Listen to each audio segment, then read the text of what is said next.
told your friend you're not okay? And tell me what's wrong and why you never said you felt that way. And guess you're trying to stay strong and fake a smile until I look away.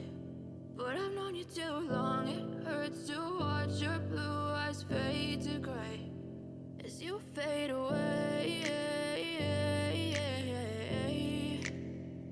as you fade away.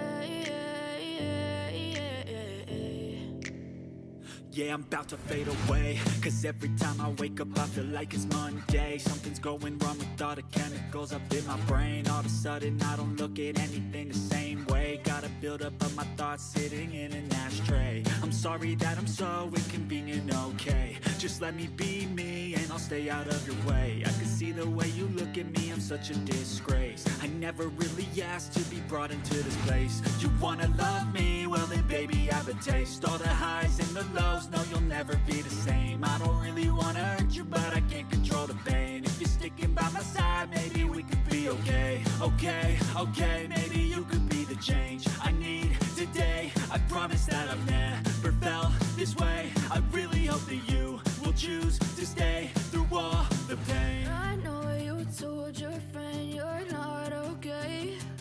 And tell me what's wrong and why you never said you felt that way. And guess you're trying to stay strong and fake a smile until I look away.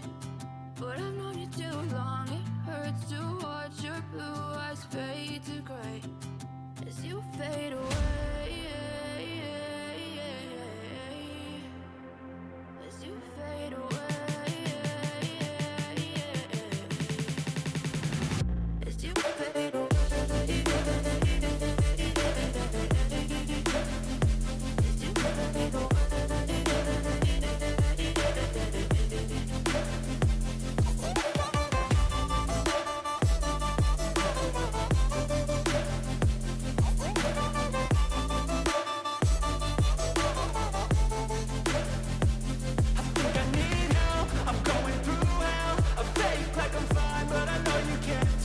Like nothing I felt, my mind overwhelms. I think that I'm broken, but I hope you can't help. I know I'm not perfect, but some days I feel far more worthless.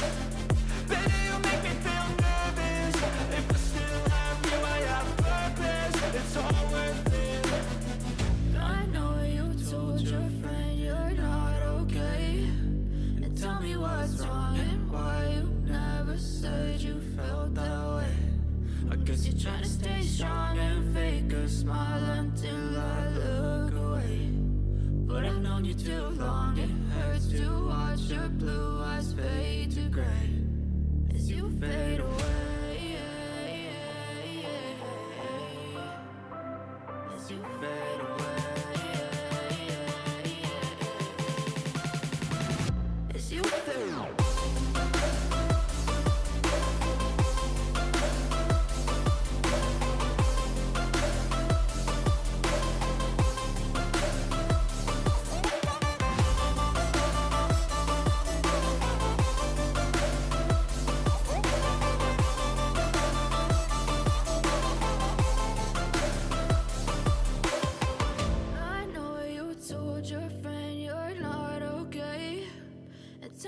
What's wrong and why you never said you felt that way. And guess you're trying to stay strong and fake a smile until I look away. But I've known you too long, it hurts to watch your blue eyes fade to gray.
to stay strong and fake a smile until I look away.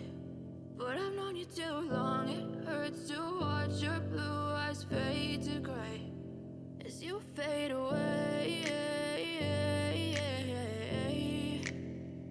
As you fade away.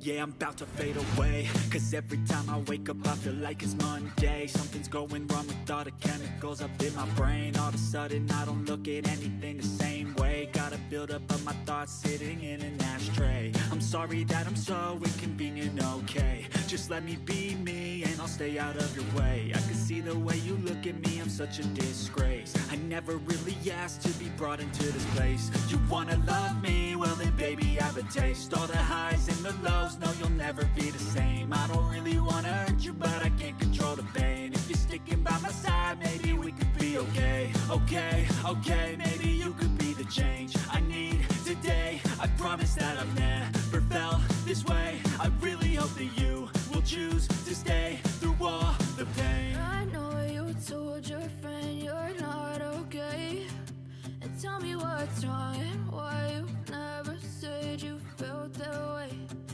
Guess you're trying to stay strong and fake a smile until I look away.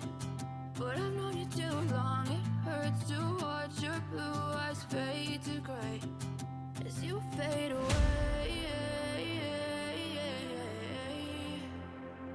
As you fade away. As you fade away.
Try to stay strong and fake a smile until I look away. But I've known you too long, it hurts to watch your blue eyes fade to gray.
told your friend you're not okay.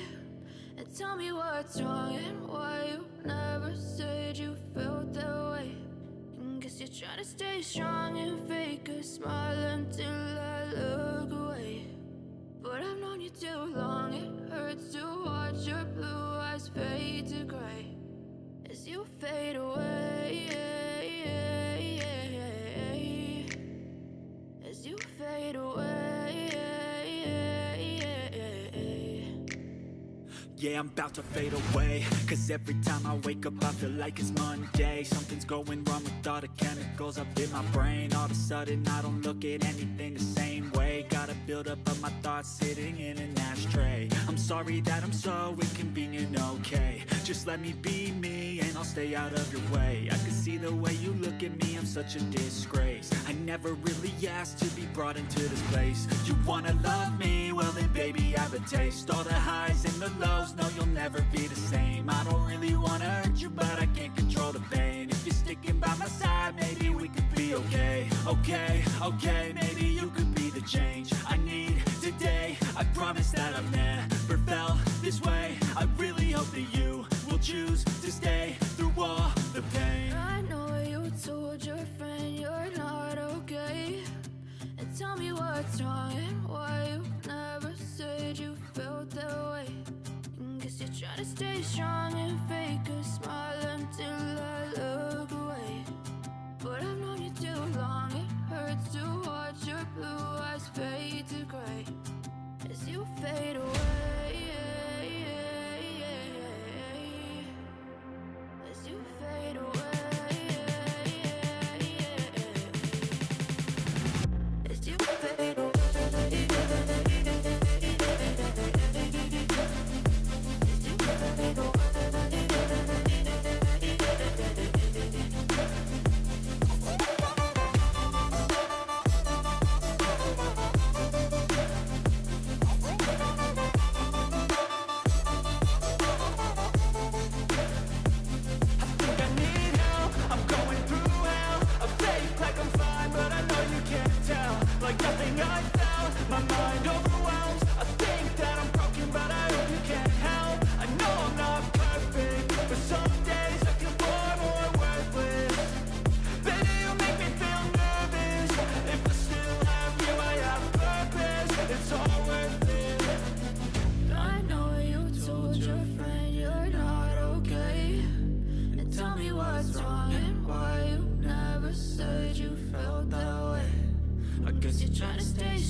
Try to stay strong and fake a smile until I look away. But I've known you too long, it hurts to watch your blue eyes fade to gray.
got some commentary for you now. I got Daniel Alvarez and myself, Mike Evans, here to talk out this semifinal match between Chewy Perez and Joseph Stallman.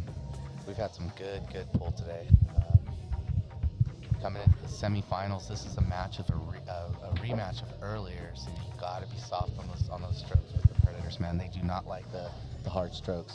Yeah, the Rattle Monster definitely comes out and says, "Get out of here." Yeah. Not today. And you know, there's something to be said also about sitting. We had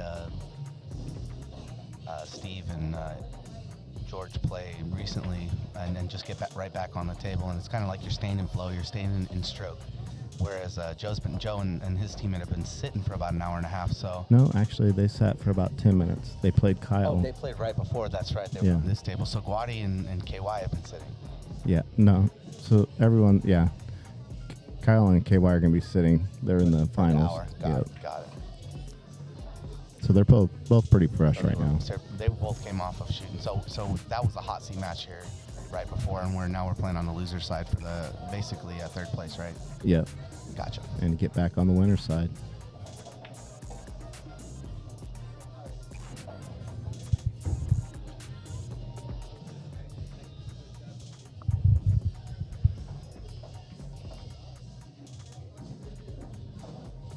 Kind of left him odd on this 9-ball here. He's really got to focus in and good shot, good stroke. Oh, cue ball. Think he's good, maybe? Oh, no. no. Just enough. Oh no. Just enough. Yeah, that shot comes up when you have to get the power not to scratch in the corner with a soft shot, so you put a little something extra on it. And on these Predators, you come off those rails and they're real sharp. They're real live rails, so that was a tough one either way. Yeah, these tables roll pretty good too. So, your thoughts on the tournament so far? You played day one out of Breakers. Oh, what a tough tourney, man. I feel like, I know you were over here at Corner Pocket. I was at Breakers. I felt like that was a maelstrom over there. Just a bunch of vipers in a pit just shooting at each other. It was crazy, man. A lot of solid players and a lot of lower players stepping up. It wasn't just that, like, the high level players were carrying the lower players. A lot of the lower level players were actually, hill matches, getting the wins, which was, cool. We played Ed and David Blake for our final match, but they got there after actually playing and David winning to get a hill match with his partner, and then they actually lost that match. So the lower level player played Ed Gragg and took him out. It was a great match. So you had a lot of that this weekend. It wasn't just, the higher level players, showing who they are, but also the lower level players stepping up. I think that's great about the tournament. Yeah, there's a lot of tough teams in this tournament, and even some of the teams are like, maybe not too tough. No, they're still tough. No, there's no gimmies. Well, I'll tell you, Stanley and Keith surprised a lot of people. We played them first. We lost that match 7-3, and it wasn't for lack of shooting, man. They were on it. Stanley had on that valley table over Breakers really had good cue ball control and good command of the table, and it really, all Keith had to do was make his balls, which he did all weekend long. I showed them when they get in here. I think they finished 5th, 6th on this tournament. Yep, they took me and James out, actually, in the first round on the loser side. So. Yeah, that was a tough match for you guys. You guys almost went hill. James bobbled a 7, he said. Got a bad roll on a ball, and Stanley actually ended up finishing that match out. So that was a tough one, huh? Yeah, in these matches, it's just one ball. It makes the difference between winning that rack. So absolutely.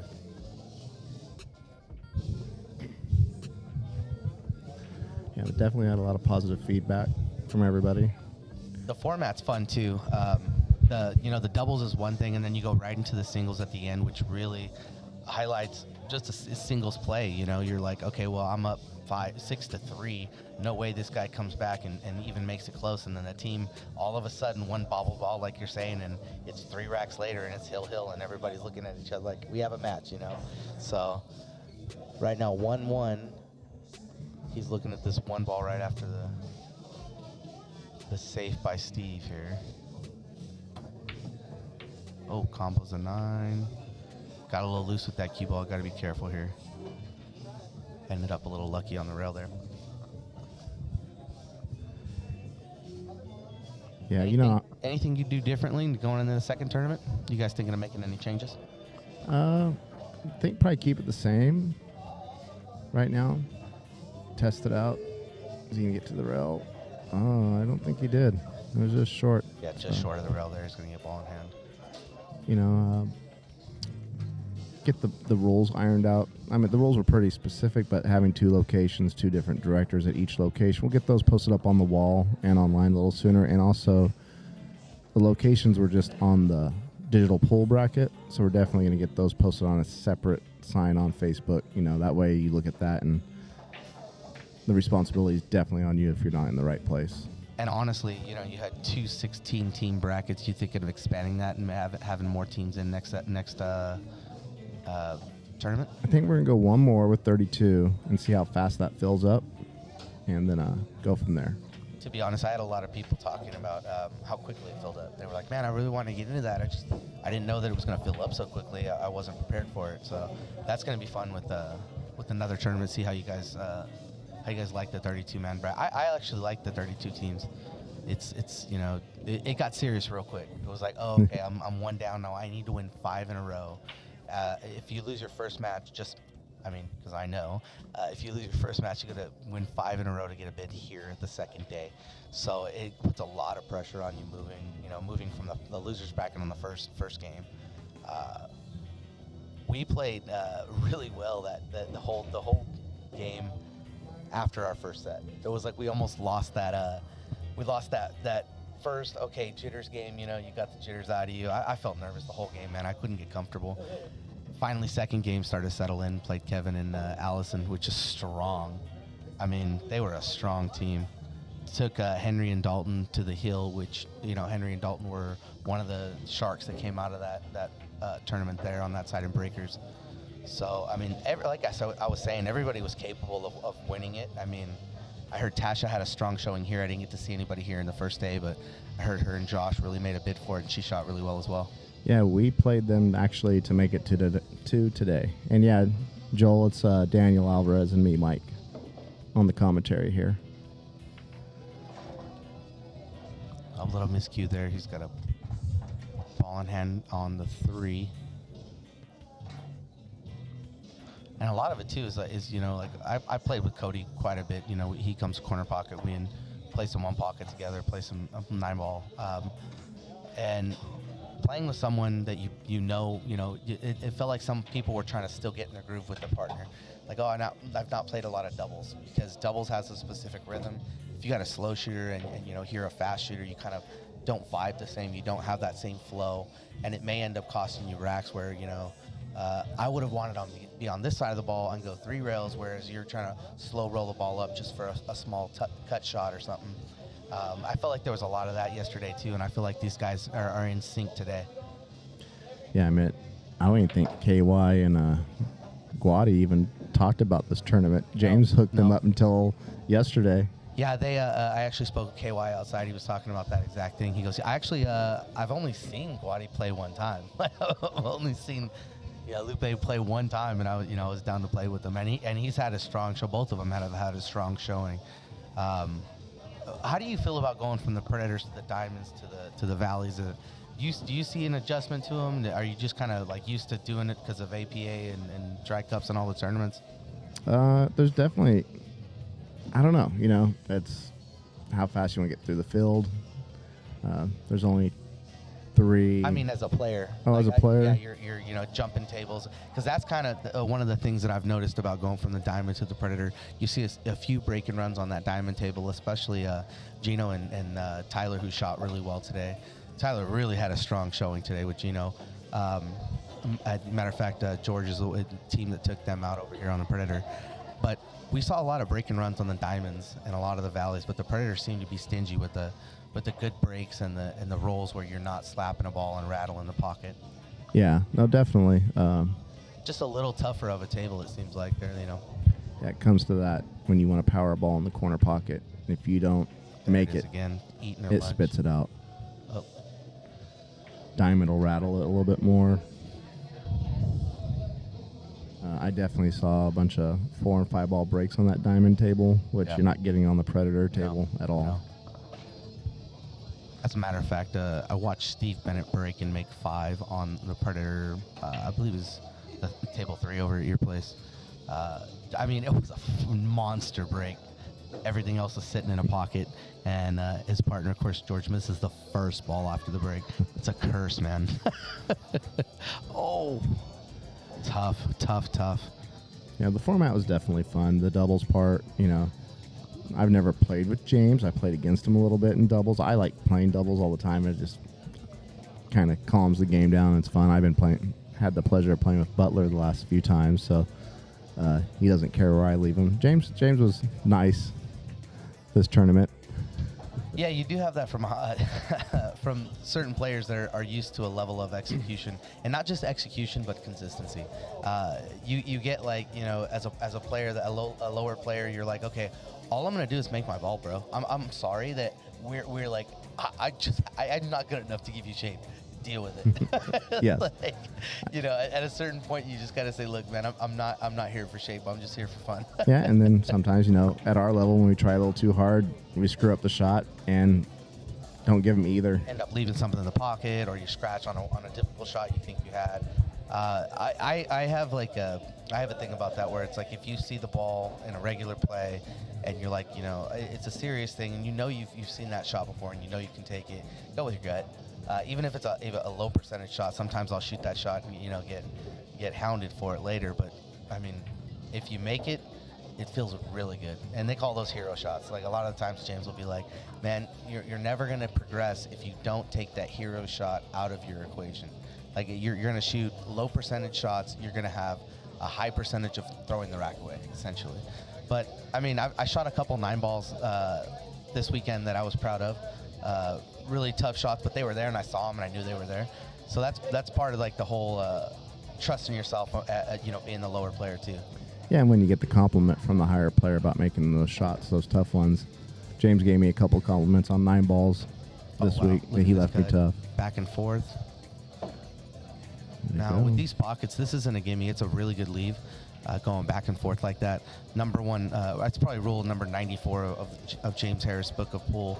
Don't slow roll your cuts, right? You want to go back and forth on a ball like that, because if you're trying to keep it, you end up always leaving it on the rail back. So going back and forth is definitely the right idea on that ball. Made it look easy. That was a good shot. There we go now. Joe and Jesus are up 2-1 on George and Steve. This is going to be a tough match. And then the singles part, you know, that actually I kind of ended up liking the singles in the end. Gave you a chance to actually get in rhythm with yourself and shoot some balls and kind of show what you can do. Singles really, too, at the end of it, it puts pressure on the players, man. It's one of those things you didn't think it would. I won't play. I'm up 6-3. We're good. And then you're like, oh shit, it's 6-5, or, you know, real close 6-6, and you're like, okay, well, the pressure's on me now. It's one of those tri-cups APA moments where you're like, hey, do I want to play my 3 last? Is that really what I'm gonna do here? And that immense pressure changes the whole game. So definitely singles was cool. Yeah, definitely, and the strategy behind it, you know, with who's going to play first, who's going to play second, and then those matches swap at the end. It's like, okay, you can end up playing low, high, and then you're low, trying to win it for you, and then you're correct. Exactly. You have that pressure on the lower player. Yeah, that gets a bit difficult later, too, where you got to be smart about your put-ups at the end. I mean, that strategy level is once everybody understands the rules a little bit better. I think the first time we were doing this, a lot of the players were kind of like misunderstanding how they were going to switch up at the end. And so we had a lot of people put up, unfortunately, the opposite of what they should have. They were thinking strategically but didn't understand the rules. We had a few people that were like, oh, what we're going to do is we're going to play me first, which was, you know, the higher level player, and I'm going to play twice in a row. And then the lower level plays twice. It's like, well, then everybody's going to put their higher level player up first just to get the win. Correct. That's not how that's going to work. So we had a little confusion there at the beginning, and like you said, you're going to nail down the rules and make sure everybody understands them a lot better this way. It becomes a format that everybody gets used to over the years. Yeah, when we're behind, I told James, because he was asking, how should we do this? I'm like, well, whatever we do, we have to make sure you get to play twice, no matter what. We can't have you forced. So let me go last, right. That's fine, but we got to make sure you get up to the table twice, get those 2 wins, because I'm going to have to get a win somewhere. But if I screw off early and you don't get the chance to put them hill, So let's get you on the table twice. So that worked out for us. We dug ourselves out of a hole on every match we played. Well, 6-3 against Stanley and Keith was tough, man. Yeah. Yeah, we were down 5-2 against Mark, and I can't remember the other gentleman's name, and we came back and got that one.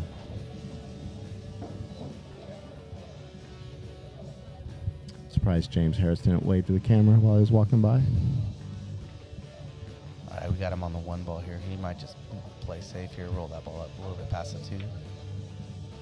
Oh, he went for the 2-way, just enough to keep him safe there.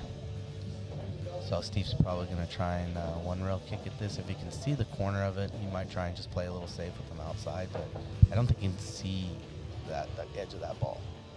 Let me take a look behind me, maybe a better camera angle. No, can't. I don't think he can see that.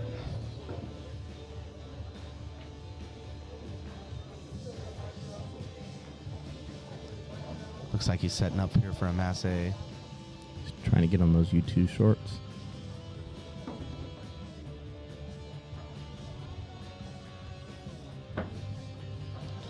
Oh, this could be different. Oh, no. That 9 sneaks out there. Oof. That one on the rails, that was lucky, because if that 9 is anywhere near a pocket, these boys have been shooting cheese all night, bro. Well, you know I'm all about the cheese. Oh, yeah, especially you. But that's expected from you, you know. There was a couple times I didn't go for it, and James was like, all I was doing was thinking, Surprise. why are you not going for this, Mike? No, go for it. Spread your wings and fly. Do your thing. It's actually 2 for 4 on my 9-ball attempts. Oh, I had on the a weekend. sick 1-9 yesterday. It was great, man. Well, it was on a valley, so it doesn't really count, but... Yeah, I got one for Carlos yesterday against... that was a great double kiss save. Man, that was nice. He was probably not trying to get that double kiss, but it worked out for him quite well. And even now here, you want to make sure you make contact, because does that one sneak by and go for a 1-9 combo here? Well, you're also thinking 3 foul here. If he splits this up and doesn't push it far enough away, you're thinking, let's just get the game off. Yeah, see, there you go. That was a good hit.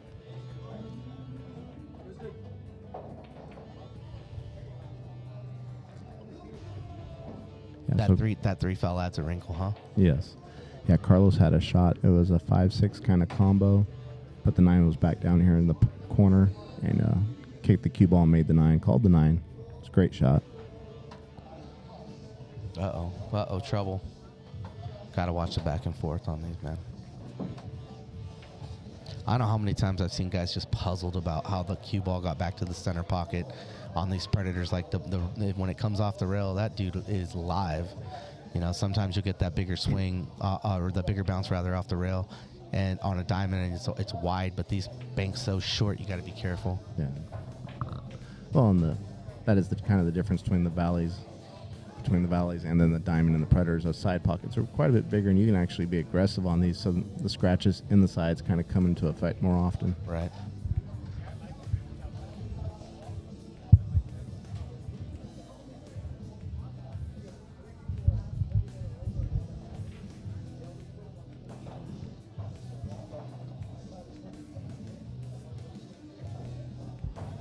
Probably playing the safe behind the 3 here. Just a little bit of a touch kick. There you go. All right, that's now Chu's gonna look at this and say, okay, I follow the same path of that ball in order to get back to the 2. So he's probably gonna try and emulate exactly where that 2 ball went in order to get there. Might kiss the 6 here if he's not careful. But if he hits it with a good speed, he can hit that square 2 in the face and hopefully pin him behind the 6. Best shot he has. Yeah, we definitely have some viewers here. We got Corner Pocket and Lazo's representing in the viewership on the YouTube channel. So wishing their players some luck.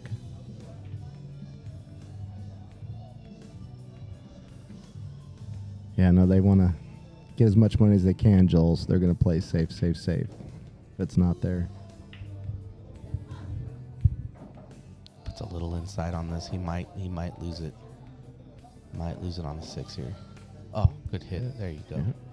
Oh, almost a little bit of luck as well on that 6 ball going in. That was a good shot. Yeah, you definitely play that long that way. If you do get that short rail, it comes back out. I'm the expert of there's only a ball width behind the short rail in the ball, and I get it right behind there and don't even touch it. So, great hit. Now George's going to come up and back, move off that. Perfect. Perfect. Same pocket for that ball. A little bit of forward movement for the 4 in the top right corner. The shot here is going to be the 5-6, and how if you shoot this ball as a combo, you want to make sure that that 5 comes off and doesn't shoot away from the cue ball. Oh, he went side pocket for the 4. So same situation here. Once they make this 4, you're going to have that 5-6 combo. If you shoot the 5 into the pocket, what's going to happen is it's going to come off towards the other pocket.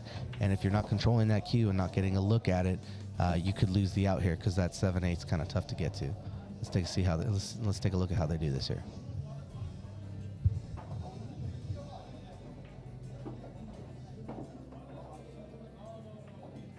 Oh, Steve hit that perfect. Yeah, he held it right there. See, I don't even try to hold that ball. I miss that hold every single time. That 5 ball ends up on the short rail. Just go ahead and push it to the other corner, maybe. Exactly.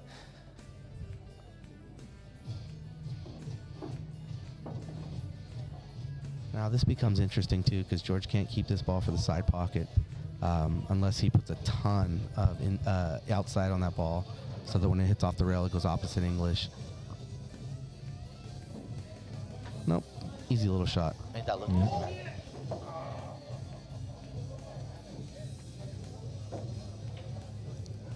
That was a shot of the rack right there. They're nice in line. It's got to come up for the 8 off the 7. Do some little 45, a little off the rail. So now George's going to use 2, almost 3 rails to come out here for the 9 ball.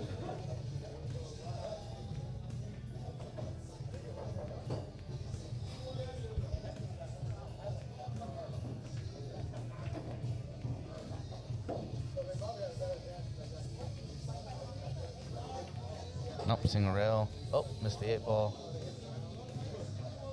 But didn't leave it easy. So, well, and what you got to keep in mind here on the Predator tables.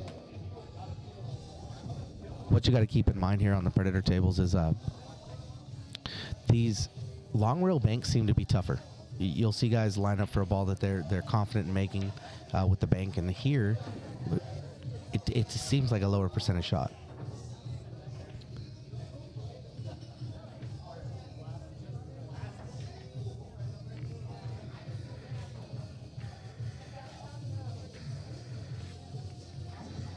Yeah, he's just going to try to play the safe there, just up. Well, and with Steve coming to the table too, he's got a lot of skill here. He's going to make this ball and give George a look. That's that in between a safety and a bank, and you just kind of didn't know what to do. Oh, wow. Well, looks like another tester though, still, right? Absolutely. The fact that you have this ball as a cut ball, you're still going to have to come back for the 9. You cut this ball and you don't cut it right, you go right into that corner pocket. If you miss the corner pocket, you might come down on this corner here, and if you're lucky enough, that's a very small area in which that 9 ball on the back side of that 9 has available to make a ball. It's such a small area to miss. Do you think you try and play safety and put it on the other short rail and leave the cue ball down here with the 9? Well, we just saw Joe try that earlier, and he ended up leaving a full shot for Steve there. So, yeah, I think they're going to try the same thing. Got to be up. Well, he's thinking about it.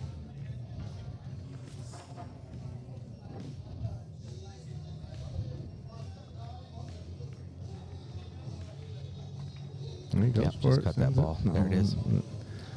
Talked about Got unlucky that that exact thing. Right in that corner, because you got to put that little bit of spin on it to help with that shot. We just talked about that hero shot. You thought you had that one. You knew you know that shot. And you come at it with everything you got, and you end up empty-handed. It happens sometimes, you know. It's part of pool. Oops. You accidentally put the wrong score up there. It's 2-2. Sorry about that. I got these fat thumbs. So right now we have a 2-2 race. We have, what do we have, 5 more 9-ball matches? Or I'm sorry, doubles matches. Yep.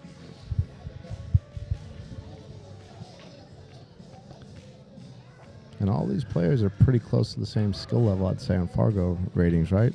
They're all pretty close, around that 525 to 560 mark. Yeah, they're all real good shots. It's tough. It's tough, Mike. We come into Fargo compared to APA or BCA. I'm sorry, the APA, rankings, and you just like the differences are vast between a 9, and a 9. You just end up with a 9, and you're like, okay, well, there's obviously a difference between Bryant Parks and another 9 in town. And when you include Fargo with these tournaments, it really helps to kind of even the playing field and kind of be like, all right, guys, like, where are you at, really?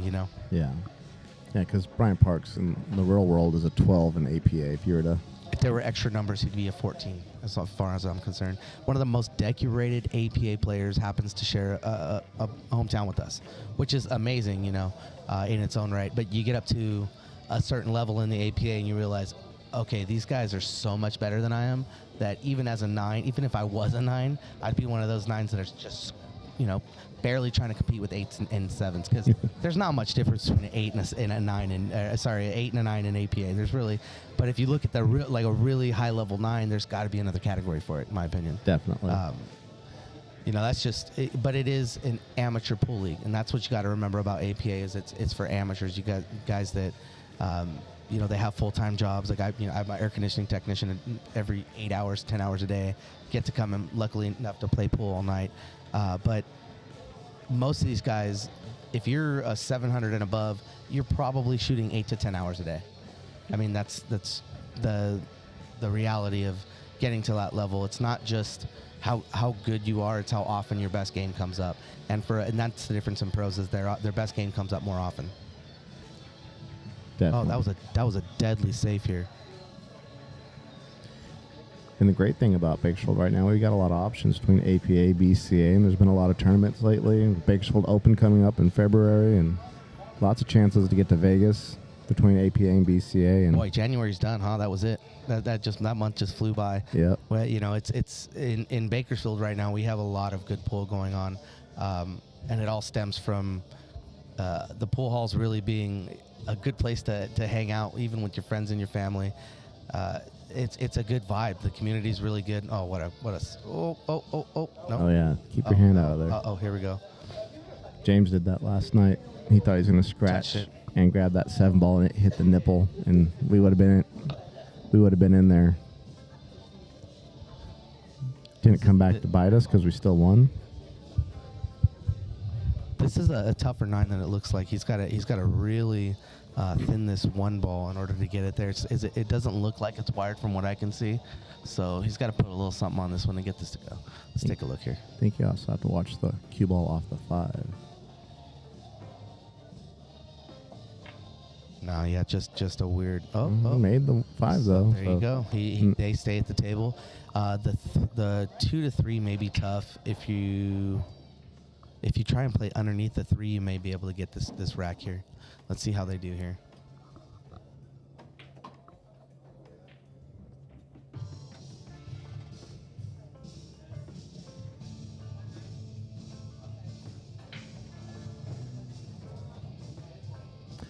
Yeah, with the rules of this game, you got to call the 9, but everything else is slop. So if you call the 9 and still make something else, you get to continue. So. Yeah, and that's a tough roll. I think they're calling that the Mike Evans rule, but I'm pretty sure I make the 9 in the pocket I intend 90% of the time. That's a high percentage. I'll give you like 80. This is tough here. He's going to either... this is a preference shot. Either he's trying to play a safe down table, put it behind the 4, or miss the ball completely, which is tough. That? Nope. Oh. Nope. We both thought maybe he got that little curve back on. He was trying. On the way back. That's a tough shot. I mean, it's a tough shot to be consistent with, and we may see an early 9 here. Do you like this? No, he's going to play behind the 6. Sorry. Okay. It'd be like, if he tries to go for the 9, I thought the run out was there. So. Yeah, I don't think he liked the 3 to 4.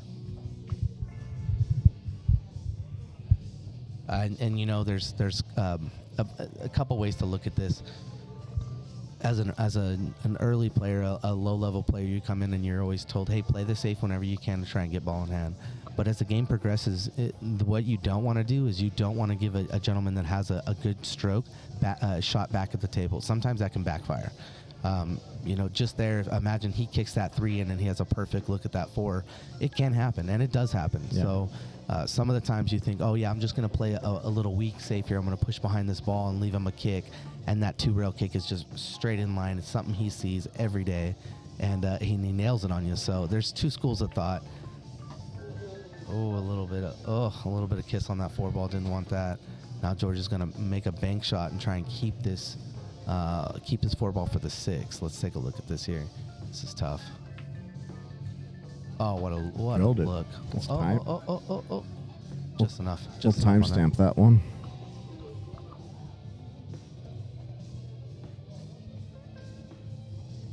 Now Steve's got to go back and forth for the 9 here, give himself a little bit of angle on the 8 for a comeback shot on the 9. Yep, nice and simple.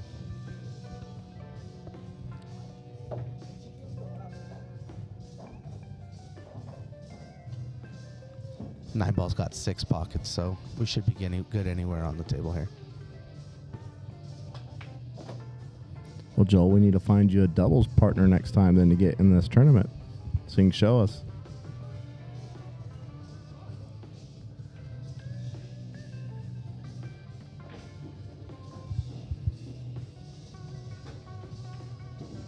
Oh, that's tough. That's tough.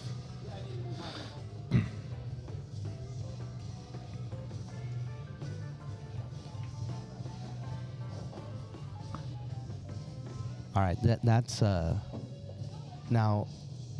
Here's where the game sits. If Joe makes this ball, that is a tide turning rack right there. Instead of going up 3-2, you're down 3-2 on a ball that, you know, by all accounts, Steve knows he should have made 9 times out of 10. You get in a hurry a little bit, you get kind of anxious, you jump up a little bit. It happens to the best of us. Here we go.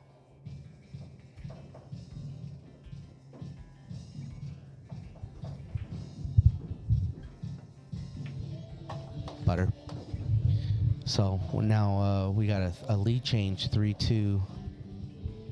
Stallman and Chewy up on Steve Bennett and George Magana in the semifinals match of the Bakersfield Cup 2024. It's our first one.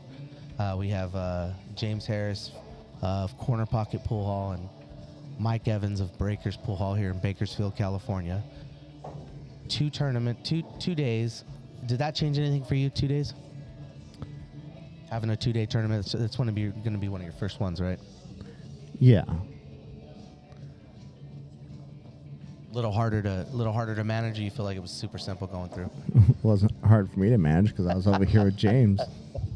I was just running the live stream, so we were the most distracted team out of all of them. And honestly, we talked about that earlier. It's like this while playing, James, and you really put yourself in a weird spot, because you'll get people asking questions every 5 minutes, and when you're trying to shoot, I saw Seth kind of hang his head like, dude, I am like shooting, bro, get away from me. So that could be tough, right? Yeah, people have to understand when the right time to ask a question is also, because sometimes they're asking questions when it doesn't even matter at that moment. So, you know, there's a little bit of learning curve for everybody. Absolutely. Yeah, we had I remember Tim Hernandez was one time running a tournament, and he's like, listen, if you have a question and I'm shooting, you're definitely not asking me a question until I'm done. Like, that's a rule, and it's always stuck with me because it's like, oh yeah, that guy's trying to focus on a pool game too. I don't know how people do it, dude. I can't do more than one thing. I have to either like my son's here and I'm focused on my son and my wife, then I'm not playing good pool, and I'm like, you know, I love when they're here, and it's like, but my mind doesn't do 2 things. I'm not good at that. I don't know how people do it, bro. Thanks, John Allen. Glad to have you in here. Looking forward to seeing the next one. We've definitely had a lot of fun for sure this weekend.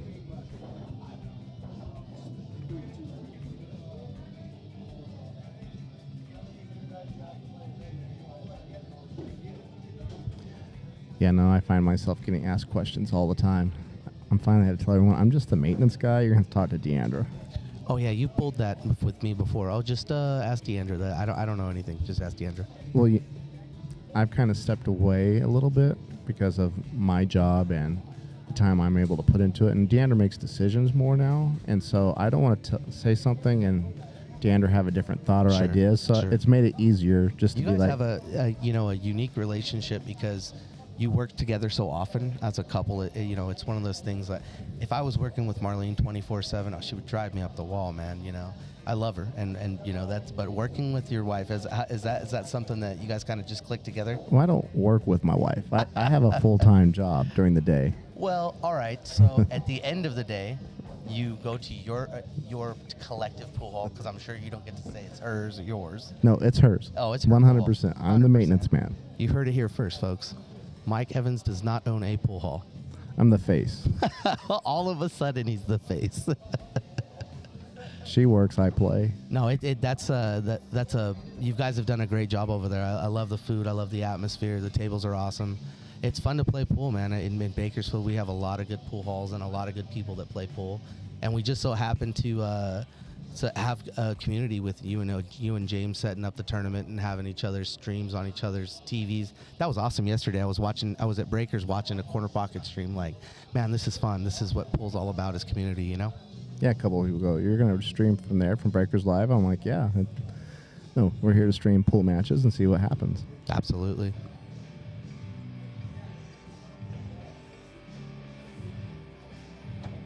Oh, Steve hit that a little. He's going to get a little love here. Hold on, let's take a look at this 2-ball and where that goes. So, I mean, you get the love on that ball going in, but the 2-ball, it doesn't have a good look and doesn't really go anywhere. George's going to have some work to do. He'll probably go 2 rails into the bottom side of that, too, unless he can see just the bottom side of it. Yeah, he can. He's going to kick it this. Yep, he's going to kick around the 6. Interesting. Oh.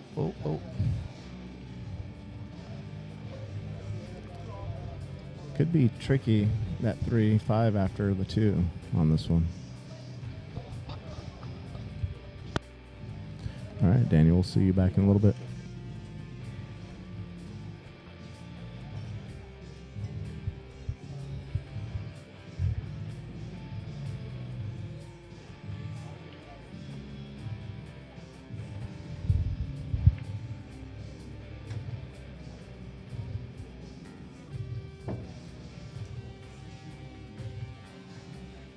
Well, Joel, I'm a department of 1, so if I want to get to play in the tournament, I kind of have to run the live stream. One of these days I'll get someone that can actually give me a hand and take care of this for me. It always seems to be a technical issue on one end. Trying to get notes on there on how to fix that, so when someone else is on the live stream, they can do that. Because it would definitely be nice to be able to just play and not worry about the streaming part.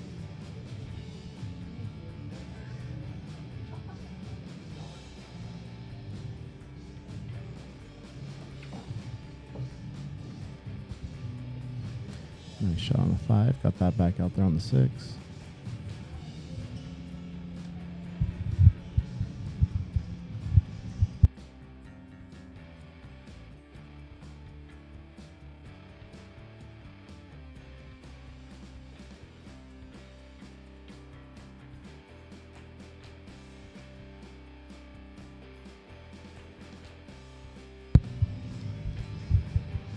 Didn't quite get where he was looking to get on the 7, but... And that's what we are just over there with Steve, and he was like, it's such a hard 6-7 because you have to come out the back side of it. And let's see, this is going to play a safe behind the 9. Didn't quite get there. It's a much tougher shot than it looks to get back for that ball because you only have so much of a small... We were talking about windows earlier.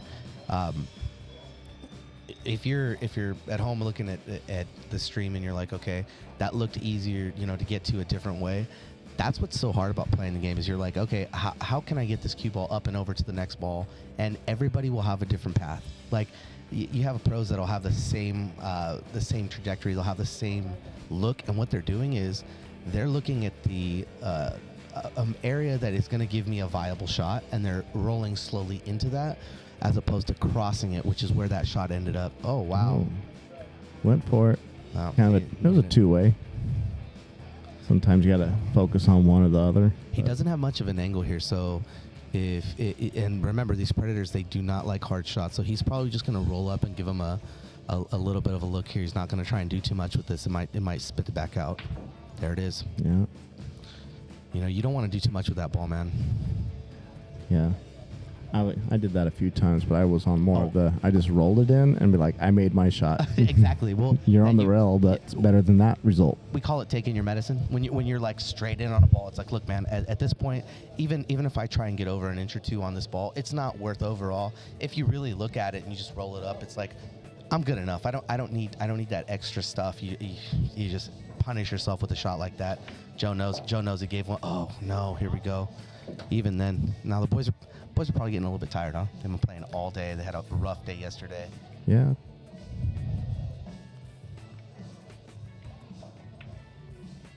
Not Steve. Oh my goodness. Oh my goodness. 3 things happened there that were crazy. It hit the nipple, went right back to the other side, and didn't scratch, and almost left it in the pocket. That is a big roll for Steve and George there, because this is a tough 9-ball.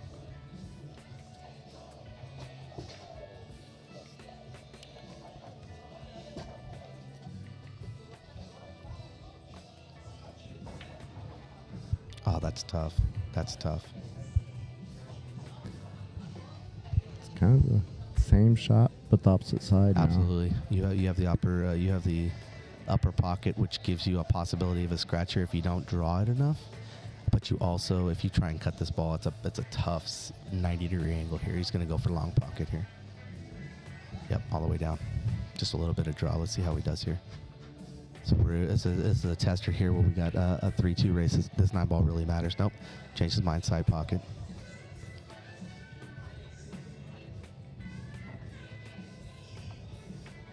Oh, it's tough. Well, let's look at the leave here, though. Let's look at the leave here. Yeah, and that may have been the benefit of going for that shot. Absolutely. Logan's a little upset They're at going to George. use their timeouts here. George and Logan happen to be mine and Kyle's 9-ball teammates for BCA in Vegas, so that'll be our first time playing 9-ball in BCA in Vegas. So that was a tough 8, and leaving him staunch on the 9 like that's tough. We have a timeout here. Did you have a time limit on the timeouts? No, we didn't. I didn't hear anything about it. No, it's one of those things. You know, it's like we had someone give a timeout that was so long I was able to finish 2 beers. It's like, yeah, we didn't put a time limit on it because it's not like it's a 9 giving a 2 a timeout. We're all pretty close. Absolutely. It should be that's what was 30-second conversation. It was kind of really close in skill level. It could any game could have went either way. So I'm going to say Ferris and Tasha were probably the biggest split on teammates, but they kept all theirs short. Tasha shot very well there. That was a tough team to play. No. Oh, he's going to leave that on the rail, isn't he? That was a good shot. That was a very lucky but good shot. I mean, I don't know if he was trying. He was just trying to bank, yeah. It was just a little bit hard. Gave him a good look. It's interesting how... oh, there you go. Almost had a problem there. James coming in as director and just letting them know, hey, you guys are out of rotation here. Are you cutting this ball? Yes. Looks pretty much even on these valleys, man. If you want to cut this ball and you're planning to miss, you want to miss on what we call the pro side. So the bottom nipple as opposed to the top, so it comes back and he banked it. Hold on. That goes. Gets spotted. No, you really wanted to get spotted. Best case scenario, he's looking at an odd cut ball as opposed to the straight in 9-ball in the corner. Yeah.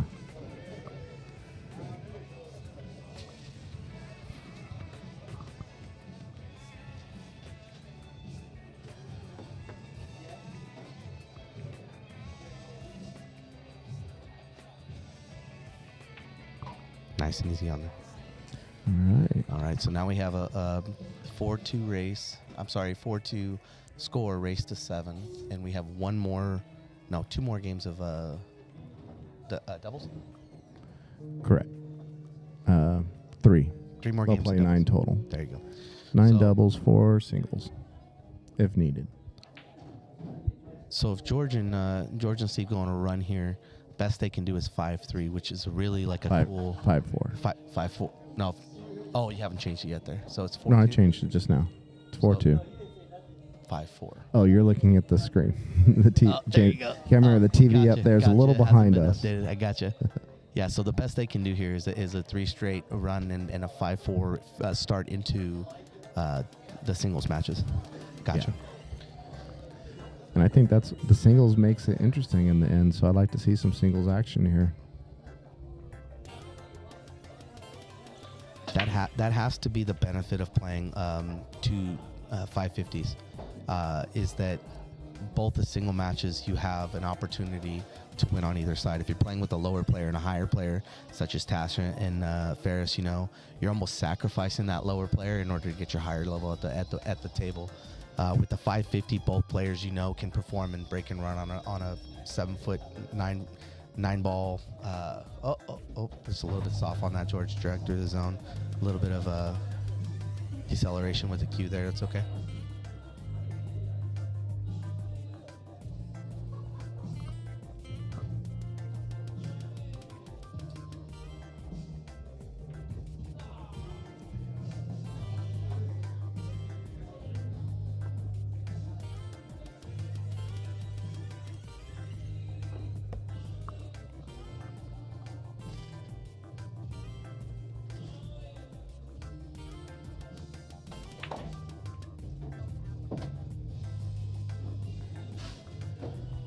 A lot of traffic over here. A lot of balls in the way. I don't particularly like the 2-5 combo. It's what he got left, so that's what he's going to deal with here. I think, he's going to play it safe, it looks like. Looking at it again. Try hit even less of that 2 ball. Just get behind that 3. Nice shot. Good stroke. You really want to be at a certain level. It's like you get upset with yourself. You know, you're trying to play it safe, and that 3 should be married, and you're a little bit upset, and people look at you and go, that was a great save. It's like, not with the guy coming to the table. This guy here, you need to bury him behind that 3 ball so he doesn't have a look. Because there it is. Even if you give him a little bit of lane, and now look at what you're shooting at here. Even with a good save, you got to get that ball married up to that 3 ball. So it's such a hard kick for him. Usually what happens to me, I play defense, and then they get out of the defense, and they're just trying to get the hit and get, not leaving it something crazy. But then I ended up even with a harder shot than I had before I started the defense. Do you know what Ed told me about that? Ed Gregg's one of the best players in town, hands down one of the best artists in town. But I go, dude, every single time you kick at a ball, it's like you magically have another ball safe to hide behind. He goes, well, Daniel, if you don't expect that ball to go somewhere and make something crazy happen, then you're not planning the path of the cue ball. He's like, it's not just, magic that the ball ends up with a place to go. You have to look at the cue ball and go, what are the odds of this ball having something to hide behind? You don't want to bear kick it. You know what I mean? You want to give something. You want to give magic a chance to happen. Essentially, is what he was telling me. And you're like, Ed, I'm just trying to hit the ball on the kick. You're like, hey, Ed, listen, I just don't want to look stupid and go 5 rails and hit the cue right into the 9, right into the pocket for a 2-9 combo on the kick, man. We're going to call a timeout here. He just wants to figure out what he wants to shoot at. So you're looking at that the 3-5 combo. He's like, I'm asking you, if I shoot this ball and it comes out off the 5, you're going to be kind of weird on this 5. I just want to make sure you're good on the 3 to get back to the 4. So they discussed it. That's the type of talk that you need between 2 players to really get through this rack here, because this is tough. Oh, he's got a little bit of a cut here. Take a look at this ball. Let me see how that was shot. Yeah, that's not what he wanted to happen there, huh? I don't know if that helps with that angle.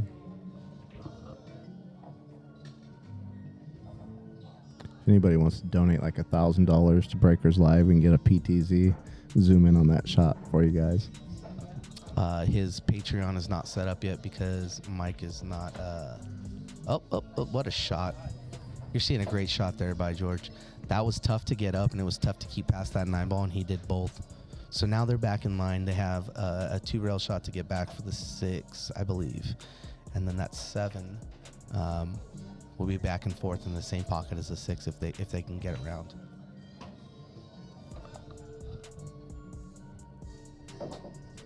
Unless George likes it in the side. Looks like he's looking at that shot. So he may just roll up here a little bit of left to come into the pocket and off the rail. Use 1 rail out to kind of steady himself and give himself more room to miss. Just a little bit of draw. He must have the angle here. And that's why I'm a 460.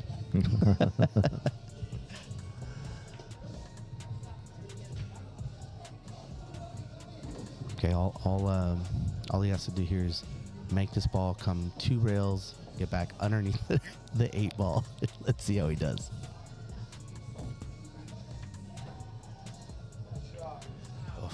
Not enough speed on that ball. Yes, George, we do have the whisperer on the mic right now. Woo woo.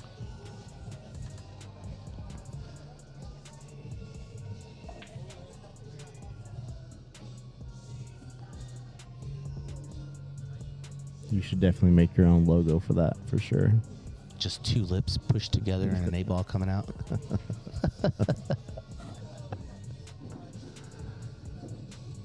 Yeah, catch me in a bad mood and the pool whisper just pisses me off, Mike. Oh, what a shot. Oh. What a shot. And wow, he does not deserve that 9 ball look. Let's see what Steve has here, man. Sometimes these shots where you make a great shot, you get back to the table and you're so frustrated because but with the partner, it's like, okay, let me give you a chance to pick you up. And I love doubles for that reason. Like, I got you, bro. I got you. Here it comes from Steve. You just come in here with confidence and boom. Steve makes this 70% of the time. Call it 100, right? Yeah, nice shot, Steve. That was a great shot. That is why doubles is so fun. As a player that leaves you bad all the time, you're always having that ability to shoot a good shot that picks your partner up, man. Especially when they leave you weird, and you're like, I got you, bro, no problem. I love that feeling, man. I started playing doubles when I first started playing pool. I had a buddy of mine that was like, hey, man, you want to play for $5? Just me and you, no big deal, And I was terrible. And he was, every time I missed, so I'm sorry. Did I say that? I haven't gotten any better. But this game is so hard, Mike. To me, it's like, it's not hard to play. It's hard to play well. Well, you're taking a stick, 2 round objects, trying to hit them and make them collide in a certain way and speed, make a pocket, and actually be able to hit the next round object with the same round object on another spot. It's so Don Mattingly said the hardest thing to do on the planet is take a round ball and a round bat and hit them square, and we do that 3 times. So it's definitely an art to it, man. It's also fun to be good at when you suck. I encourage anybody that has an extra time in their life to get on a table and play some pool. I can't tell you how many nights were just spent hitting balls and losing track of time. It's one of the only things I've ever done where it's a time warp. I get on a table and all of a sudden it's time to go home. So we got stuck on the template. He's going to play it safe here. What he's going to do is barely clip that 2 ball, and it's going to make contact with that 9 and leave it hopefully behind the 9 and use that same energy to travel up, miss the 7 if he can, and leave him long table. Nope, he's calling that 9, sir. Fuck do I know? So, I've talked about this a couple times, is the template. The second I can get that off the table, I pull it off the table. I see a lot of people leave it on there, and that could have affected how that shot turned out when the cue ball came and hit the 9. It could have been a little bit better for him. I don't disagree. I think that's probably it's a pride thing. Let's see. Hold on. Here we go. Oh. Well, that's a good attempt, though. Well, it wasn't a bad leave. We'll say that. Now he's got. Now they're coming to the table with a shot on the 2 ball. If he shoots this in the corner, that 6 makes that pocket big for the cue. So he might cut this ball towards that 6 ball. This is a tough out regardless because of that 5-7 as well. So they've got some work to do here, Mike.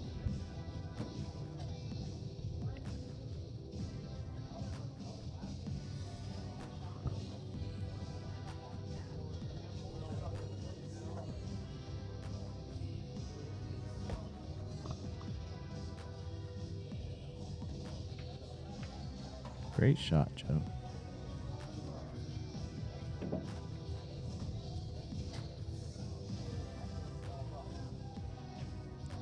So that 5 definitely goes by that 7. This is the shot of the rack here.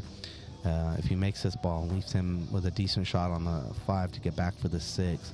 Let's see, it's smooth sailing here. So he's going to take his time. He knows this is the hardest shot in the rack, believe it or not. Even that 6 to 7 doesn't seem to be hard if you give yourself an angle.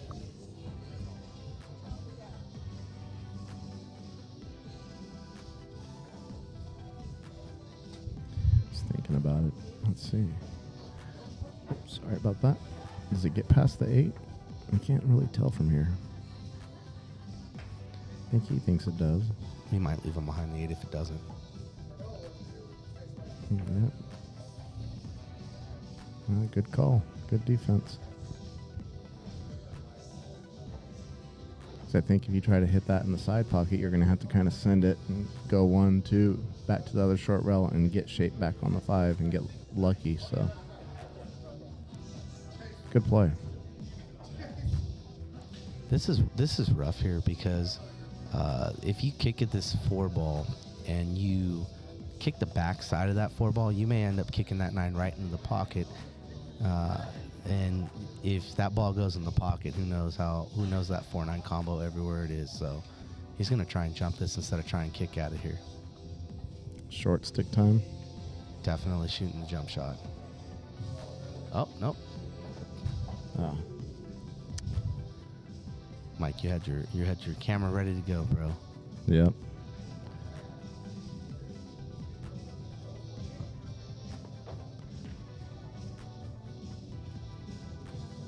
Always looking for those shots of the night.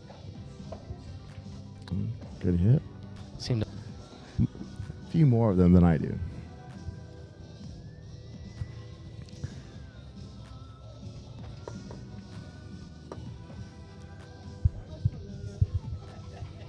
As a matter of fact, if you play pool and you got any great shots on your phones, you send them into me on Breakers, and we'll get you posted up on Breakers Live. Get you on the shorts. Try and get as much content out there as we can. Oh, no, that was an unfortunate kick. Now, again,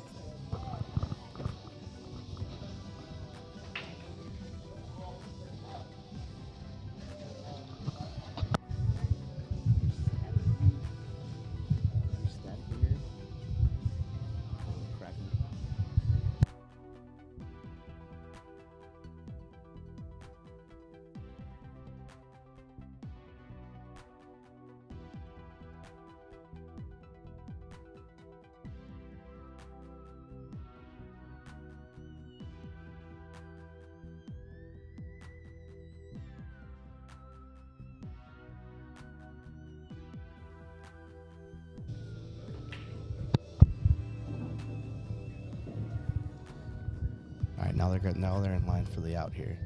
He's going to shoot this 5 into the 6. Got to be careful of this 8 ball if you get a little funky off the rail here. Nope, just good enough here. Kind of an odd angle for this to come back and forth on. He's got to put a little bit of outside to come off that and check that. And you just got to be cautious of this center pocket here.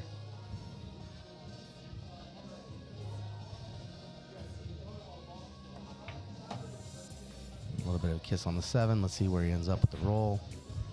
All right, so this is a bit of a tester for Joe here. 2 reasons. The shot's not easy, first of all.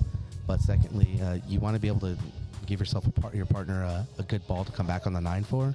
And that might prove difficult with this shot here. Let's see what Joe does here.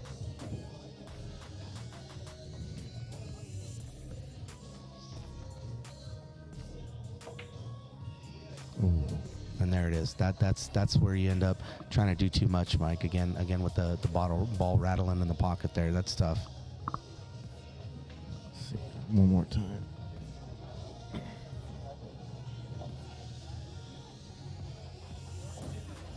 He's trying real hard to come back on that ball with a little bit of draw for the 8 in the side. Yeah, just a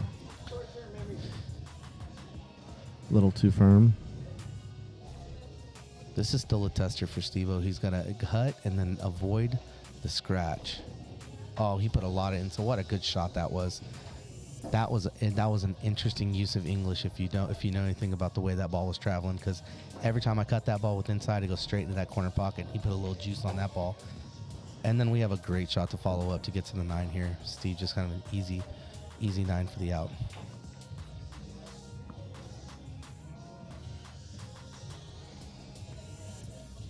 No, Steve-O. No, Steve-O. And Steve's dead. Steve died. Sorry, guys. End of the tournament. We have a dead man on the table. That was unfortunate. It goes from being tied 4-4 to... Yeah, that's a big 9 ball there.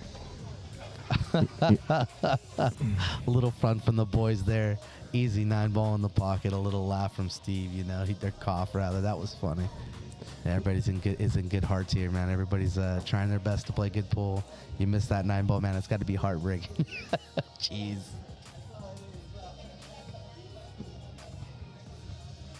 O'Sullivan. Don't know an O'Sullivan.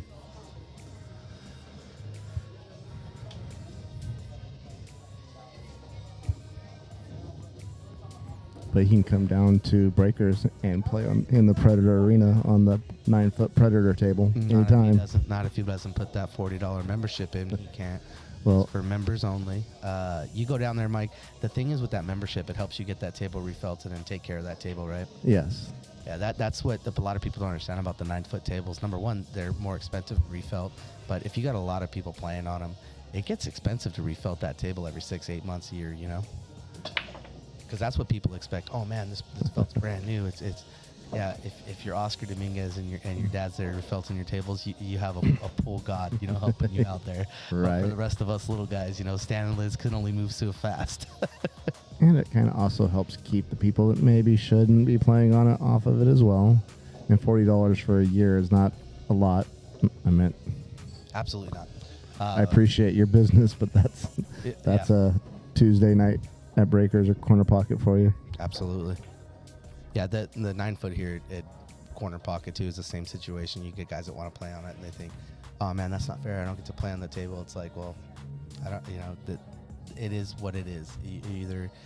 Who wants a stray ball to a jumper on a table to mess the table up, and it's you. It's almost saving yourself from yourself. You know what I mean? You can't even play the same game on that 9-foot table. I don't jump on it. I swear to God, I don't. That would be the last thing I ever did if I put a hole in that table. No, you're not going to put a hole in it. Oh, it definitely would be me. Here comes this 2 ball. It's going to hide. Nope, it didn't. Matter of fact, me and Butler challenge you and Cody to a doubles match on there whenever you guys are ready. Well, I got the time if you got the money. That would be fun. Well, I'm not the one that's going to need the money, sir. Well, I don't ever need the money, but I'll take it when you want to hand it out to me. You know what I mean?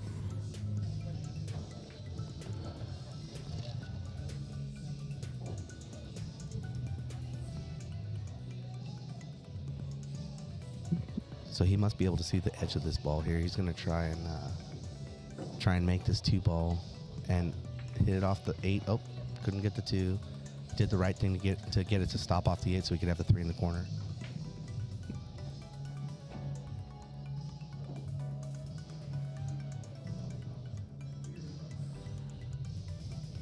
Getting a little feisty in the chat over there.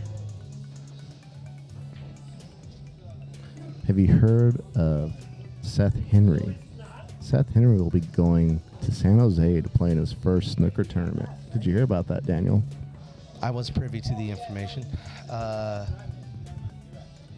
Honestly, I would love to get on a 12-foot table and go, holy shit, this thing is huge. It's one of those reality checks for guys that play pool. You got someone in the chat talking about real pool. Honestly, man, if you've ever played snooker, it's a very hard game and a very different game. The games are 2 different games. And I'll give you a good example of what let's just watch him shoot this 9. Still a tough 2. I don't care what you're playing as long as you're having fun.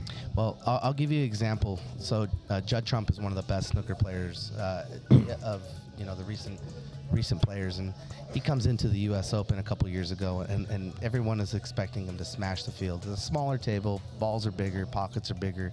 It should be easier for him to win.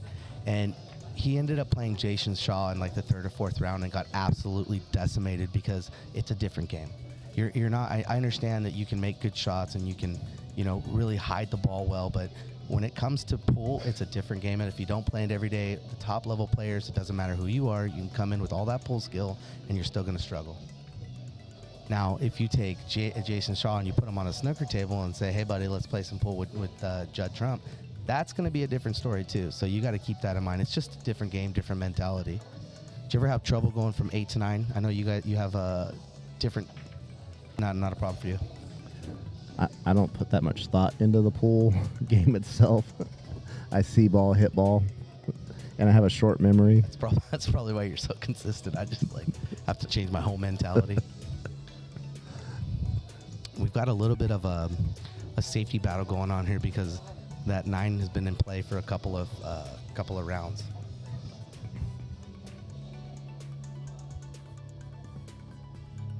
He's going to try and cut that 2 into the side, and hopefully he can hold it above that pocket for the 3-9.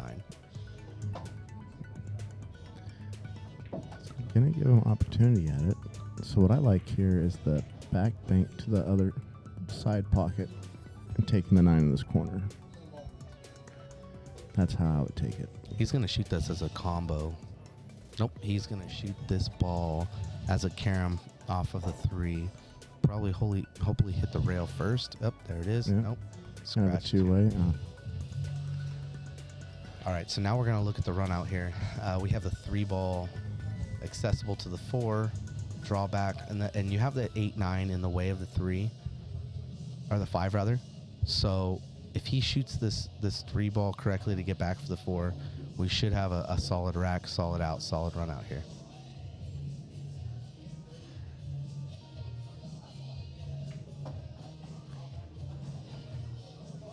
Yeah, George and Steve need to get this one going into singles 5-4 rather than 6-3. It's going to make a big difference. Yeah, that's what we were talking about, the possibility of, and a hang 9 really hurt him, bro.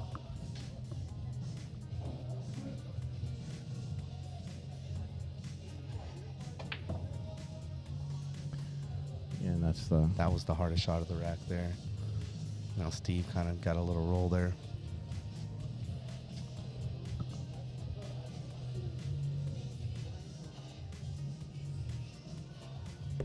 Got friends texting me, cheeseburger, bruh. Down here at Corner Pocket, anytime you're shooting at that cheese and you're trying to early 9, we call you a cheeseburger. Yeah, it's a 7-foot bar box with, I believe these have 4 1/4, or are they 4 1/2? They're 4.5. 4 1/2. Yeah. Inch pockets. Oh, a little love there. But You might call that a little love, Mike. I don't think he can make that in the side, and if he does, he will not have a shot on that 5 ball coming back up. So take it straight down the corner if you can't, if you're not confident with the side. Yep, he's going to have to, but the thing is here that he's going to contend with that nipple. He might actually hit that nipple on the way to the pocket. It's very hard to shoot past the pocket here, so let's see what he has.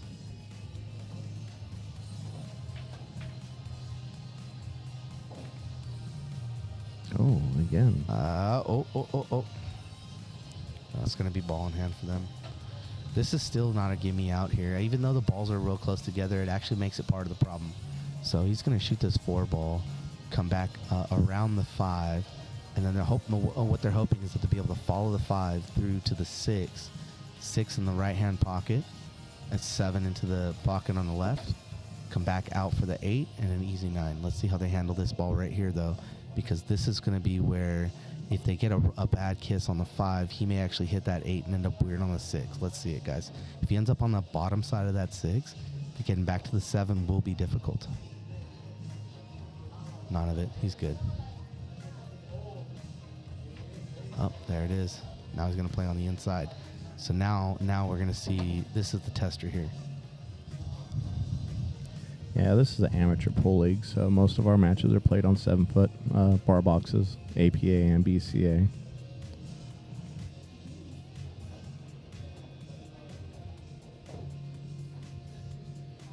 Yeah, he's going to end up playing a safe on this. He's super uncomfortable shooting that to get to the 7. Yeah. So now we're going to see a little safety battle here for a second. The winner of this safety battle will go into the singles matches in a weird spot. So either it's going to be 6-3 or 5-4. Let me tell you, folks, 6-3 is a tough place to be going into that singles. It's a lonely place in a singles match when you can't lose.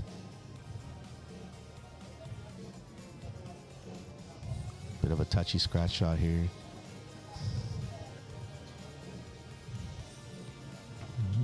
I think he got enough. I think he got just enough. Nice shot.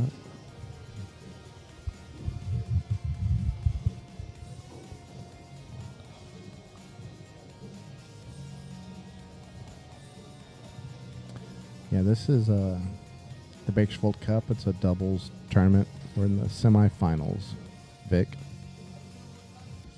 There's a 2-day tournament at 2 different locations. Good safe there. Really hit the 6 ball best he could on that. So now George has to play a bit of a safe here with a bunch of outside to get this 6 ball to kiss off the 7 and maybe leave him behind the 9 if he's really got a good shot here. Nope, he's putting inside on the ball. He's going to come up and back off the rail. Change his mind here. He's going to take a look at this ball. Yeah, they're going to call a timeout and talk about it. This is super important, guys. This rack right here really going into singles matters. So they want to do the best to win this safety battle. And if a shot happens the way that he thinks it's going to happen, he's going to make contact with that 6. And if he hits it too much, he opens up the 6 to that pocket. I don't know.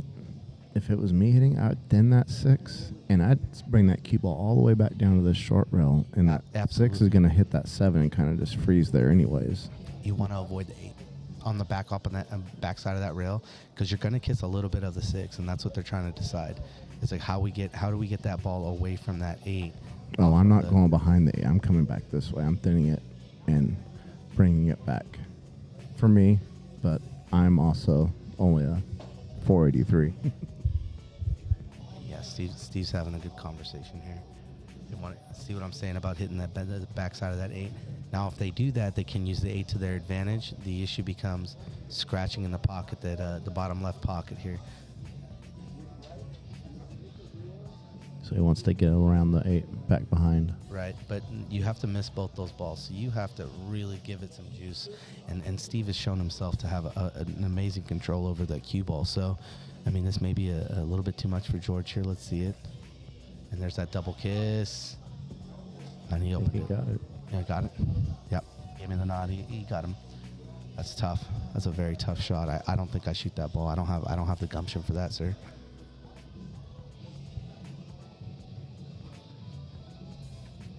All right, so Joe's gonna play a kick shot. I wonder if he's trying to make this ball. Let's take a look here. Oh, nice try. And he gets a little bit of a roll himself. So Steve's looking at this. He may be able to make this ball. Do we got to look at this one? I'll tell you this. I'm glad we're not counting innings right now. Well, that's the, you know, it's one of those things you kind of get self-conscious about how many safeties you're playing, and then you realize like no one counts the innings when you have a W. No one cares. Yeah. So don't be embarrassed. I had the conversation with someone the other day. I'm still using my cue to measure. I'm still taking my time with shots that I shouldn't, and it's like you get embarrassed about it. You're like, damn, everybody sees this so quick, and my look at the rack takes me so much longer, and it's almost embarrassing. You're like, oh man, you've been playing too long for me to be taking this long to look at this rack, but everybody has their own pace. Well, I know you love seeing me use my little peace sign for the tangent line. I hate it so bad. I hate it so bad for you to hit the peace sign. It's funny though, because it's just basic fundamentals. Like, what's my angle? 42%. What's a peace sign? 45%. We're almost exactly where we need to be. You know, spread it out a little bit. That makes it perfect. So, well, everybody's hand's different size too. So just supposed to give you kind of an idea. And just for a you, reference. you've kind of grasped that well.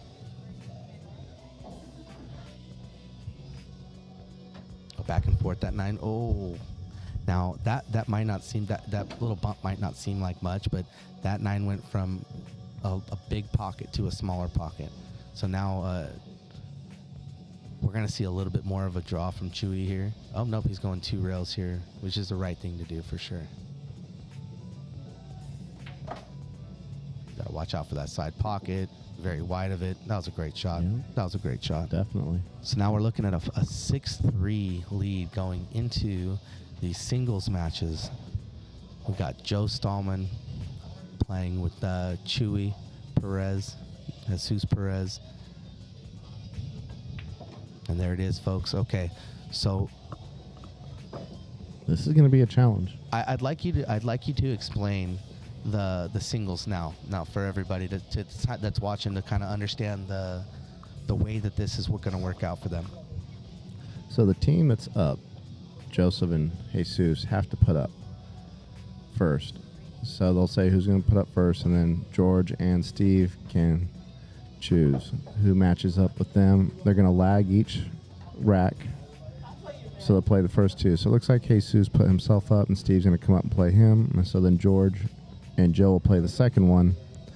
And then after that one, whoever's got the lead has to put up again in their order. And now, then each person is going to lag for the beginning of each singles match, correct? correct. Doesn't matter if your teammate won the rack, you're going to lag again.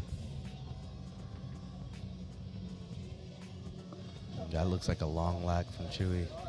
Oh, Lord. Big bounce, small bounce. Here we go. Well, Chewy looks like he works out, so. Well, he does. He's a long-haul truck driver, you know. So, Steve has the break here, and like we were saying earlier, when in these singles matches, 5 and above can break and run on you. So, everybody on this table right now is capable of breaking and running. This could be a very quick singles match, or a long dragged out one if the boys can put something together and get a couple games on this singles. And you also, you have KY and Lupe sitting there for the last hour and a half of this match, and they're finishing this off in singles. So each player is going to have a little bit of a stroke in them going up to there. There's a little bit of advantage to that too. It's definitely a thing for sure. Yeah, I don't know how many times I've won, hot seat and just been sitting in a tournament for hours. I'm just kidding. I've actually never won a hot seat match in my life. I'm always B-side. I used to call it loser side, but it makes me feel better to call it the B-side now, so the B-side. And I actually like coming from the loser side of the B-side bracket, because you do have that constant play, whereas sitting really does take it out of you. So I have a theory about the loser side or the B side. If you're going to be on the loser side, get in there early for me, because you're playing on wins, and everyone you play from there on has usually lost. They're coming off a loss. Right? Yes. Right. And then someone from the loser side ends up in the finals anyways. So someone has to come that route. So unless you're going to go all the way through it, and we play a lot of single modified tournaments. That's so much where tougher. that plays I mean, in. yeah, that's so much tougher. It's like, what a good break here. Made the 9. We're going to spot it up. Yeah, no golden breaks. Now we have an interesting 1-2 here. He's probably going to try and be conservative, because he knows he can't lose.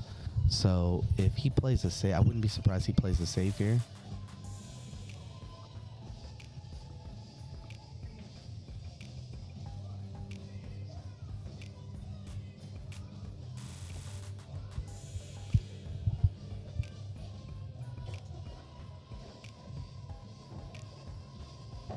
Then again, you don't want your opponent back at the table, so we're going to see him take his time with this one. He might shoot this 1-9, or the 1-2 rather. 2 in the corner off a little bit of a draw shot, little check it over.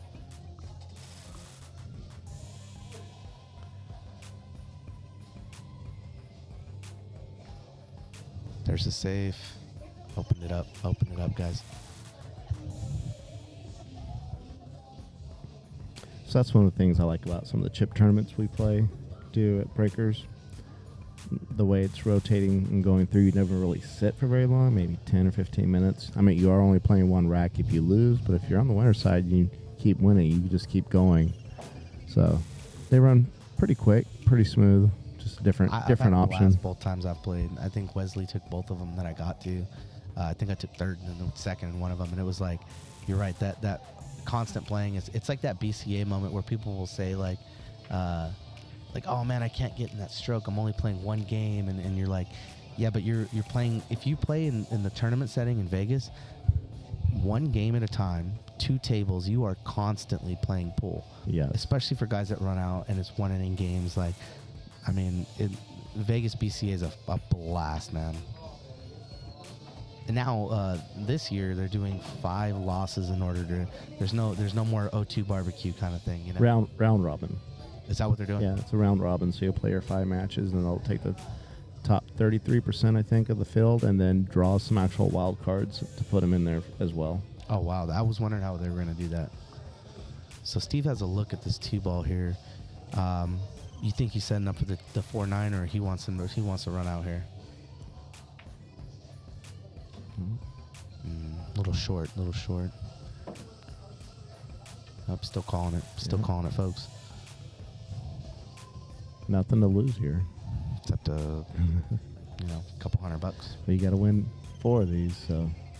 Steve only got to win 2. There is Steve and team. True. There it is. What a shot. Oh. Now we have the opposite here. We have a 3-ball combo off the 4 for the win here. Chewy's smiling a little bit. He sees it. He knows it's there. It's a cheese ball, but he's going for it. What do you He's think? seeing it in his eyes. What do you think about the 4 off the long rail behind the 7? Or are you trying to go 4-7? You're shooting that 9-ball right now. I know, but you definitely want. So what I was taught is that if I shoot that 4-ball as a combo, I don't want to hit the 4-ball directly to the 9. I want to use the rail to come off of it because it makes the backside of that 9 bigger and more room to miss. Yeah, so you really I was saying that rail option first. instead of the 3-ball. Absolutely. You're combo. right. Yep, you're right. Then maybe that spits that 4 somewhere else. Oh, that 4 sits. The cue's coming up, guys. Oh, he's safe here too. Yeah. Well, I mean, if you're gonna go for that 4-ball, the 9-ball rather, you don't want to leave it in the pocket. So, I mean, that's best of that. Could have worked out for him. Oh, James over there from corner pocket, Demon Diamond page, rail first.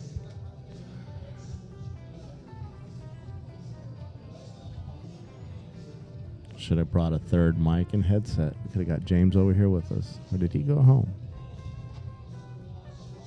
He's definitely not home. Oh, no. Yeah. He tried. I mean, he had to bend the heck out of that one. So now, the way that cue ball came up and hit the 7 there, this is not an easy out. And the reason I say that is because you've got to come back and forth. Like we call them like a shoelace drill, going back and forth on a table from one side to the other to make balls for the 7-8. And so this may be tough here. You got to get perfect on the 6 to come back and avoid the 8-9. Just cue ball control, and they got this.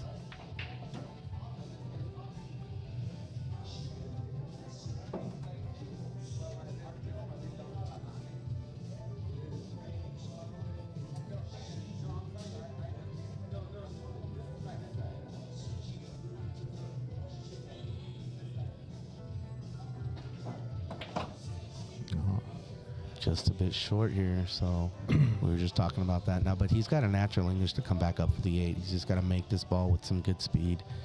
He may be able to use 2 rails here, short rail, long rail, back up for the backside of that 8 ball. He's just got to hit this sweet, no rattle. Up too hard, brother. You're going to come back up. Yeah, the Demon Diamond here, corner pocket, is a 9-foot diamond table with 4-inch pockets. They've been toughest table in town, hands down. It is for sure, brother. I love the table. Well, we can debate that. You can debate it all you want. Facts are facts.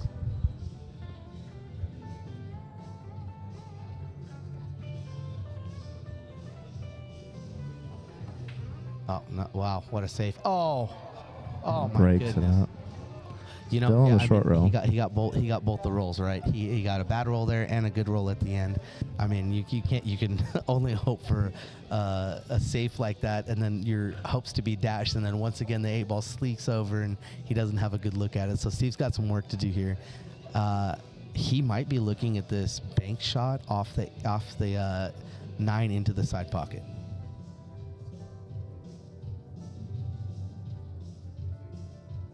Yeah, he's got luck in his eyes. I see it.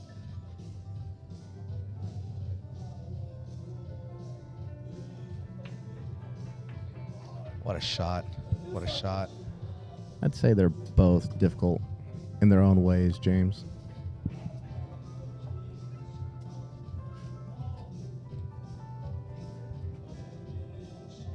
I agree. So this 8-9 run out for the win here. It's going to go back and forth. Again, don't slow roll your cuts at home. Oh, no, missed that 8 ball.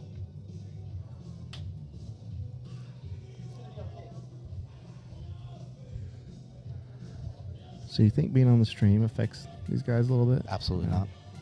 Not at all? No, if it was a... Oh, what a shot. Side pocket. He's good. I think the way that you have it set up, no one even notices it, man. You did a good job. The cameras aren't right in front of your face. You and I sitting here, there's no big, screen protecting us or holding back our speech. So Steve grounded that one out. Gave George the ball back. 6-4 score. It's going to be George and Joe Stallman. They will lag for the break here. We're going to see them shoot for 6-4 on the hill for Joe and Jesus.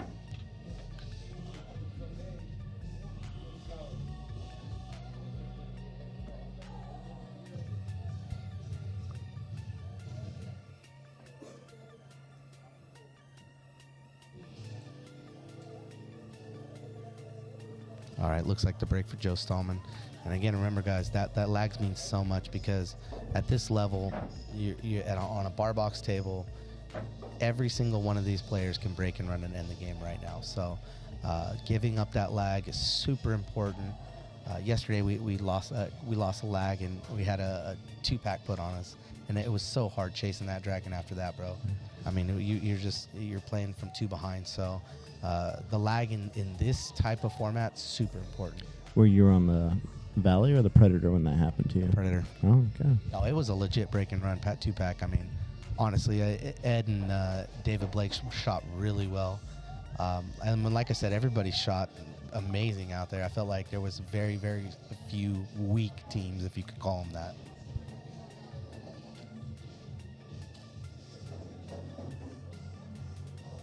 Yeah, I would say definitely 90% of the teams had a chance to win this thing in that bracket. Absolutely.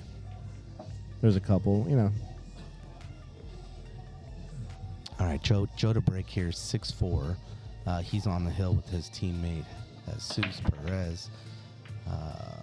We're going to get a ball on the break, but no look at the 1. So we do have a push-out rule here. Push is for those decided at home that don't really play the format we play. A push is right after the break. You're able to put the ball anywhere you want, contact any ball you want. As long as you don't make the cue ball, the other person has the opportunity to shoot after you, and they get to decide what's called an option. Either I will shoot that ball, or I'm going to give it back to my opponent who originally shot that ball. So Joe's going to push here. He's going to try and leave himself a shot he knows he can make, but his opponent might struggle with. Let's take a look at this. And George is going to take that ball there. That's a tough push. It didn't look like he got where he wanted to go there, Mike. Joe kind of walking away a little bit, disappointed in himself.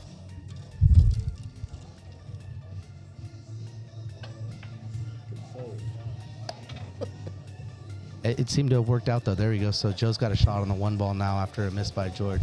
Kind of sitting there for a minute after the long singles match between the two other players. So maybe taking that into account a little bit here.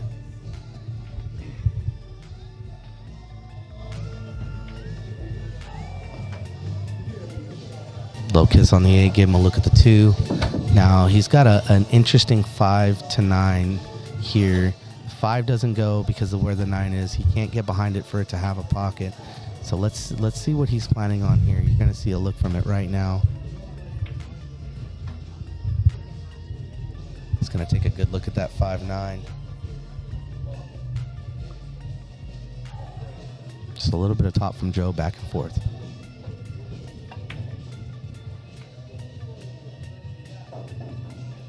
Wow, he tried to get underneath that 5 and actually got rewarded This is an interesting rack here. This may actually be the game. So George has to make contact with his 4. If he does not make contact, that 5-9 is wired.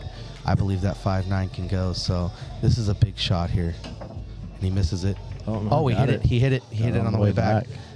And he's going to hide that 4. Split everything up, still make contact. That's a good roll for George there. Well, 4's not really hidden, but They don't have a pocket. And there's the answer there. Okay. So now a little different situation. George cannot hit this 4 ball, and it won't be the end of the match. A little less pressure on him here. Okay, he may be able to see this 4 ball for the cut.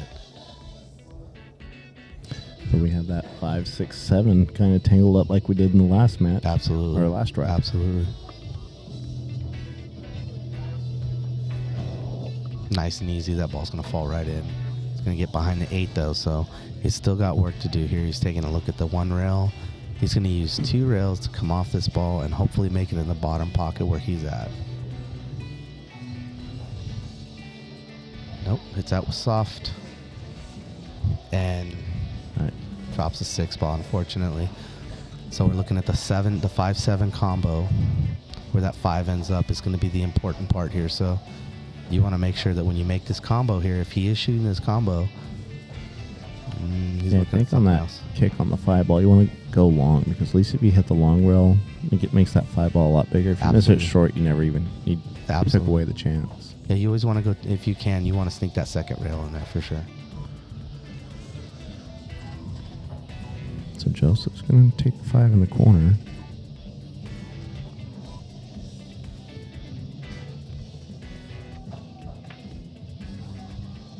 That was such a tough 5 ball. I don't think I shoot that 5 ball, man. So now George has a chance to win this rack. He's got every ball open.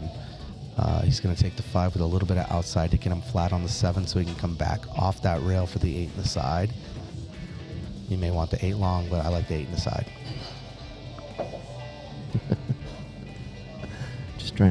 Just stretching my legs out here.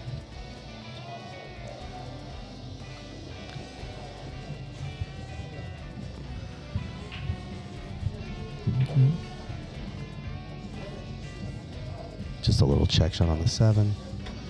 He floated that over very nicely. He didn't want to be on the rail, but he's going to have that to work with to come up for the 9 here. We may be looking at a 6-5 match if George hits this 8 ball. Let's see what he does here. Nice and easy. Good stroke. Easy 9 ball. And now the format, Mike, if he makes this 9 ball here. Jesus and Joe have to put up who's going to be first again because they are in the lead. Got you. So they're going to put a blind here, right? They call that the double blind put up. Correct. Got you. Now, no matter who they put up, it'll be the opposite player playing them. So if Jesus goes up, George will be going up. For me, I think I would put up Joseph. Since he was already on the table, he's still kind of in rhythm. Steve's been sitting. So that gets George off the table, lets him cool down a little bit, and Steve has to go up cold while Joe's just came with the rack. So I think that's a smart play. This is a really cool format for this reason right here, folks. So these two players have, we all know each other from in town, and they've played each other before. So now we're looking at almost what it comes down to is a hill match for twice in a row. Because if Joe wins this here, obviously it's over, but Steve has the ability here to put a hurting on him and get to the hill. I mean, every match is hill after 6-3, right?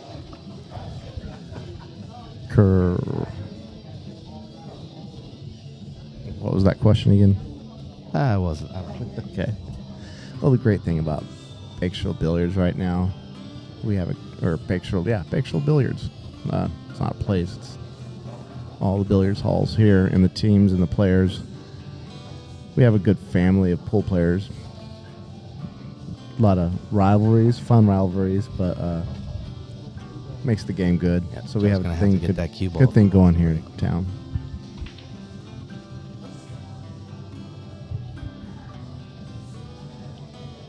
My favorite thing is when someone comes up to me and goes, "Yeah, we have a rivalry, don't we?" I'm like, "We do." I'm sorry. What's your name? Well, I'm not like that, but I'm just like. He goes, "Yeah, we're 1-1." I was just like, "Oh, I don't remember full matches." Right. Well, I mean, I've been in situations where I've played your team, I don't know, maybe 3 or 4 times in a row in Tri-Cups matches and lost. So I definitely had something out for you. And every time we've played, we've had good matches, you know. But that's like, it's one of those things where the 5s play each other so much because we're so needed. Like you have a good 3 and a good 5, and that'll get you to Vegas if your team, you know, is managed well. And it seemed like I lost so many Tri-Cups matches to you that I was like, we're not rivals. I just don't want to lose to him anymore.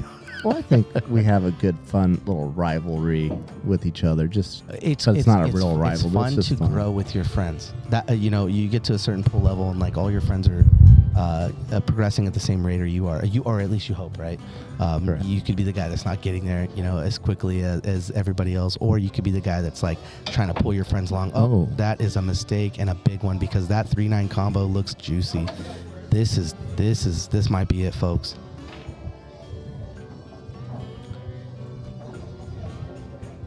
So Joe's definitely going to take a look at that 3-9.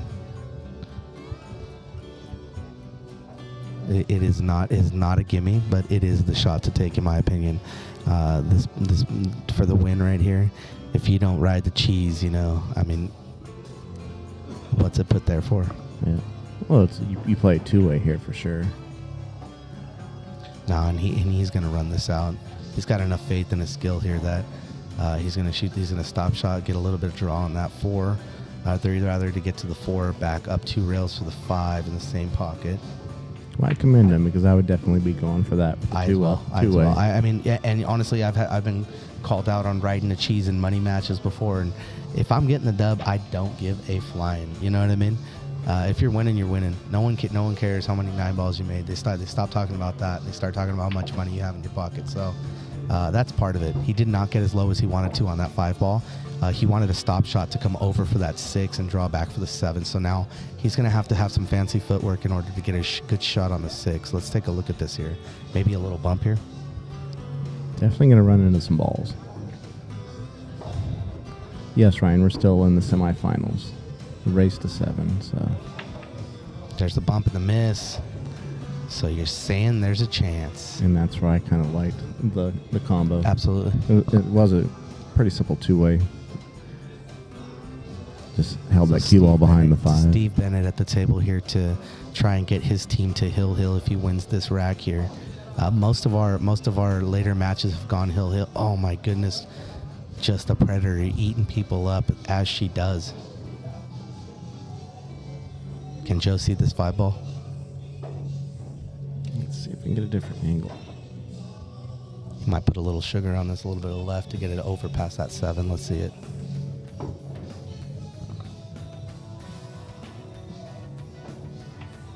Oh.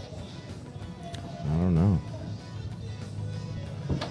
That didn't look like a good hit for me, but. We could take a second look here. I think he hit the 5 first. Me and Mike are turning around watching the screen behind us, folks. Yep, good hit. Oh, but a miss on the 6 here leaves Steve with a difficult 6 ball. Even if he makes this ball going back and forth all the way down the rail, he's going to have an interesting 7. So this is by no means an out ball here.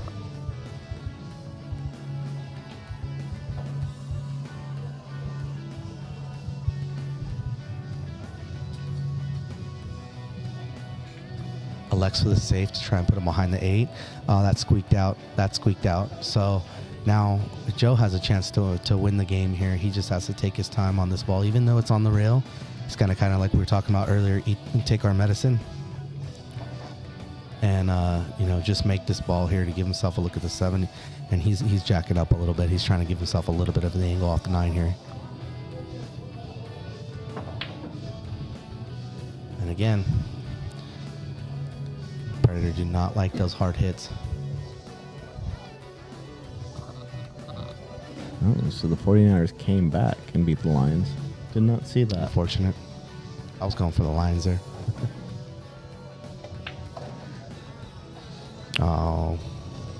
1-2 skidoo here. He's got the little bit of a edge on his 7 ball. A little bit of outside to come back for the 8. Just got to miss that side pocket. Let the French toast on the rail. Here we go.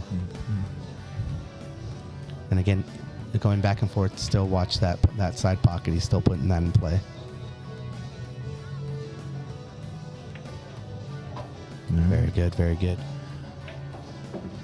This is not a shot to take lightly on this table. I promise you, there's a possibility of him rattling this 9 ball if he's not careful. All the care in the world. All right, guys, hill. Here we go. Hey, this is a match right here. They came down from 4. You're on the wrong side, though.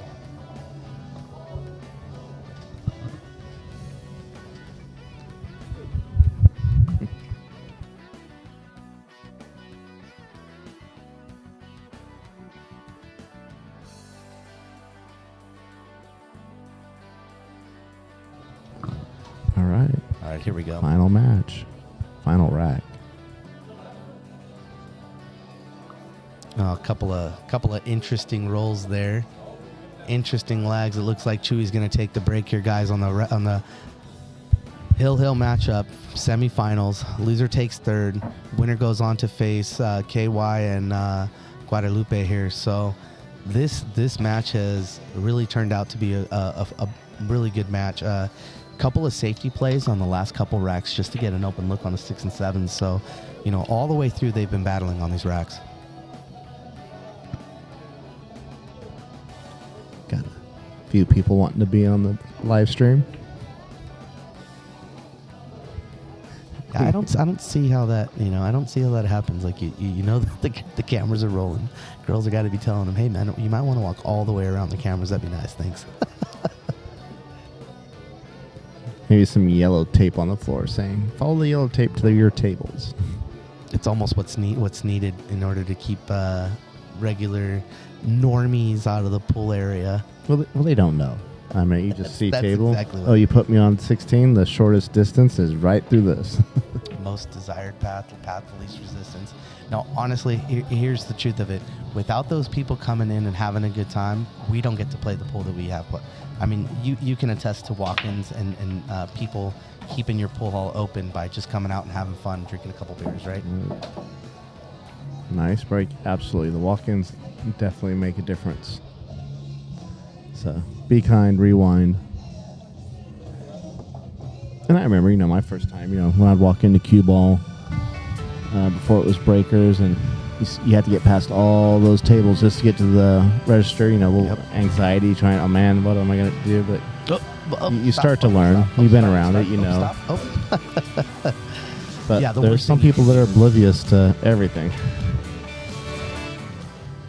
The worst thing you could do in a pool hall is walk and stop and walk and stop. If you're ever caught in that little area where people are down on their shots and just keep walking. Commit to it. Yeah, don't look back. Just keep walking. That's just it's hell on a player when you stop. The stop motion's really what catches your eye. So Chewy's got this 1 ball here. He's going to come back and a little bit of inside to dig that ball over, and he's looking at either a safe behind this 5, or he's going to try and make a combo here and get out. What a good break he had. He just got this 1 problem ball to deal with, and everything else is smooth sailing for the win. Nope, he's calling the 9 ball, folks. But it's a 2-way shot here, because if he misses this ball, that 3's hidden.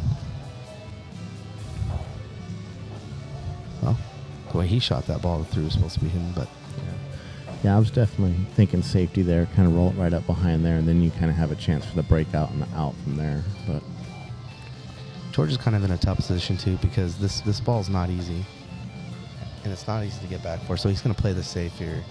Just a small check-up shot on the 3 to the small diamond here on the short rail.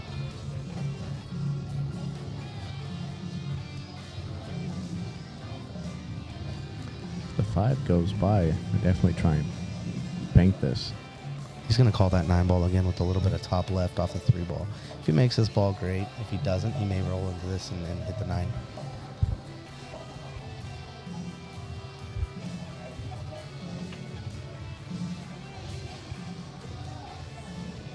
again, here we go. This 3 to the 5 is very difficult, folks. That 8 makes it hard because he's got to come around these rails. So we'll see how he does here to miss this 8, come all the way around and get a look at the 5. And just not enough of a kiss on that. So now George is going to have to kick it with this ball 1 rail. He'll probably make it 2. He should probably call a ball. He should probably call that 9 ball in a pocket because you never know what's going to happen here.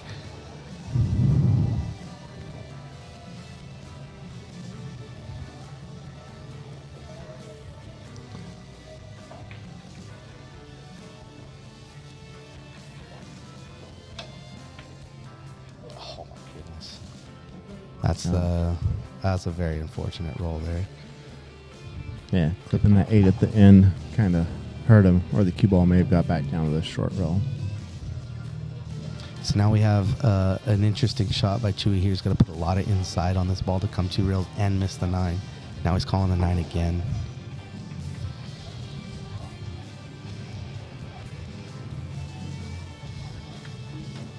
Yep. Now the 6 ball looks like he's got enough to cut it, so he's good here to get out. He's got to take his time on this 6 ball. You don't want to leave yourself no shot on the 7 by going back behind that 8. So you got to barely make this 6 ball to avoid pushing yourself into that 8 ball. And he went back and forth. Went back and forth. Slow down. Hold on, guys. Cue ball control. Oh wow, that ball was so bad it became good again.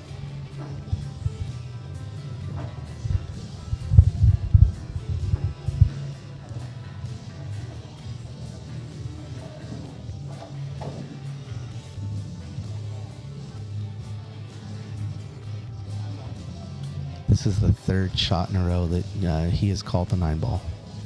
Gotta be careful you don't get underneath it, though.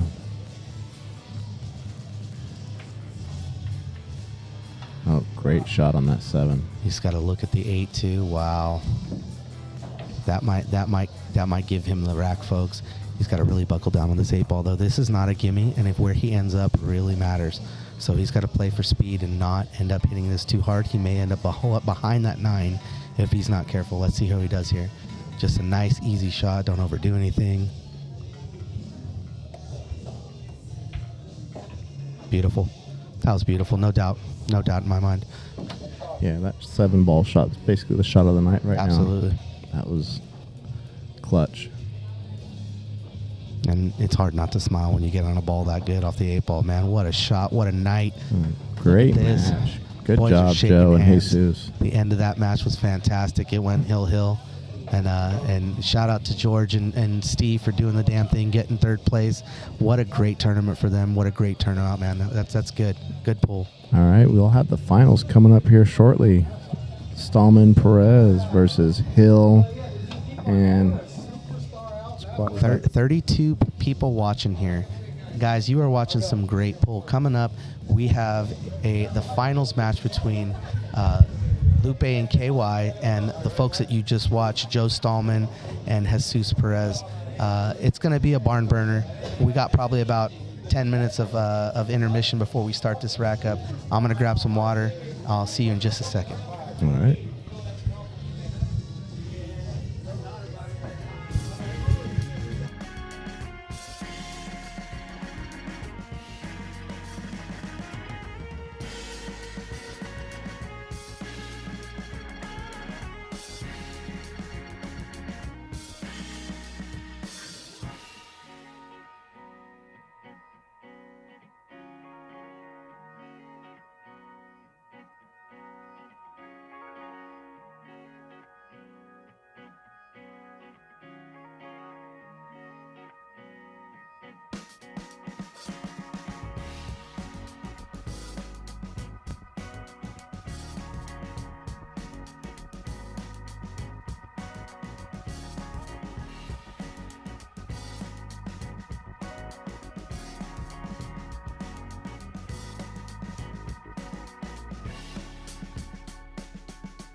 All right.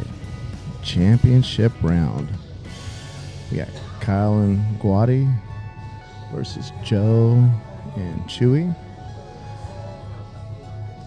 Kyle and Guady fought all the way through the winner side, so they will have to be double dipped in this tournament. It's a double elimination tournament. They will have to be double dipped to be beat. So Chewy and Joe have some work ahead of them.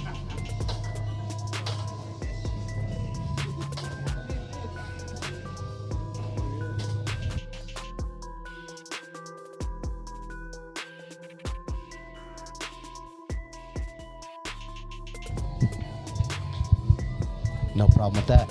So here we go.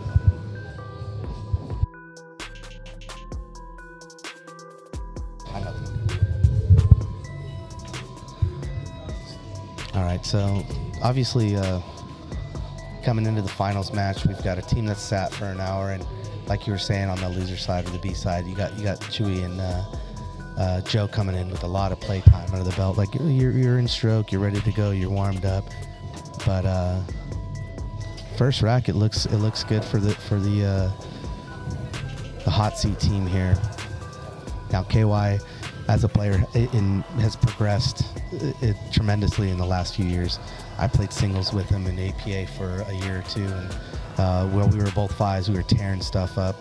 Lost to who? Mike Evans in the finals of our doubles match for Vegas. So again, he's progressed on his journey of pool. He's a golfer. I mean, started in golf, and so it's one of those like book of 5 ring things. You can master one thing, the way broadly, He watches a lot of pool on TV as well. Do you watch pros play?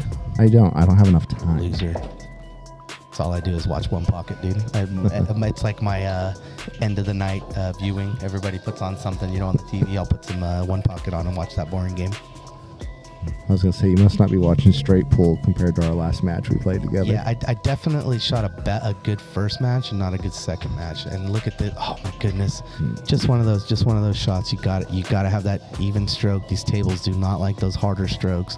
Set himself perfectly for the 8 ball. Now Joe's going to come up here with a good look at the 7 in the pocket and the 8 somewhere in the middle of the table. So it's got 6 pockets it can shoot at as well. It's not the way you want to start your match, but it was looking good there for a second.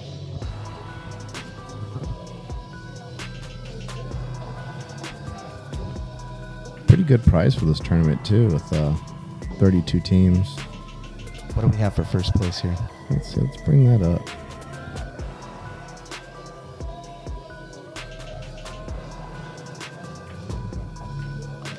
That's not the shot Joe wanted. I said that 8 ball had 6 pockets. I lied, it had 5, and it just got in the line with the one it didn't have. So now we have this 8-9 look. If Asus wants to take this ball, this is tough, guys. He can back cut this ball for the combo, or he can try and play it safe. But playing that safe is super low percentage. There's only one other ball on the table, and man, you got to hit that ball perfect with it being so close. So let's take a look at what he wants to do here. This could be a great shot. It could be a great shot for him. Save the rack if he can make this ball.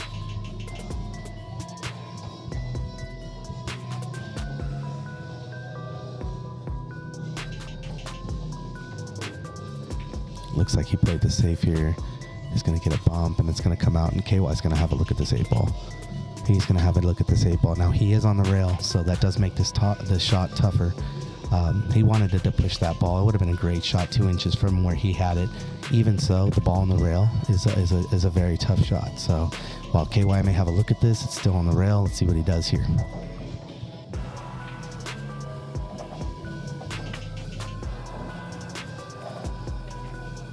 Tried to add a little sauce to that and ended up overcutting that ball with a little bit of inside. Threw it too far. So not a bad leave on the 8 ball, even though he missed. Joe's got to come up with one here, either on the bank shot, or he's just going to play a little push to safety here behind the 8, behind the 9 rather, and he opened that ball up wide. So yeah, they're playing for 1150 for first and 760 for second. 1150 for first. Congratulations, guys! What a tournament, huh? Yeah, definitely. I'm sure the next Bakersfield Open's going to have a couple local sponsors. I guarantee it. Well, this is the Bakersfield Cup. I was talking about the James Tournament next year, or this year rather. He didn't have very many local sponsors. So He had a couple. He had one, Breakers, Billiards, and Breakers, Brews. right, 500 to the highest, There under you go. 500, and highest 500 to the highest finishing female. and that's super important too. The lowest under 500 is like, because you want to cultivate that. Attaboy. That was pretty simple after that 8-9. Yeah. Yeah, you definitely want to cultivate the under 500 crowd. I'm one of them where I'm trying to get better and I'm trying to be the best that I can be. And you end up playing guys that are way above your level and you get the rub. So guys showing up to those tournaments is super important when you're not, you're not going to win. There's no way you're beating Brian Parks in a race of 7. You're just not going to do it. But me, I get to play that guy and watch him play on the same field as I'm on. And it's one of the only sports that we get to play pros with. So, you come to that tournament and you're going to be playing legitimate pro pool players in a setting that you can win on a bar box if you're a 550 or a 600.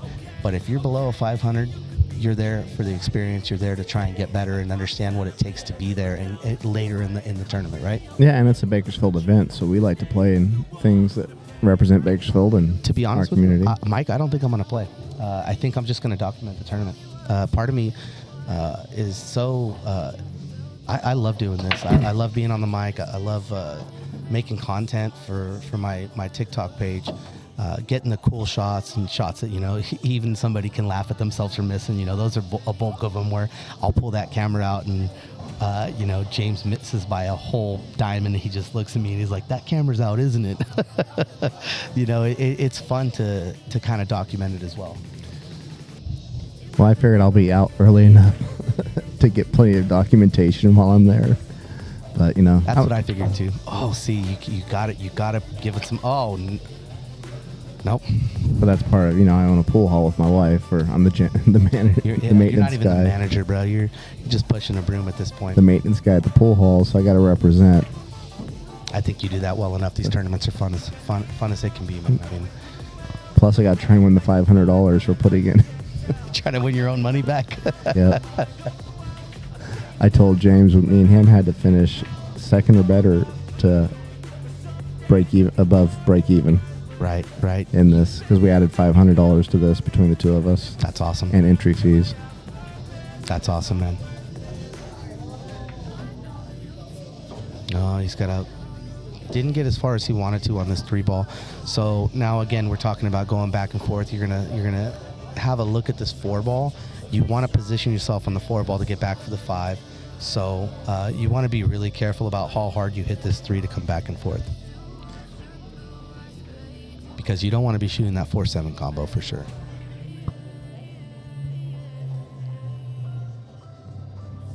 And he didn't want to shoot that at all. He played this safe. And we're seeing just a little bit more conservative pool play moving forward. Obviously, if you're shooting for $1,200, you're going to take your time and make your shots, huh? Correct. Gave him a little bit of a window here, though, Mike.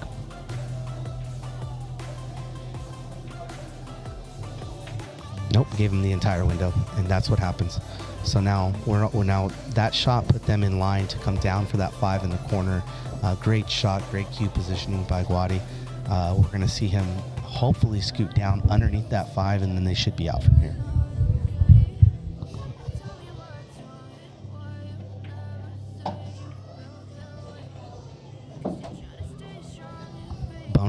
Bonus points here for pushing that 5 or that 9 up, so it gives them a little bit of room on the 8 in the corner. Nope, just 3 rails. Give himself a look here. Just a little bit hard on this ball here.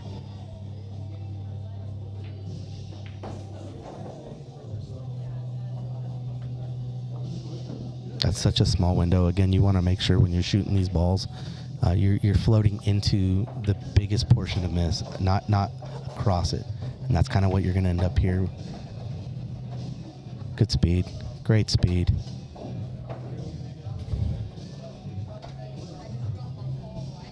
Now he's got to be really careful not to bump this 9.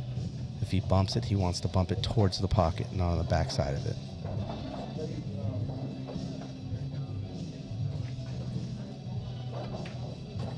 Bump the backside. Oh, wow. Not the best leave here on the 9 here. Let's see. KY's left a bit of a tester here on the first rack, folks. Oh, I'm sorry, second rack.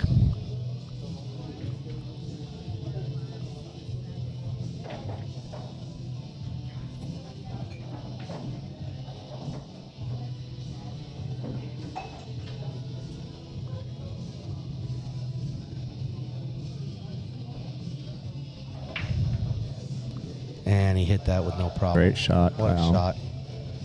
I like to call KY a BMW player. You give this kid a cue in his hand, and he doesn't need to warm up. He doesn't need no practice laps. He just goes. He literally does not show up. He shows up at 7 o'clock, and he will literally start playing pool at 7:01.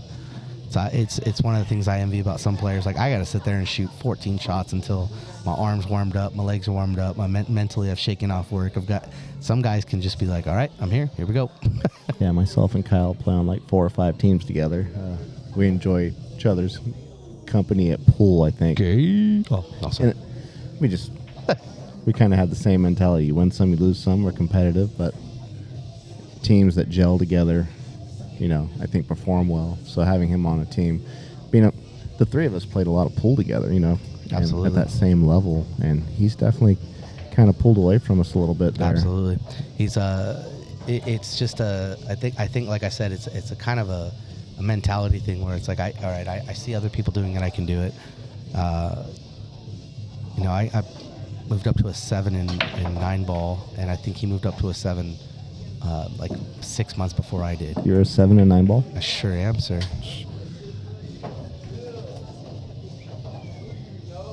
Look at you go. You know what I mean? So this is probably the break of the night here.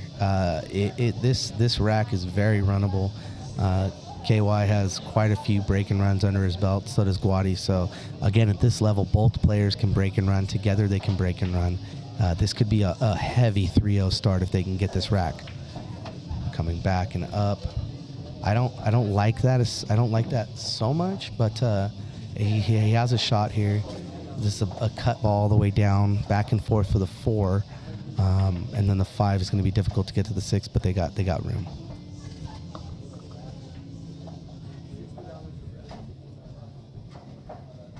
I don't know. It might be a back cut to the side pocket. Yep. You're right. And that's what he's planning on, a little bit outside. Boom. Oh wow, that was a lot. That was a lot of outside to come back and slap that rail to come flat. That was good. So now he's back in line.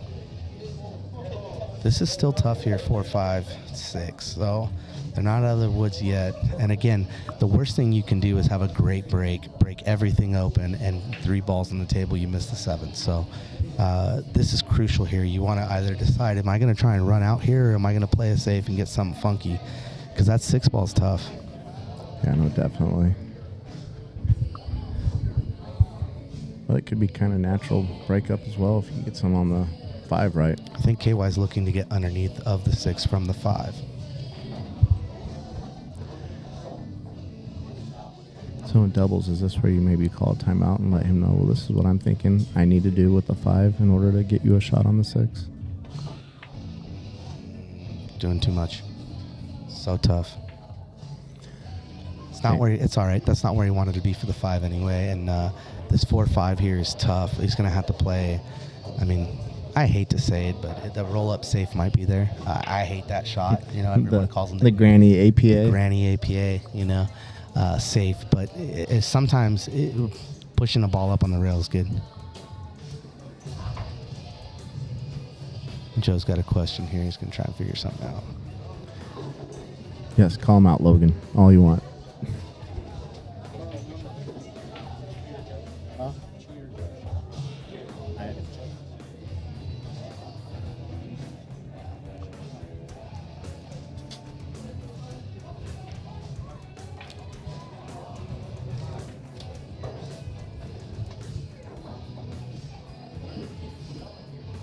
Yeah, just that roll-up save.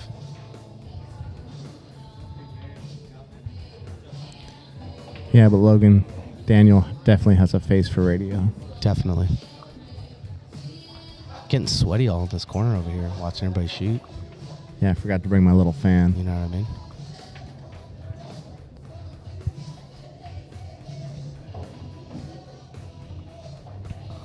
Is that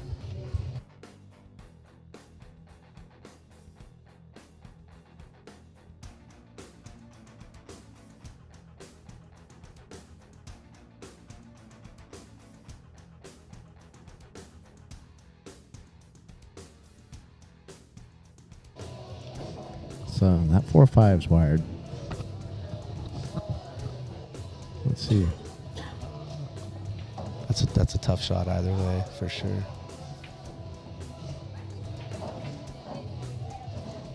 Defense. That's not bad either. So you're going to have a couple of these back and forth until something comes open.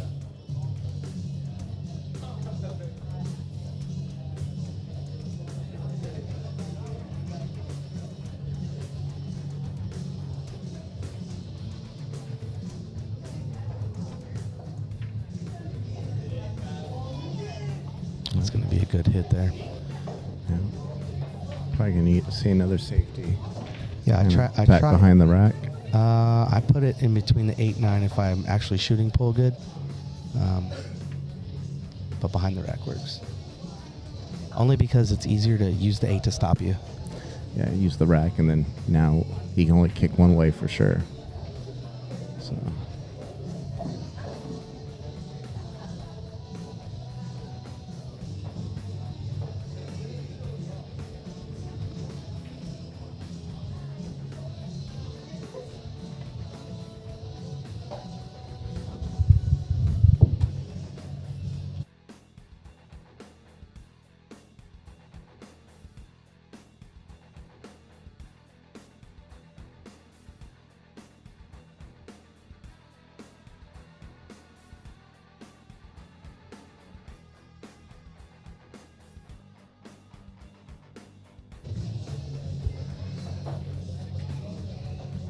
So even though there was a ball in hand there, this is a tough six ball to figure out, because you're going to want to break it open, but the shot's tough too, man. So let's see what they do here. They might go underneath for the 5. Nope.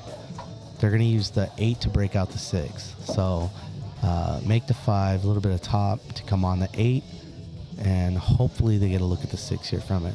We'll take a look here. Oh, I kind of thought I liked going the other way and running in the pile this way, pushing the 6 to the pocket and the cue ball to the other pocket off that breakout. But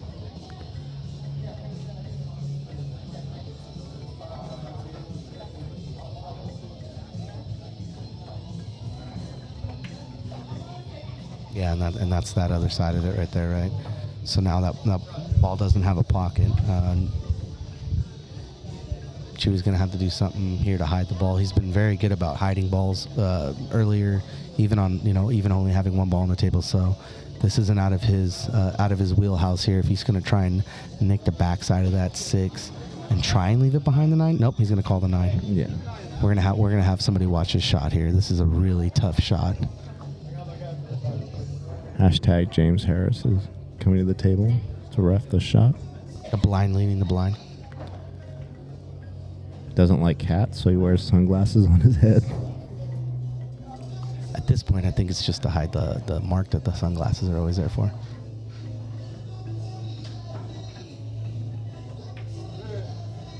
I called a good hit. That 6 is. Oh wow. Okay. So now what do you think? Might the 8-9 wired almost, right? It's a little weird. It's off. Yeah. So now you're thinking like, all right, now they're gonna take a time out here and talk about this. He's like, look, just leave me something inside here so I can leave them up on the rail, up behind that 9. So KY's first job here is not to rattle this ball with the amount of power he's going to put on it to get back over. So clean hit first. There it is. Yeah, that's what we were talking about. Eating lunch, bro. But, he didn't touch the 8-9, so now he's giving it back to Joe with the same situation, and they're going to talk about it. Good utilization of timeouts here, too.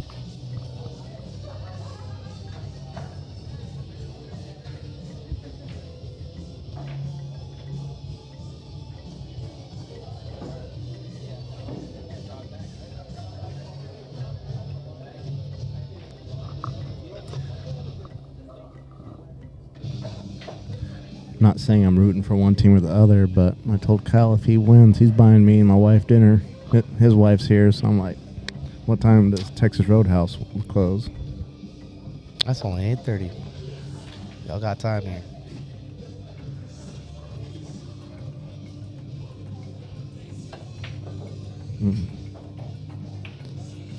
Same thing. Like I said, these pockets are no joke if you're trying to put something behind it.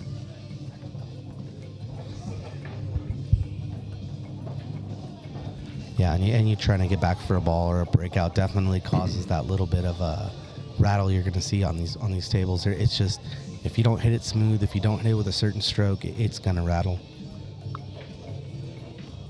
And it's not even that these pockets are super tight. It's just the way these nipples and shelves are built.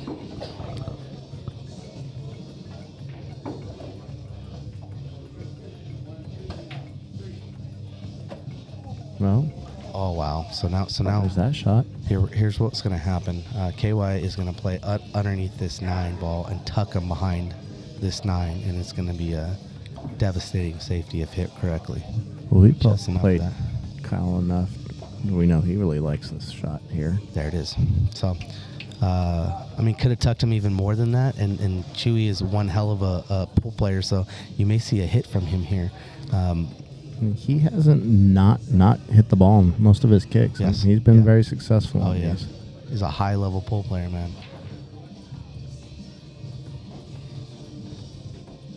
So he may be looking at the 2-rail shot. Angle, same angle in, same angle out. Let's see what he's got here. A little bit of inside.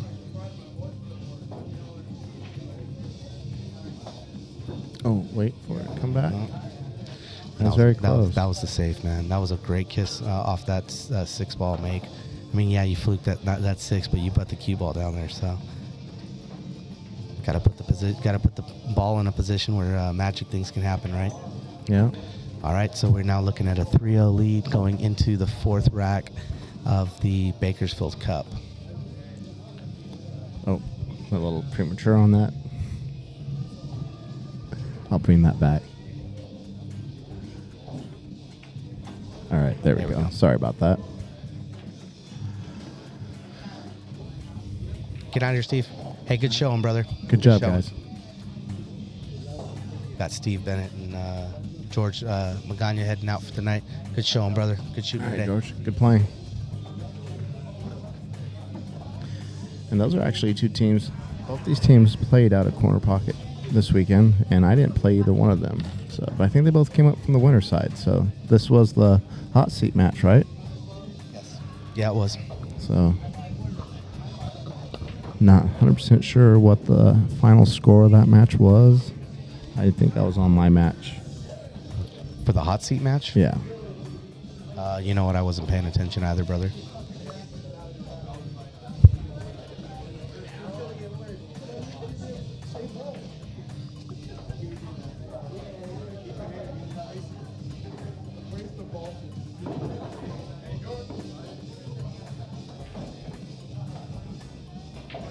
But we can hear Joel very well.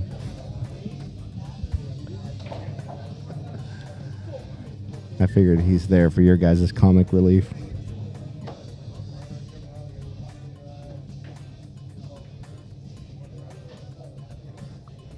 Yes, make sure you smash that like and subscribe button for more awesome pool action. All right, so that 3's buried in the pocket here. You're just going to try and push this forward. Make sure he has a look. That 5 might get in the way if he rolls it too much. So he's either going to make sure he comes off the rail, which I think you should do, to give yourself a look at the 1 ball.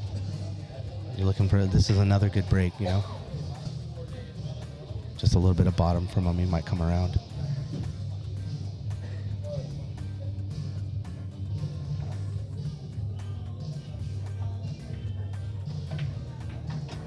Yeah, and just make them both. Why not? Yeah. That solves now that solves one of those problems. Guady's got to come 2 rails with a 5 ball. Kyle's thinking, I made 2 balls in a row, so I should get to skip a turn, and Guady has to shoot twice in a row. That would be a devastating rule. Hey, how about this format? You play doubles, okay? But you're only allowed, one person's only allowed to hit the odd numbers, one person's only allowed to hit the even numbers. That could make that a little crazy and strategy-wise also. Yeah, well, you're always going to make sure that your high-level player shooting odd numbers. I don't want to shoot a 9 if I don't have to. Give me the 9s. You got to have that confidence. I definitely don't want to shoot a 9. I'm good. So Joe at the table with a chance to start something for his team here. Doable 4-ball coming up for the 5. Nice hit. Got enough on it. Just enough to see that ball. It's a tough cut. Wishes he got a little higher on that table. But now Chewy's coming to the table with a chance to come back and forth and a good look at the 6 ball here. You kind of want to end up on the back side of this, the upper half of the table, so that he has a look at the 7. But let's see what he does here. Nope, just back and forth, nice and simple. Don't try and do too much. Yeah, this is an important rack for Joe and Jesus. The difference between being down 4-0 or 3-1. Absolutely. So this is a very important rack. Oh, wow, that is not what you wanted to happen. And now here's the cheeseburger question. Are you going 7-9, or are you trying to run this out with 3 balls? I would call a timeout. I'd want my teammates. They're gonna shoot the 9 ball here. Yeah. I mean, honestly, 3 balls versus 1. Because you still have to hit Anything that can 8 happen. in the side or rattling something. So.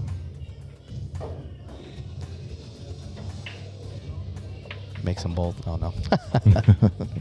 All right, so we got a 4-game lead going into the finals here. This is not the way we expected this one to go.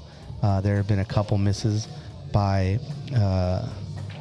either team, and we expected a much tighter race here. But sometimes you get the rolls early, and you just got to keep that game going long enough for you to get the rolls. Yeah. Sometimes you're getting the rolls early, and you feel like you're down on yourself. You're like, man, I'm not getting any rolls. It's like luck will come around to you if you extend the game. You got to make the game longer. That's something that Carlos Castillo and I talked about while we were in Vegas, actually.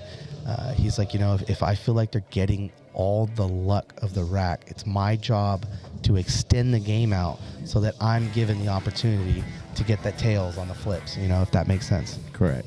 Well, it's not fun being down 4-0, but if in a race to 7, you have to win 7. Doesn't matter when you win your 7, as long as you win your 7. Absolutely. So, like I said, we saw George and Steve almost come back and get their 7 after being down 4. So you snap off a couple wins here, make it close, and then we'll see if they open the door for him here.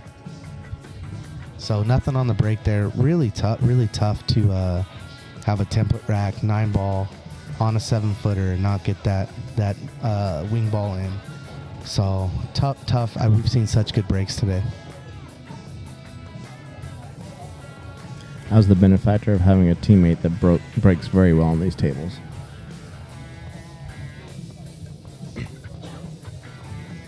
See if he's going to try and bury him here or play that one in the corner, or the side rather.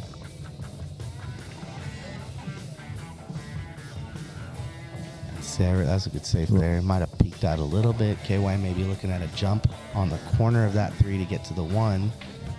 Or he may have a look at the cut. I doubt he can see this ball, though. The wife's over there listening to us talk right now. Hello, Deandra. Why don't you comment in the chat? Help Joel raise up our algorithm. Spit words out. How much of a delay do we have? Probably 30, 40 seconds. Give Daniel a thumbs up if you hear us. There it is. We got it. All right, so this 1 ball is definitely doable in the side. It has that 4 ball to make the pocket bigger. You just want to look at what you're looking at with the combo on the 2-7. So he may make this ball, or he may decide to play a safe, pushing the 1 ball up between the 1-5 or the 4-5 and leaving the cue somewhere behind that 5 ball. Nick, you can see the bracket on Breaker's Facebook page. I posted it on there a little while ago. I think the link is in the chat. Guady was actually hot seat team.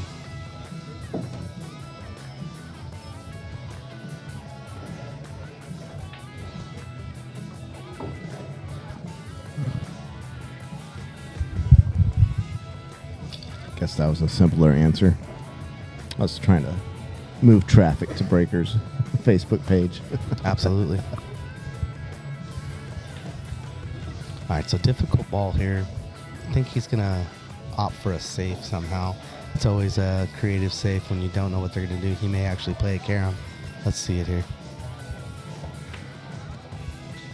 Oh, the safe behind the 9. It rolled up just fine.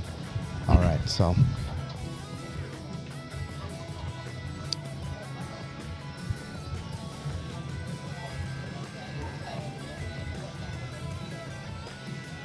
All right, he's going to go 2 rails here, looking for the, not just a contact, but the 2 on the side if he hits this right.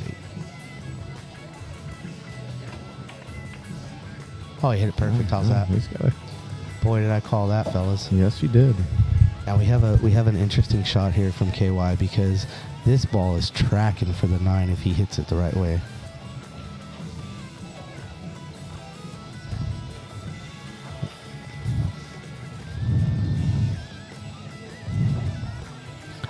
It's hard not to go for that 9 from where it's sitting. If he cuts this ball in and misses, he's pretty much putting that ball in a bad spot for it to miss.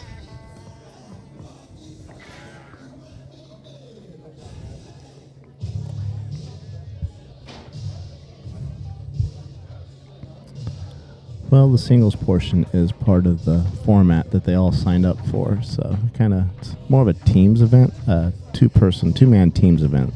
This starts off at doubles. We might have to rephrase how we title it, but makes it fun. I think everyone's enjoyed that singles portion of it. It really throws some strategy into the game. I loved it. I mean, I really wanted to shoot better, but the format was dope, I think. Because to be honest, you're playing doubles, you're playing well, whatever, and then singles comes up, and it's like, well, here we go. All right, here we go, guys.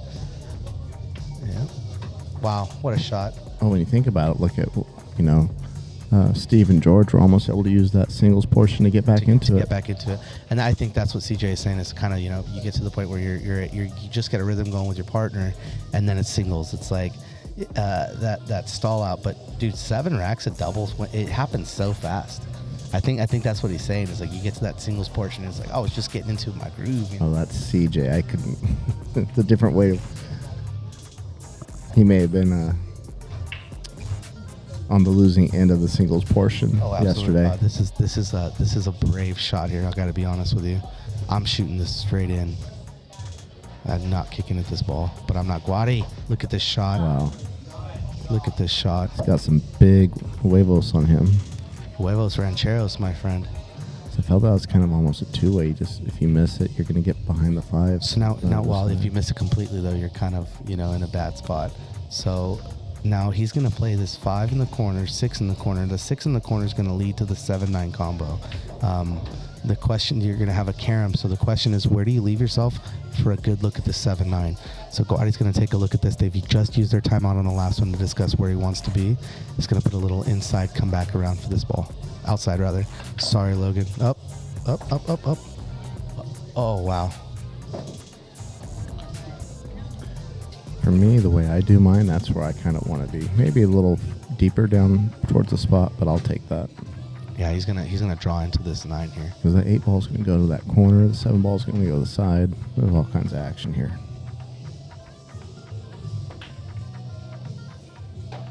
Yep. And now we just got that unfortunate kiss on the 8 to come behind the 9. 3 rail. I have a feeling here, if Guady makes this is probably the out of the tournament here. All right, here we go, folks. 1 rail kick.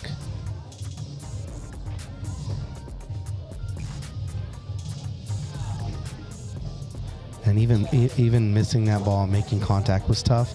Jeez, and he left him so tough, so long on this one. So Joe's gonna see if he can play a little bit of a safe behind the 9. It's just the distance makes this ball tough because you got to hit it with the right speed. He didn't get enough of that. Not a bad leave here, though. We're going to probably see the same attempt by KY to kind of kick the ball away. Maybe go 2 rails to get flat on the long rail, or short rail, rather, and keep himself behind the 9. This is a tough shot, though. Yes, definitely timestamp that, Nick Bell. Oh, went for it straight out. Okay, well, that's not a bad leave, though. Still, again. I thought if he was going to go for it, you try and put the cue ball behind the 9. So if it did go in, you can still take the 9 down to the other end. Yeah, now Chew's got a tough cut here. Makeable, though. Oh, no, just not. Okay, so now Guady has a... Guady's feeling it. I think they got a lead. I think he's going to go for it. I think he's going to bank that in the side and 3-rail back to the 9. He's got to hit this hard, and these tables don't take kindly to those like really hard cut shot or the bank shots rather. They shrink up. So let's see. He's got to hit this to come around.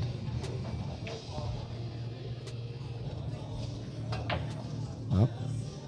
One more. Oh, got it. Hit it. Wow. I had that same shot earlier and made it on the 4, but it came right through and scratched in the corner. It was just like James's heart was broke. Those are heartbreakers. I love to make a ball and just watch the cue slowly roll in, dagger in my freaking liver.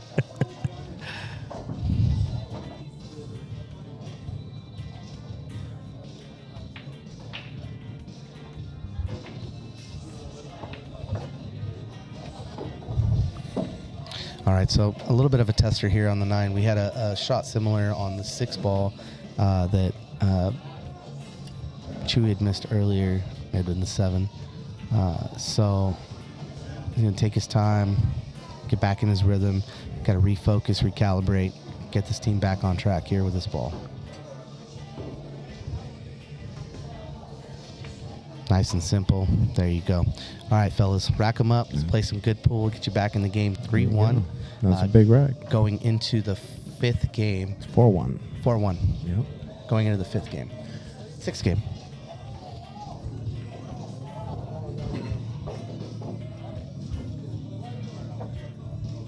Just a little bit of breathing room, Mike.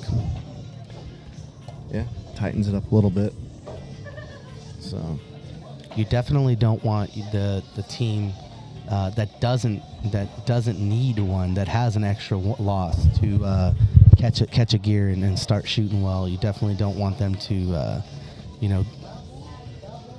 I don't know, just get ahead by where they're at right now without putting some doubt in their mind. Because then you start free rolling, guys start feeling themselves. Guady hits that bank shot on the 7. It's a 5-0 game. So that was a big rack, man.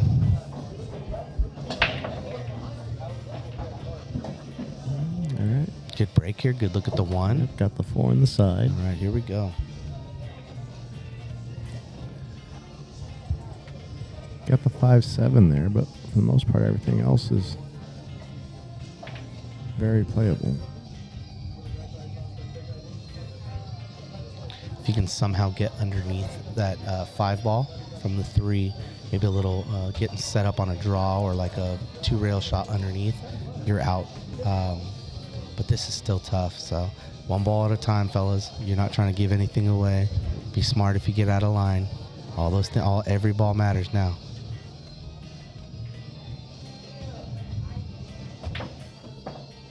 That's going to be ball in hand. He hit the 1 ball with his cue. Unfortunate, but you got to, didn't expect that 1 ball to come back. Didn't expect him to miss it, so he didn't move his cue. Oh, that's unfortunate.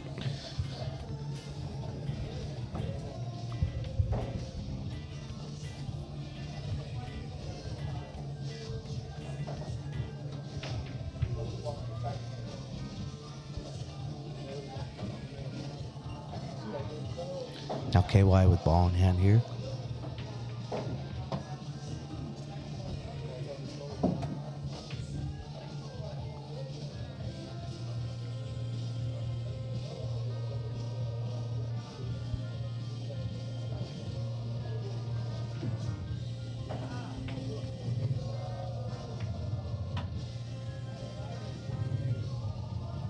All right, the back and forth on the 2 ball to the 3. Now, this is that shot that we were all talking about to get underneath this 5, or to try and play the combo. We'll see what KY's feeling here. Yes, Nate, this is the finals. Oh, no, didn't get that one. Didn't get the... Well, that was a good look at the combo anyway. So now the shot is going to become... if he wants his 3 ball in the corner, which is fine, he's going to put a little bit of inside to get that ball to track backwards for the 5-7. If because he doesn't have... He's almost straight in. He doesn't have the ability to get back for that 9 or that 5, underneath the 5. So let's see here. Yeah, just a little bit of top to come back and forth. Got to watch that side pocket. Watch the side pocket. Well, that helps with the 5 situation for the rat. So now it's up to Guady here. This is the toughest shot in this run out here. So, and a lot of the times, Mike, we do too much trying to get the perfect shape on the next ball. It's something I'm noticing where I'll try and play a perfect shape, and it makes that ball in hand so tough just by me shooting the wrong shape. Got to see the whole table, and I think Guady's going to do something a little different than I would. Look at this. What a shot. Kyle says thank you. Okay, so now this is a shot that KY's got to hit with a little bit of he's got to pay a little attention to not get behind that 8 ball. So he draws that stop shot. I don't. You like to stop shot with the cut, because that's a difficult cut for me. I'm just saying. I'm not leaving myself that 7 ball. No, I like that, and then you're going to come right at a little bit of bottom, outside bottom. Yep. And then bring it back to the other side. Gotcha. Yeah. Yep. Let's see how Guady handles it. I would not shoot this off myself. Kind of keep it simple there.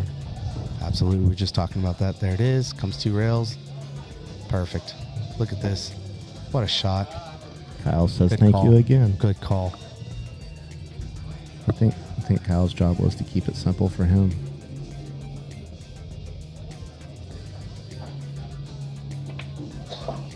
And these guys are just rolling now. These guys are just rolling. All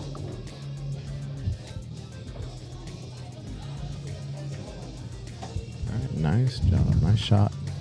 All right, we've got a 5-1 lead going into the 7th match of doubles. And this is going to be the final doubles, correct? No, they play 9. They play 9 doubles. 9 racks of doubles. That's right. Before you get to the singles. So they have a chance to finish this out in the doubles matches. And I don't know that that's happened. Right. No, I know it hasn't. Not on our side over in Breakers for sure. No one really finished it out in doubles. Yeah, we're just a little over 3,000 prize pool, Logan. So for 32 teams. Actually, now that I think about it, my 3rd game with Cody, we finished out in doubles, so it's been done. Did you get knocked out in doubles, or you guys finished? No, that was actually one of the ones that we won. Thanks, okay. Mike. I was just asking for a friend. Actually, out-of-town team, too. Good people. We played. We found our groove. It was awesome. That was a good match for us. But, you going into that match against David and Ed was just vicious. Started with a 2-pack on us. Up the break again. Looks important. Yep, we'll have an open look at the 1 ball. Nothing fell. 9's not in a pocket. That's good, Well, Kyle's looking at his tip, trying to figure out what went wrong. Well, he did get new tips put on his jump cue and break cue. What's he rocking now? Some Kamui something, I think. Kamui has a hard, what do they call that? It's not phenolic. It's like a super hard resin dipped leather. He changed them out too. Really? Yeah. Yeah, for He the wanted more longest control. time, KY had a sick 8-ball break. Like, it was impossibly good. And I would be like, dude, what? Like, how are you shooting that ball? Like, why is it that 8-ball? I think you're is so mistaken often? Kyle for me. No. He Yes. had this leather tip that was like 34 years old. It looked like a chair from a poker player's, constant leather ass. I mean, it was so beaten down that every time he broke with it, it was like a break cue. It was so well worn. All right, so we got a little trouble on the 2-ball here from that 1. Joe's looking to jump, pulling out his Predator Air. I'm gonna dart this ball. Oh, actually, he's jumping with the Ghost now, the Q-Tech Ghost jumper. Do you think David knows about this? David Del Castillo, the Predator comment. rep. No comment, sir. No comment. I think it was out because it was just Chewy's. I don't think that's his, for the record. Could be. I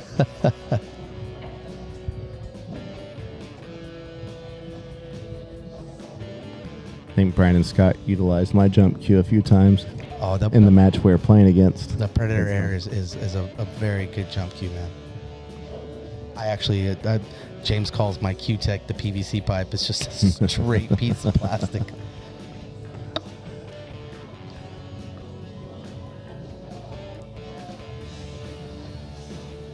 Oh, that's super unfortunate.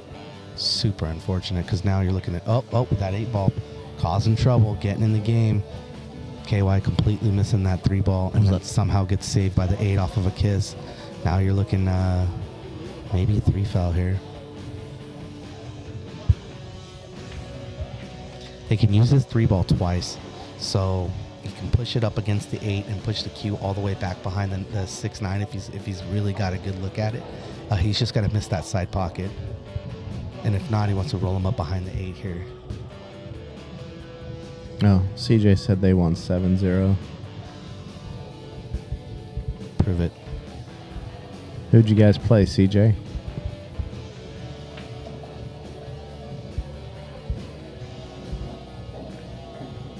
Oh, it's unfortunate. It's one of those things, Mike, you're trying to play that safe so softly and so perfect. You end up opening everything up. It's so frustrating. Did you need to have that much angle on the cue ball on that shot? You know, everybody has their own way of like coming off the rail, and I don't think he did, but it's unfortunate that he opened everything up because look at this. That 3-ball, holy moly. Yeah. Mark it down, Mikey. Yes, time stamped. Wow. Guady. What a shot. We're going to see this ball again here. I'm taking a look at the monitor behind us. Look at this. All the way from the second diamond down, straight walking that dog in there. All right, so now KY's on the 4. Tough. Oh, my goodness. Beware of side pocket, he says. Unlucky roll, though. Sometimes you don't get rewarded for a good shot. Well, you really, the way he hit that ball with the English he put on it coming back off the rail for flat, I mean, yeah, it's tough, man. It's tough still miss that to get scratched on that. All right, so Joe's gonna come up and shoot this 5-ball, give himself a look at the 6 underneath the 9, and then we'll see how he handles the 7 here. They may just try and stop his ball and float it up in the corner and then shoot that 7 or the 8 in the same pocket. Let's see what they do here. Did he get deep enough for the 6? He can see the 6 wholeheartedly, but a whole ball. But the problem is that I think you bump the 9 if you're just drawing it out, and then you're flat on the 7. You may even scratch on the back side of it. So this is tough. This is way tougher than it looks.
All right, we had a little break there. Let Jesus come use the restroom, come back. That works. He got a little further than what he wanted, but yeah, but he got a nice roll here. So he's got to going to take a timeout here. Everybody wants to know what they're doing on this ball, especially because of the score. This is a very important rack. This rack really, really either puts you in a position to come back or puts you in a position to put your back to the wall. So Joe's really got to focus. Remember, again, shooting these balls hard results in a up. There he goes. Good speed. Nope. Oof. That's one of those situations, Mike. You give your boy a timeout, and you're like, should I even talk to him? Like, should I have just let him shoot his shot? You know? I did tell James a couple times. He stopped me. I was shooting good. I was leaving you good shape. It wasn't that he wanted to make sure I got him perfect, but he didn't need to be perfect. It kind of stops that momentum you had. Absolutely. Because you can get in a rhythm with doubles. Yep. Okay, so here we go. Guady's looking at the bank, but even the bank is tough to get back for the 8. So he may end up shooting a safe here. Let's watch this ball. It plays off the 9. No, he's trying to cut that ball. He ended up stalling out on that rack. All right, 3 balls on the table. Lazo's boys have a little bit of work to do. 5-1. It can be done, folks. We are going to run this back probably in about 90 days. I think we're looking at doing it every 3 months. It's pretty successful, filled up quick, so we're going to do one more at 32 to see how fast it fills up and if the interest of it and everybody wants to play. Everyone had a good time so far. I didn't hear anyone really complain. So, and like I said, we had people calling in 2 or 3 days before the tournament started to ask, hey, can we play? So yeah, there was plenty of interest. I had a few of my friends ask me how I got in so early. It was like they put it out. They put the flyers were out a month before they decided to do this. I mean, so if there is a recommendation, it's always talking to Mike, talking to James, and asking him, hey man, what are you doing in your tournament? Let me know, a week before it starts. And I can't tell you how many of my friends were like, oh man, I really wish I could have played in that. I could have found a high level player. Keep in mind, guys, the lower level players are just as, in this tournament like this, it's really needed. Nice, smooth, easy 9 for him. Because a lot of the players that had a 500 or 550 did really well, and a lot of the players that had a higher and a lower player didn't seem to. It came down to the singles, and that hurt them, right? Not having that 1-2 combo. Essentially, you had a really strong player and a sort of weak player. And some of the lower players stepped up, like I was saying, and really made it a game. Yeah. So who you play with really does determine how much fun you have. I played with plenty of people where if I missed, I knew they were just going to hate me later, and I like that. I actually like I don't want someone to be like, hey man, it's okay, we're here to have fun. Like, winning's fun. I don't really. I got other things to do besides lose. I'm good. Correct. There's just that much more action for us. Price point is decent, so makes it very cost effective, but a good prize pool as well. Absolutely. All right, so we got a ball down on the break here. He's looking at a 1 that he's probably going to play a safe here on to get back underneath that 5-8 if I'm not totally not knowing what I'm doing here, but because if you try and cut this ball, it's such a tough cut, and there's not really a good reward for it. I'm thinking just a little bit of outside to get this ball up and over. There it is. Oh, actually, bang with the bank and went for it. Look at this. Got around the traffic, got on the 2. Yep, absolutely. So now this 2 ball, we have a little trouble 5-6-9 there, if you guys can see up on the rail. This 2 ball is makeable, 3 balls makeable, but what are you going to do when you get in this thicket here? So let's take a watch and see what they got here. I do know that's one thing Kyle was telling me. Him and Lupe were having troubles with the break. I think Lupe scratched a few times yesterday on the break. Like I actually did see him break when I came in. I saw him break and scratch, actually. Yeah, that if you hit a little too much draw on these template racks, it goes right into the opposite corner pocket. Too hard. Did he get him, Mike? Might have just enough. Let's see if we can get a better angle there.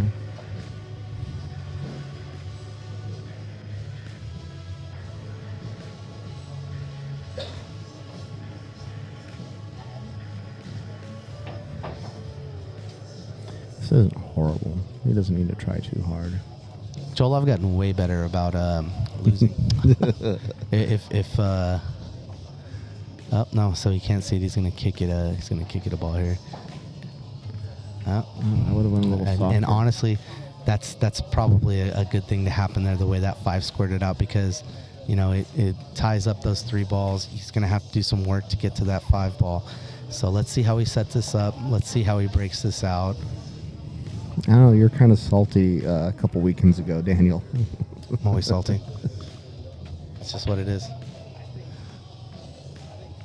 Yeah, most of the time people don't beat me. I beat myself, if I'm being honest. I don't lose very often, you know what I'm saying? But this is tough here. I think they're going to play the safe behind the 5-9.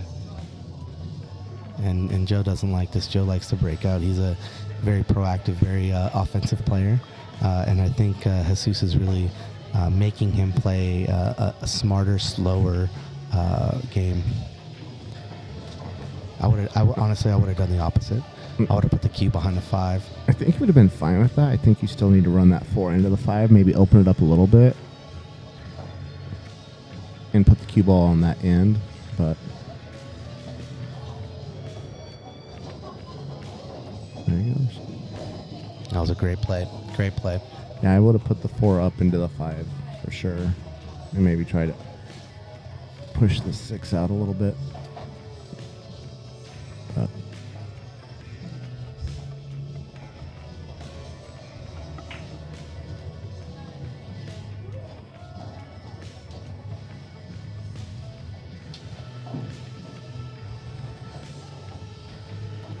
What a great shot. Good speed there. All right, we got a 5-2 race. Race to 7. This is the 7th game in 9 games of doubles, and then they're going to play the rest single matches.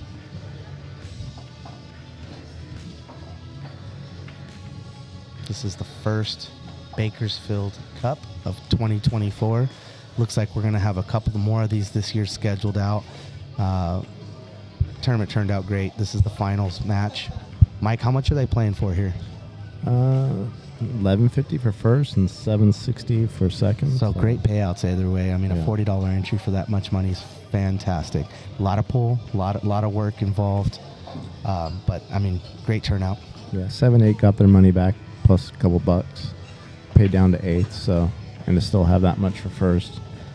Yeah, that's awesome. Well, big ups to Mike and James for putting it together. Not only that, but putting in some extra dough for the pot. So I think you say you're at 500 each. That's awesome. 500 between the two of us, so $250 a piece. Right on. Plus, we donated $40 entry. Well, we got it back though. Yeah, you got it back though. Just really careful with this, trying to tease apart this cluster without leaving anything open. Now Guady's going to shoot at this 5 ball. He's going to try essentially do the same thing that Jesus did, and probably try and leave him behind that 8 with a little bit of outside. Almost had that shot. It was tough.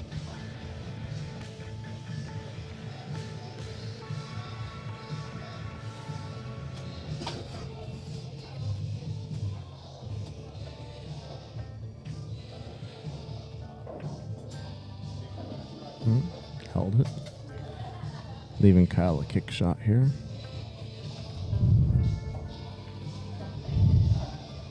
He's had a few of these, so he should be dialed in by now.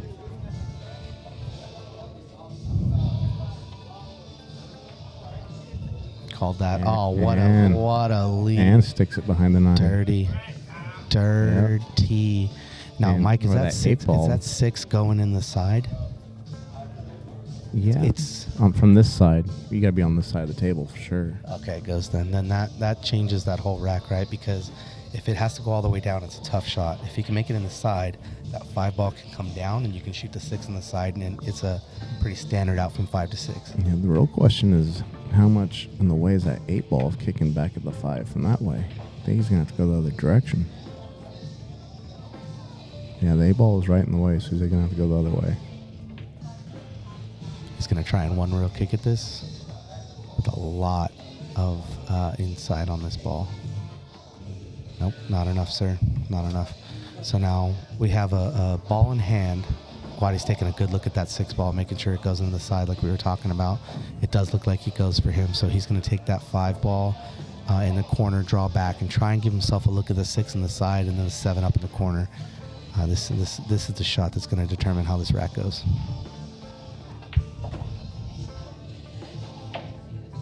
Beautiful. Beautiful. That ball could have ended up all kinds of places with that 9 in the way, so that was a great shot. KY is going to give it a little something, come off the rail with just a little bit of angle for that 7 to get back for the 9. A little hard, but he's all right. Give himself a little bit of an angle. Nice and simple here, Guady's just got to keep it simple. These guys are doing exactly what they should be doing.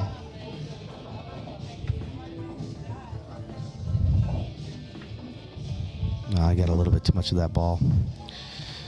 All right, so here we are. This is the rack that could let Jesus and Joe get back in. 3-5s. 3-5 is definitely way towards the light, I think. Yeah, it's 1 rack from being 1 behind. We do math here. I don't know how to do math. Just a little bit too hard here, and now Joe's going to have he's going to have a good look at the 8 to come back over for that 9 ball. He's got just to put a little bit of little Spanglish on this ball to get it over. It's not a direct English shot here. He's going to have to baby this ball and put some on it.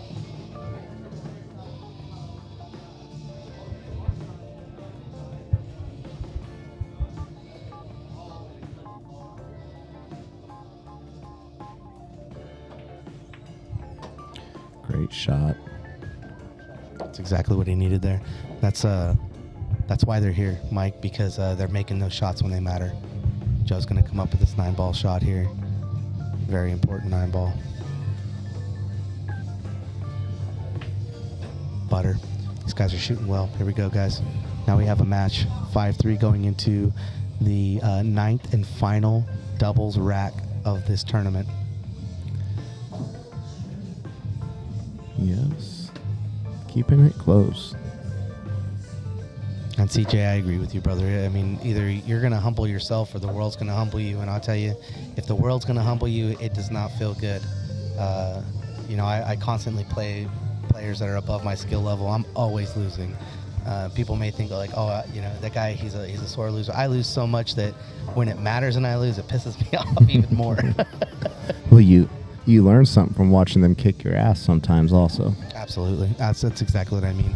You got to get in there and you got to get the guys that can get out on you. And for the most part, if you're playing on a 7-foot table and there's more than 2 innings, you're lucky. If you're playing BCA, even an 8 ball, you'll see if it's an open rack, you're hardly going to see 2 or 3 innings on those games.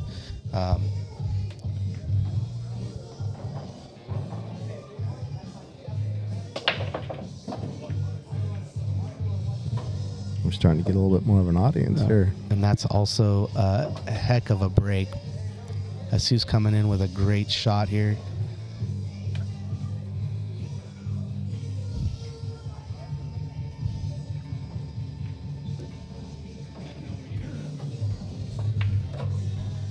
Oh, just a bit close to his work. You hate to see it. So now we went from a break and run here with ease to basically a stop shot out here to something a little difficult. Chewy's got the skill to hit this ball, man. It's got an angle on it. Yeah, he's got a little bit of an angle. You can shoot away from it, so that helps. It's just that side pocket if he shoots away from it. So he's got to kind of draw that motherfucker. Is that the MF word? Sorry, guys. Yeah. Sorry about it. Radio edit. Cut it out. All right, let's see this here. James is going to watch him shoot this ball. This is a tough 3. Right. Tough. He's going to try and jack up on it. I think you got to shoot the other direction. Towards the 5 is that where the balls are angled at. He's considering that as well, Mike. Yeah, he's got a good shot here. High percentage to make this ball. It's just where he ends up on the 5. Oh, wow. Oh, what a shot. Great defense. So we still have an open table, but he somehow wiggled out a safe on that ball, pushing the 5 up and getting behind it. That was a great shot to get there too, man. Kyle's going to jack up to try and mass save us around the 5. Good hit. Oh my goodness. Now we have a possible 3-9 combo in play. Joe's licking his lips here on this ball. It is tough, though. This is tougher than it looks. Let me tell you, you're straight in on that 3 ball, and you've got to get past the backside of it to get to the 9. That rail might be in the way. Tough shot. Yeah, there it is. Nope. Yep. 9's getting spotted. So now we're looking at the on the 3. Guady's got a shot. That 3-9, that 3-7 actually creates a little bit of a wall. If he wants to play a safe here to try and hit a 2-way shot with the bank and then trying to play behind that 7-9.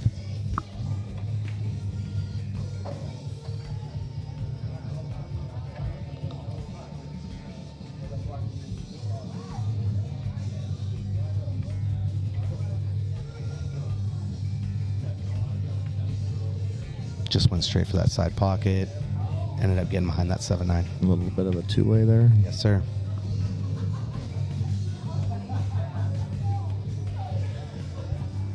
So this is going to be a big rack. Right here. They're either going to go 5-4 into singles or 6-3.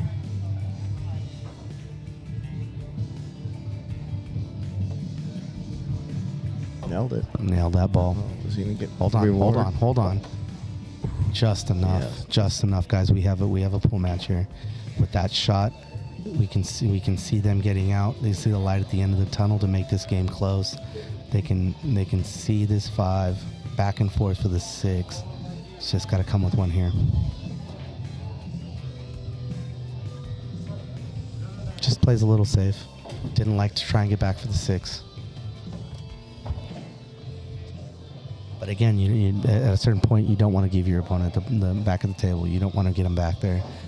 So many bad things can happen when you give a guy the opportunity, especially guys at this level where they're looking at the safes much longer than just, I'm going to try and cut this ball down to 5. So he's going to try and hit this with just a good enough speed to bank the ball past the 7-9 and get behind it, try and leave the cue up on the rail. Oh, just a little bit too hard. So he can't see that 5 ball. Or not hard enough, depending on what side you're looking at. Very true. He was right in that little middle spot.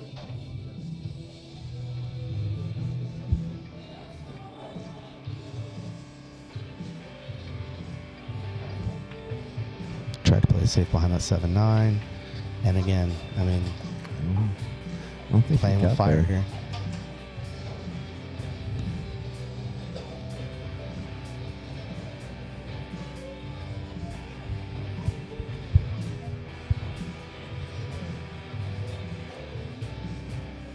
Would you have been a little more aggressive on that 5? Would you have gone for it and tried to get back around? I went for it.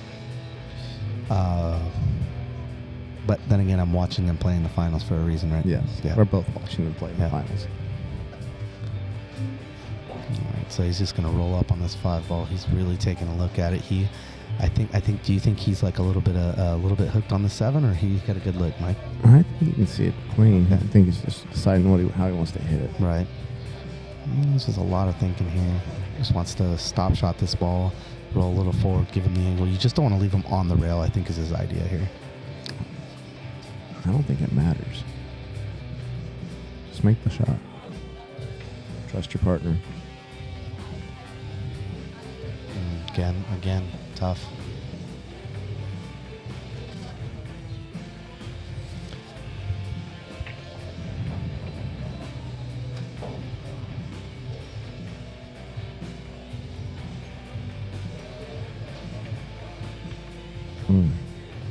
The unfortunate double kiss. This may be the end of the rack here.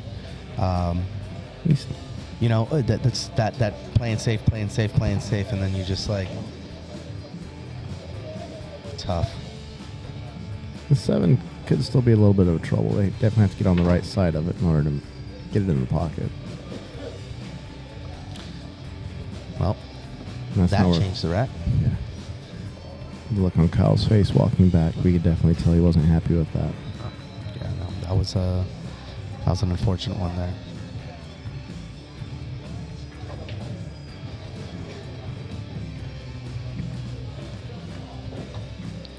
Nice and easy. So you get the help. Oh, what a bump.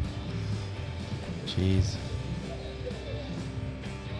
All right, so KY's got to be a little smart here. If he wants to give him a good look at the 8, he's got to come off this rail here. Yep. Perfect. You like, honestly, Mike, you get a lot of people that think that you're supposed to be straight in on every ball, and what you start to realize is that the angles are the ability to move left and right. So if Guady gets straight in on that 8 ball, he's got to draw back 4 or 5 feet just to give him a look at the 9, whereas where he's at now, he has the opportunity to play a couple rails, draw back without inside or outside, whatever he wants to do, but he's given options here. Instead of being straight in, you only get up and down. Yes, I have a lot to learn, and I've noticed now that more, because I was a C-ball, make ball guy. Right. Now I notice a lot more when I walk over and I'm like, man, I'm dead straight. I can't do anything but this. So just in or out, and especially on these tables, it seems like when you get straight in and you're trying to make something happen, you're trying to slide the cue ball up just a little bit, it'll rattle. It'll hit both sides and just laugh at you. So that's definitely something that you learn as you play. So he's going to try and cut this ball in, and you have to contend with the side pocket here with the cue ball, but you also want to miss on what we call the pro side. So if he misses, he wants to miss and leave the ball on the short rail. There's the miss, there's the make. That's it right there for that rack. We're going into singles, ladies. Here we go. Well, we saw George and Steve get back to Hill on the singles. We have seen portion. on the stream, we have seen some great matches this weekend. We're coming in 6-3 going into the singles. The team that's ahead puts up. We're going to see Guady trying to close it out here with Chewy. They're going to lag for break. And again, this format, if they win this match here, it's all over, folks. Yes, Deandra, that's correct. The next one, the finals will be held at Breakers. We'll alternate each time. Okay, so we have a break from Chewy. Again, when you break with these guys, the lag means so much because, you know, Guady might not get back to the table right now. I mean, if this guy breaks and runs like he can, which he's capable of, you know, you're eliminating their best player on their team with just this format. So the lag is super important. Again, we have a 6-2-3 race to 7.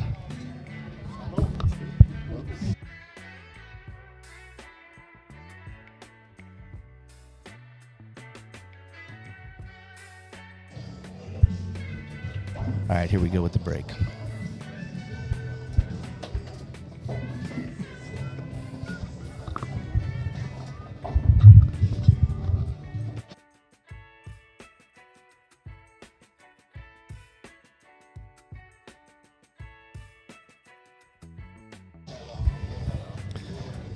Thank you.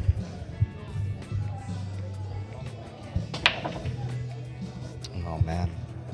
Here we go. All right, Guady doesn't have a good look at this one ball here. He may choose to jump. He's a hell of a shot when he's jumping, and he's got enough room to get over that 9 land and make that one ball. And if he does that, he may have a look at the 2. Yeah, he's going to look at the jump here. And in situations like this, Mike, if you're keen on jumping anyway, you want to use the push to get yourself into a position that you know is a good lead for the jump. Well, he likes being on the rail. Yeah. Oh, yeah. Probably just like all of us. Yeah. Makes your hand a little bit, makes your bridge a little taller. You know, you don't have to jack up quite so much. Nice and easy. Nice and easy. Nice and easy. Look at this. Nope. Maybe not the way he wanted it to go, but somehow he got over that ball with such a small stroke. It was just a little pop shot for him to jump that ball. That was nice. All right, so we still have problems with the 3-6. If he breaks this out here, nope. He's going to go for, wow, this is tough. Let's see what he does here. Didn't get quite exactly where he wanted to be. Let's see his options. It's going to be above my pay grade. I'm just going to watch him shoot this ball.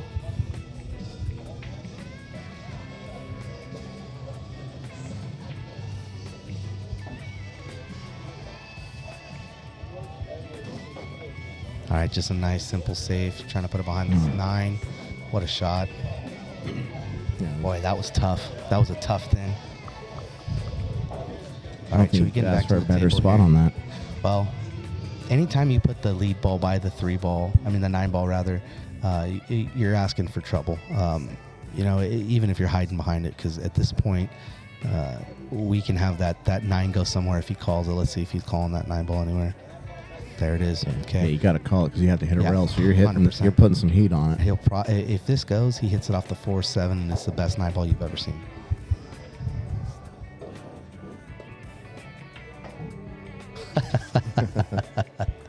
Oh, she was looking ripe too. That was a good shot. All right, here we go. Guady getting back to the table after a good save. And again, guys, this may be the last rack if he can get out from here. A little bit of an issue, 3-4. He's going to take a second look at it, make sure he's looking at all his balls.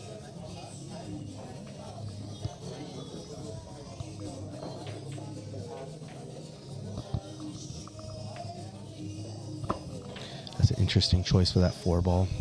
Yeah, that's not what I was seeing there. He may be trying to play the safe because of the way that 5-9 is, or he may go for the bank here.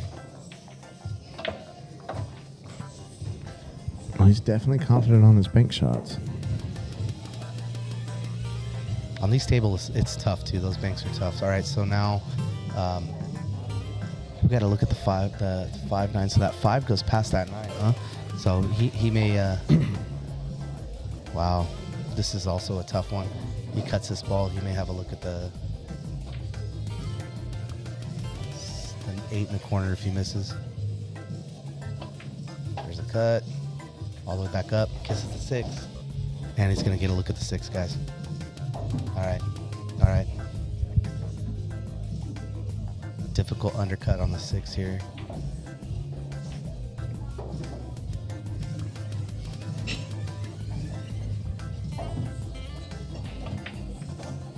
Oh, wow. Just not. Oh, look at this. Nope. Okay. Should we getting back to the table with a chance to do something here?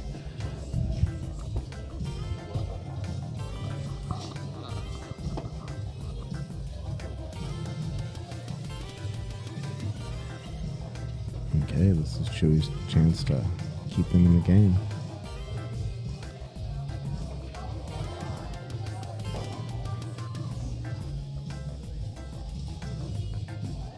All right, good shot on the 6 to get back for the 7. 8's in the pocket, so he makes this ball here. It's smooth sailing. Yeah, just get on the right side of the 9, you're good. And again, that ball in the pocket shot is increasingly difficult on the Predator tables.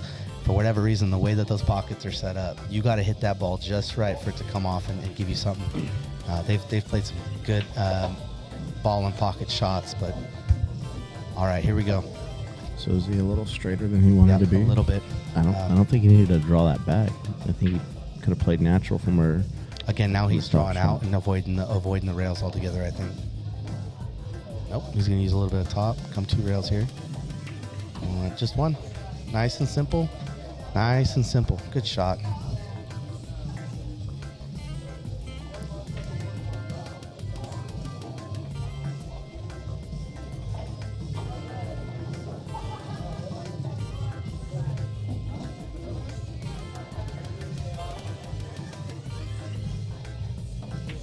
Big time pressure. All right. Big time Nice shot. job, Chewy. Good job, brother.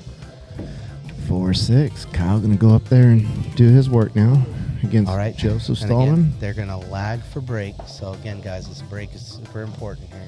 We haven't had a break and run in the finals or semifinals, but we know they happen. Everybody's capable here, so this lag is super important.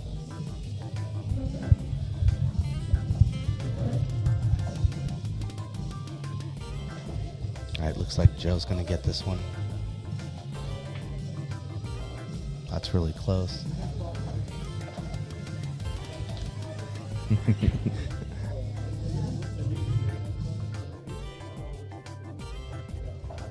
Looks like that's going to go to Joe.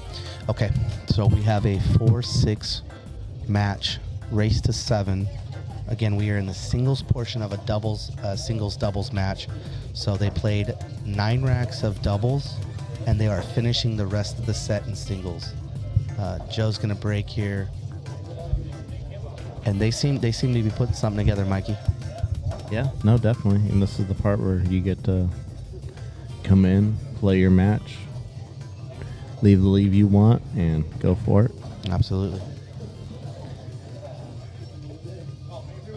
Guady made some great shots. He attempted some tougher shots, but having that cushion of the 6-3 lead, he was feeling it, went for it. Yeah. I mean, that's the part of the game where you start free rolling. You're just like, I'm here.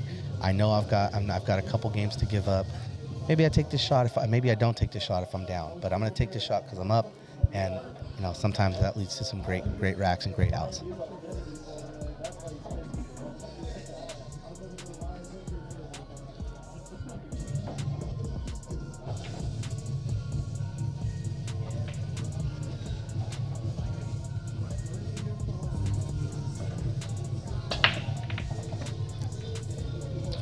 Joe's going to get that 1 ball in the side pocket. It's going to have a decent look on the 2 ball.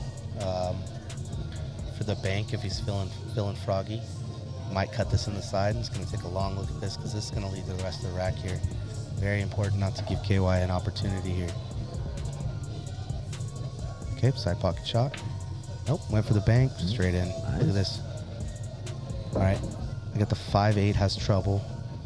5 goes into 1 pocket. He's going to have to get on the short side of the 5 if he wants to get there. This could be a good opportunity to break this out, but he might not leave himself on the floor. Let's see what he does. There's that look.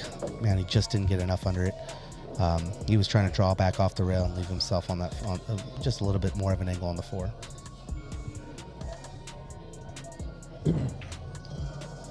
Now he's shooting behind the 6 ball to get to the rail. He's going to take a look, take a break.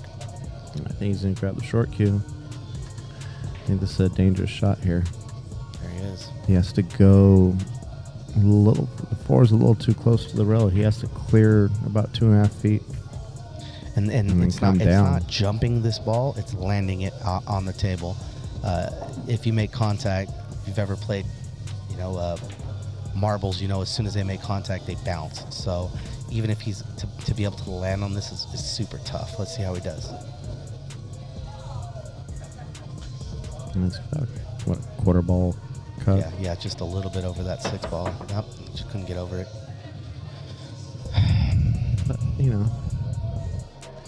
4 stayed on the table. That was big for Joe. The 4 stayed on the table because we've had a lot of those balls bounce off and they drop, and then Kyle may have had a ball in hand on the 5. Right. So Just got some work to do here. The 5-8 where it's at, Kyle actually has to make something happen here.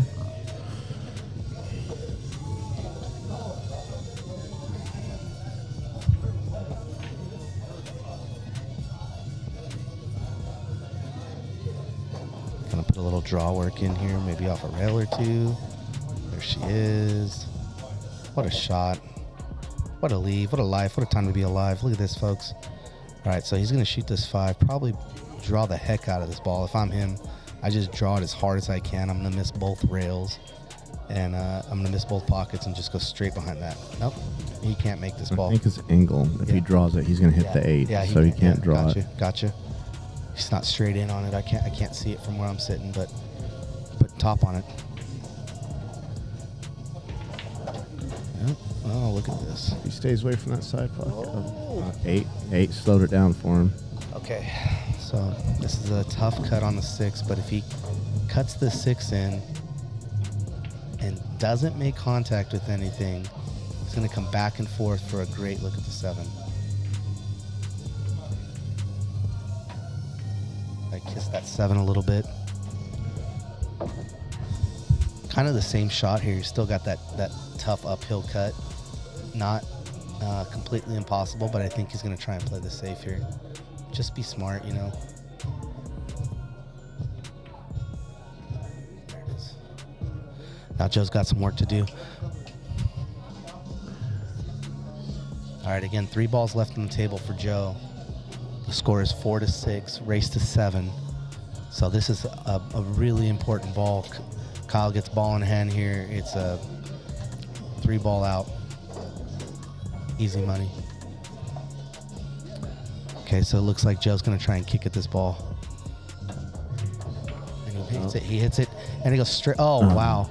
That was looking like a shot of the night contender there. Definitely. I mean, he really bought the heat. And the unfortunate part, Mike, is all that celebration. You make contact with that ball, and KY straight in on the 7. It's unfortunate because it was such a good hit that he didn't get a good roll on that 7 ball. I thought it was going to go short rail, but it kind of just kicked it out. Absolutely. Okay. All 2 right. shots here. Here we 8 go. and 9.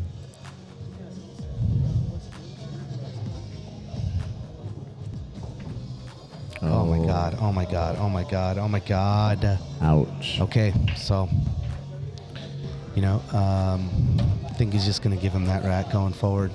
That looked like the end of the match here. And Mike, you know what happens when you miss that ball? You miss that 8-ball hill.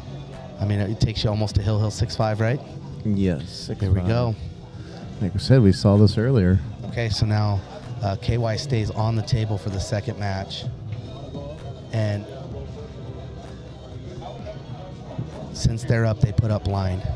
So KY is going to go up first. That pulls Chewy down to play KY and leaves Guady and Joe if it goes into extra innings. Again, man, these matches, semifinals, and this match doesn't matter. Like I said, doesn't matter when you win your 7 as long as you get your 7. Absolutely. So everyone's been digging. And it says a lot about Joe and Chewy to battle back from being down where they were to come right to get this close, and then just a little bit long for Chewy on this lag here. And again, guys, that lag is super important. It's now KY's turn to break with a hill opportunity. Sorry, not hill 5 opportunity. Race to 7. Kyle Hill on the hill with Guady. Leal. There you go, Guady Leal. Say that 5 times. Absolutely not. I won't say it once. I think actually his name's Hernandez. Guady Hernandez. No, Kyle Hernandez. Kyle Hernandez. Why is he? Him and his wife, Oh, got it. Cassie I was Hernandez. like, wait a minute, dude. Kyle Hernandez. I forget he somehow. That Kyle's married. That someone actually married Kyle. Yeah, it's crazy. We love Kyle. Well, he has his moments. All right, no bump for Guady. Guady's just going to sit there with his arm out. That was difficult. I'll give you bumps, Guady. Kyle's got tiny hands. He doesn't like the fist bump all the time. He leave his ass hanging. Here we go, guys. All right. Great team chemistry. The guys played really well together this weekend. I mean, for the tournament to turn out the way it did, going almost hill already 3 times in a row. Oh, wow. He just avoided that scratch. He's going to have a look on was that the 3? Nope, 2-ball left down there at the bottom. And that goes to show Kyle's kind of oblivious of what's going on around him when he's actually playing pool. He doesn't get really bothered by anything. He's just there. He doesn't know you're there. He doesn't. So walking by a fist bump like that's not out of, he just doesn't even know it's there. He's just not even paying attention. He's focused on the game. Okay, this is tough here. He's going to have to make a educated decision about whether to play safe or try and go for this ball, and where to play safe. Oh, just a bit. Well, he let it slide a little bit. I'm not in love with that shot, but I definitely think he got the dang job done. So can't complain with results, right? Absolutely not. All right, Chew's got some work here to do. So he may come around, make contact with just the top side of that ball, and try and put him up on the rail, maybe behind the 4. Or is that an 8? That 8 ball back there. Eyes are getting tired, Mikey.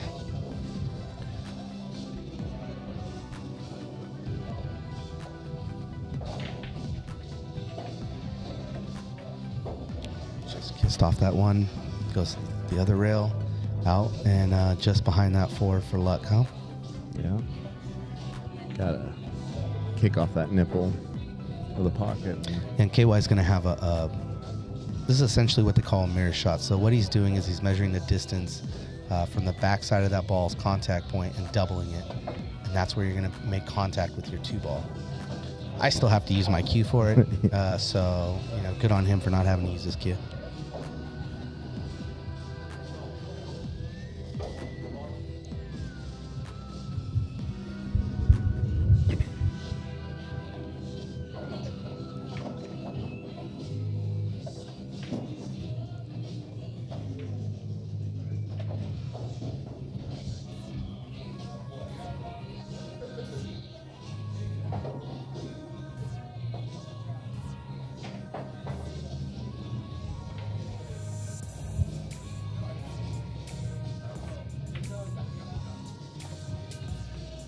Gets the hit.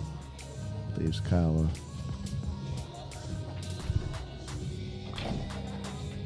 Tough. Yeah, the Evans clan is kind of being rough on Kyle right they now. They are not usually nice to him anyway. So there's another safety here. This is where it's at. This is a tough one. So I think you're going to see a lot of this actually right now in this rack. Honestly, with this kick here, it might open things up. We may see, depending on how hard he hits this ball here. So that same mirror shot applies to this ball here. There it is. Oh, just missed the scratch and is also able to put that 2 ball all the way on the other side of the table. They've both been doing great. Chewy's been really good on these kick shots. He's shooting like 90% on these kick shots. Create distance is super important on those two. Not just making contact, but making the cue ball, spread away from the other object ball. Yeah, I find that to be my problem. I tend to hit all kick shots hard. Like, boom. I need to actually learn that portion of the game. It's 90% of the rest of the game, in my opinion. It's cue ball control is just speed. Once you understand speed and how to get there, I'm assuming the game gets easier. I don't know. Once I get there, I'll let you know. Just going to try a little bendy shot all the way around. Nailed that 3 ball right in the face. Okay, so now we have an open table with ball in hand. 3 balls sat in the pocket. So 2 to 3 is not hard. But again, with that ball in the pocket, things do funky stuff. So he may just want to come 1 rail out and side pocket shot that 4 ball, which will give him lead for the 5 in the corner. After that, he looks like he's out like a Boy Scout. So let's see what he's got here. No pressure, but if he misses, it's going to be trouble. Well, that's one of the things me and Kyle have talked about lately is he doesn't know very many of the diamond systems or any kind of systems like that. It's all fill on those kicks, on those 2 rails and 1 rails. I don't know how many people I've talked to about stuff like that. It's like you ask them, like, hey, man, do you have a kick system? And they're like, no, I just know where I'm going to hit the ball. It's like, oh, okay, so if I try and emulate what you do, I just have to, like, watch you play a bunch? But when you look at it, it's all math. It's 2 squares making a rectangle. Hey, man, don't mess with me. I don't know math. That's right. Yeah, I'm a no math kind of guy. There it is. Great shot on the 3 to get to the 4. So now he may be a little straight in here. From the angle I'm seeing, he may be a little bit straight. Might have to punch this ball a little bit to get it to come up. And that may prove difficult to get the angle. So let's see what he does.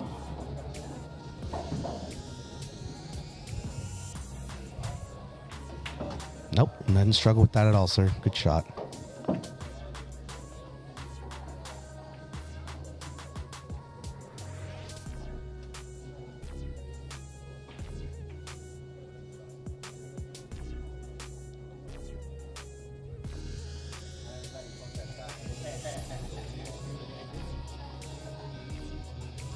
Really don't want to take that 5 ball lightly because it's so hard to keep the speed for that 7. Just enough. All right.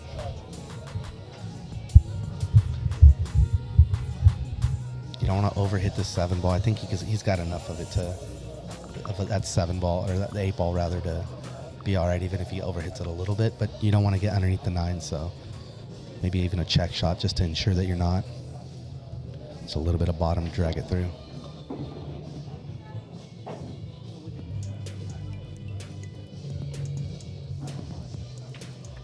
Yeah, just a little outside for him. Just got up just a bit. A little longer than what he wanted to be, but that's manageable.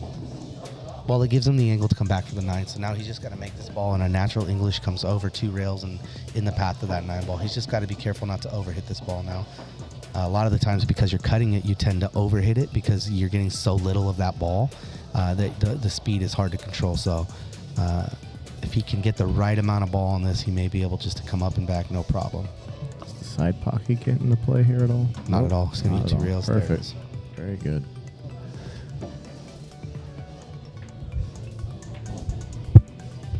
Okay, here we go.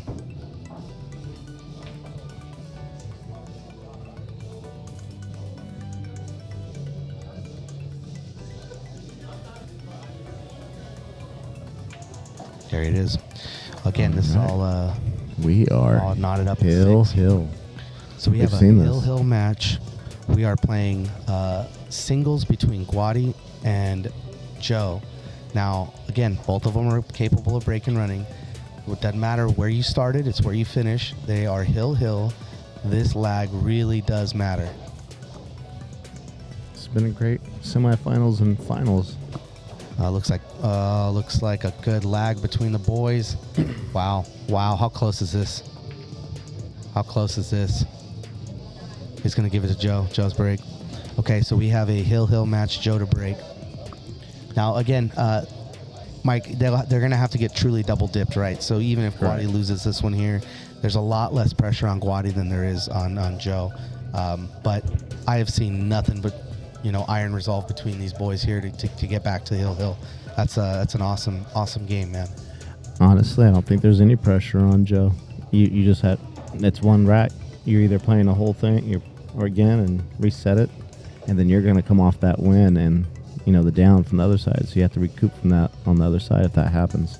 Yeah, the momentum has definitely shifted off that unfortunate KY 8-ball scratch. Is really, he had him eaten out of his palm there. So that's a tough one to swallow. So here we go, hill. Stallman to break. And we haven't had a break and run, but Chewy's little run right there on that out was pretty good. Absolutely. Might not be shot of the night, but it was the run of the night right there to get that out, to get them a chance to be a hill.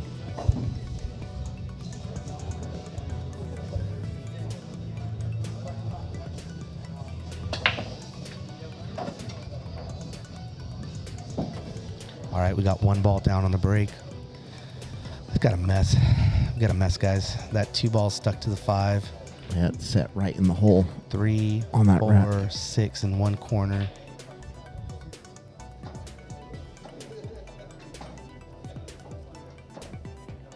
I've seen better breaks from college lovers, Mike. What do you think?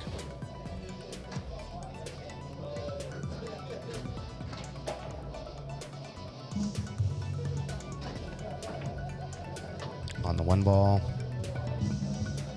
All right. So, touchy shot here. yeah. He's going to play it safe right off the 2 ball onto the 3. Didn't get enough of it. Or did he? Did he touch I think he's in front of that 4. I think Guady's got some work to do. If it was me, I'd be asking James to remove the template right now. But I don't think that's a bad call.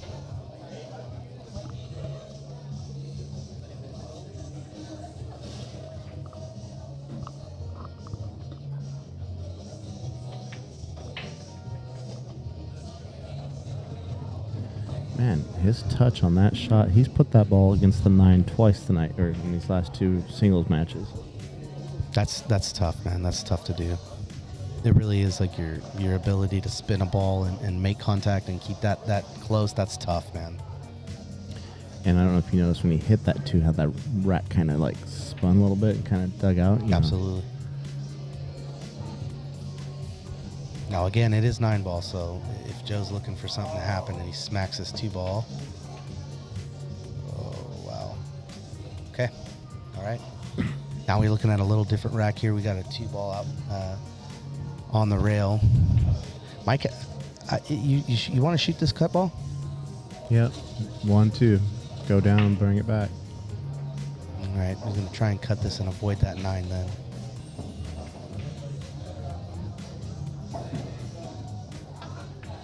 There it is. Oh, just made contact with that 9, unfortunately. Some love. Some love. And then the 9 helped the 3 out. Love. Didn't help the 4, but the 4-6 combo's there. Absolutely. Okay, so he makes his cut ball. I think you have to call the 9 back in the corner though, just in case when you come off that rail making the 3, you're going to hit the 9. He may even use that 3 ball to break that 6 out a little bit and give himself an open look at the 4. Yeah, I can't tell how open that is. So He has the ability to make the ball clean, but that pocket's much bigger if he comes off that 6 ball.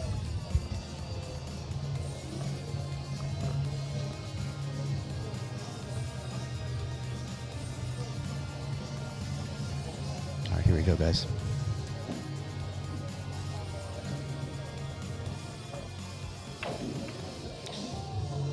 What'd you call, Mike? How'd you call it? Okay, so now that ball rattles in the corner. Joe has an opportunity here to take his team to the second set of matches, getting a true double dip in for the championship. He's got to take his time. This is not by any means an easy out, but the trouble is going to be all dealt with early if he gets this 3-4-5 in. All right, not exactly what he wanted, but he's going to come up table and shoot that 4 back for the 5, so this may work to his advantage here.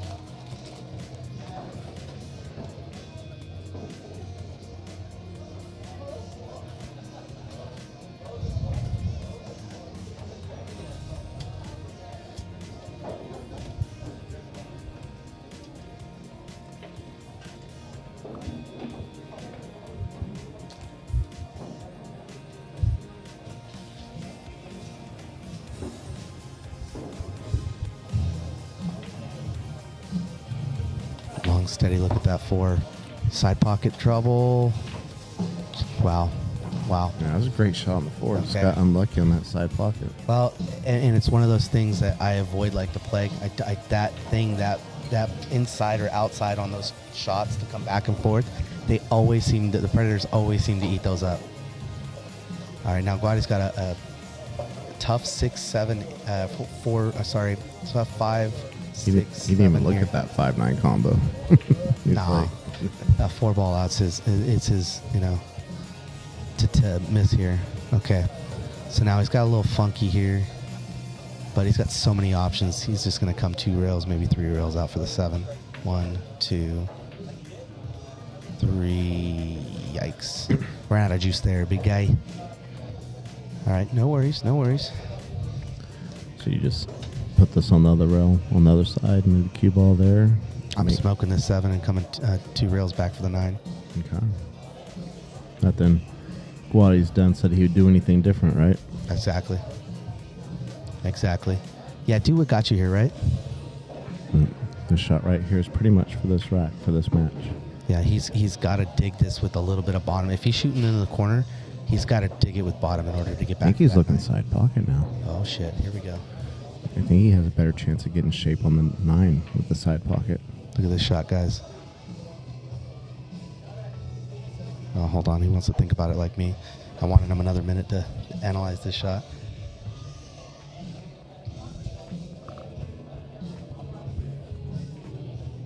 All right, he's going to put a ton of spin on this ball to get it to stay where he wants it off the bottom rail if he makes a 7. There's a make. Oh, he just missed that ball. Came perfect for that 9 ball cheese. Man. All right, so now we're looking at this 7 ball. He's got to come back and forth. Joe has an opportunity here to put this game away, to put this first set away, to get him to another match. And then we start all over, Mikey. 0-0. Yep. Lead. The grind. Didn't matter.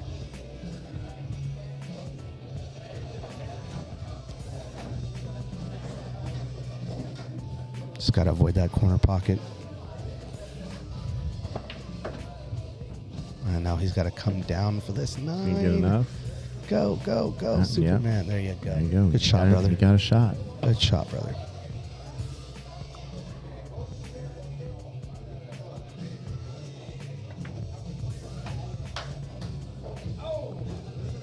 Watch that. There we go. Battled back. Wow. Hill. Let's start over just a second here.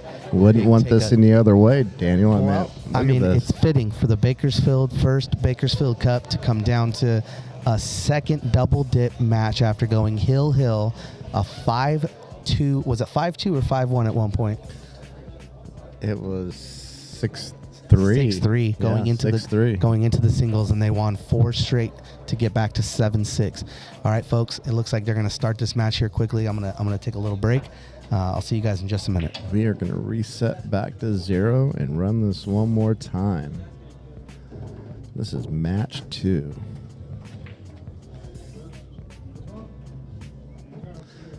Match 2 of the Bakersfield Cup. Kyle and Lupe needed to be double dipped. They're up 6-3 in the last one. Got into the singles match. I think they were talking about playing it out or splitting it. They said, let's do this. Let's play it out. Someone wants to earn that cup. That's what I'd want to see. All right. Good luck to the competitors. Keep this going. After 2 days of tournament play at 2 locations, we're going to run this back. Let's see if Stallman and Perez can stay on their high from that comeback, and then see if Leal and Hill can bring it back. I'm going to join Daniel and give you guys 5. Thanks for sticking around and watching this. Make sure if you're not subscribed to push that subscribe button and like, and keep those comments coming in. Get more content out for you guys.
Right now.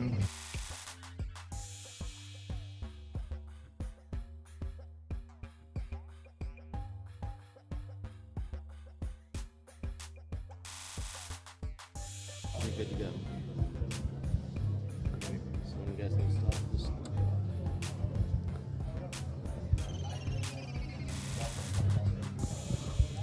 All right, ladies and gentlemen of Bakersfield, California, this is Kevin with the nasally voice. And this is Nate. We're going to watch these guys cheeseburger some 9 balls in right now. My kind of style of playing. 9 ball Nate right here. 9 ball. So Chewy and Joe took him out first set.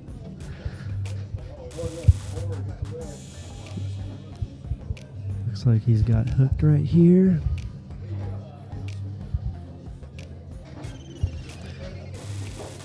Nate, I think I would do an 8 railer, 1-9 combination easily.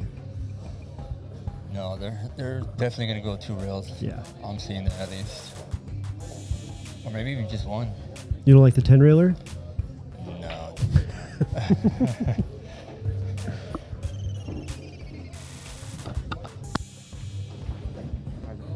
If he wants to get really crazy, you can do a little trick shot.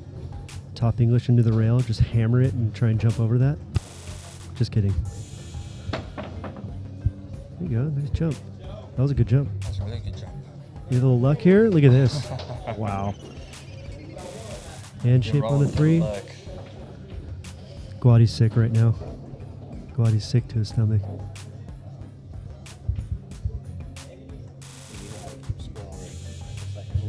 Yeah.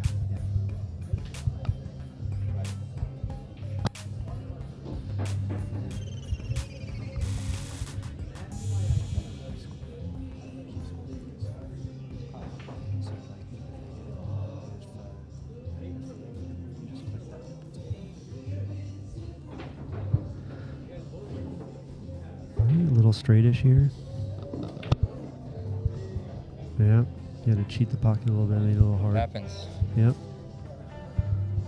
So Kyle's got, looks like he's got a little bit angle to draw. To that 4 ball.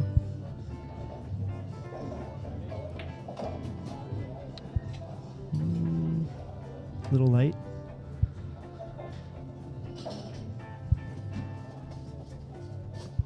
What do you think, safety or bank? No. I know what I think he's gonna go for it. Yeah, Guady's feeling frisky, huh? Yeah.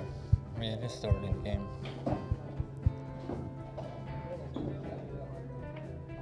Oh, safety it is. Oh, oh,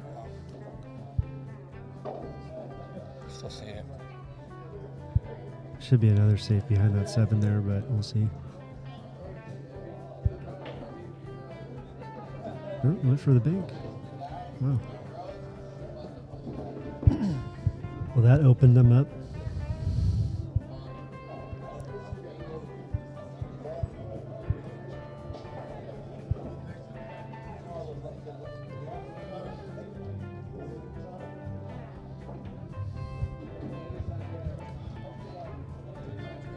So a pretty thin 4 ball here. We'll watch the speed for the 5 ball.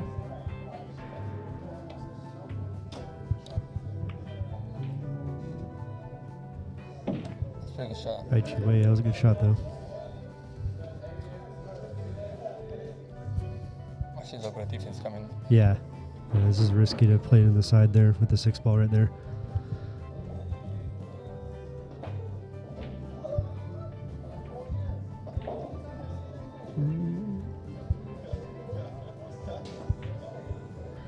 Well, he's got a little bit of an angle to maybe get out for the 6, but Doesn't look like he has enough room to go through, does it?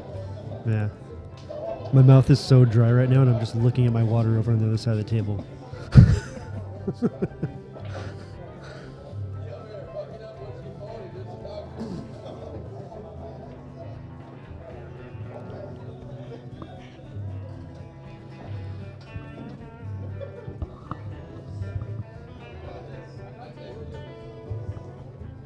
Joel, to answer your question, I took the mic. That's why.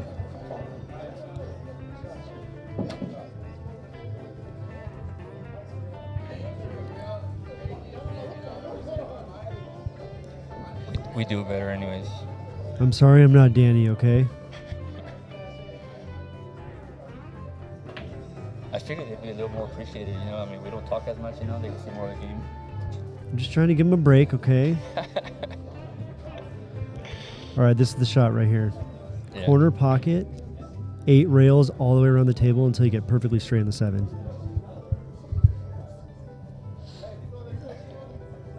Two rails. Thank you. Such a sweetheart. 2 rails. Oh, I missed it. Oh, no. Oh, no. That's been happening a lot to him. Yeah. Overcuts it and then it finds a pocket. That sucks.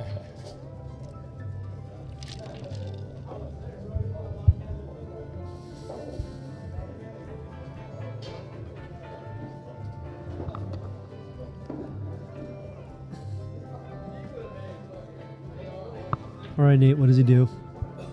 I think I would have been more with the draw, but look. Ooh, he's going seems forward. like he's going with the follow. Yep.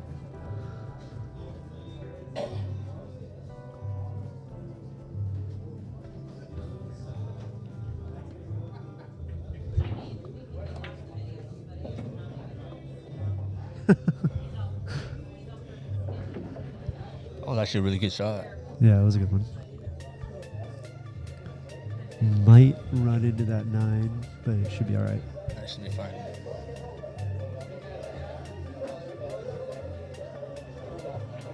We called the 9 on the side too. Look at this guy. 2-wayer. That's what I'm talking about.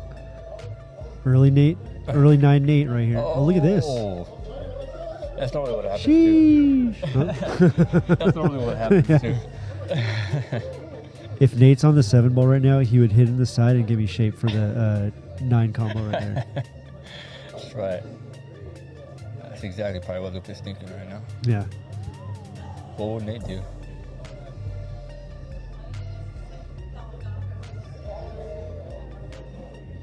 Sure, that's what he's doing too.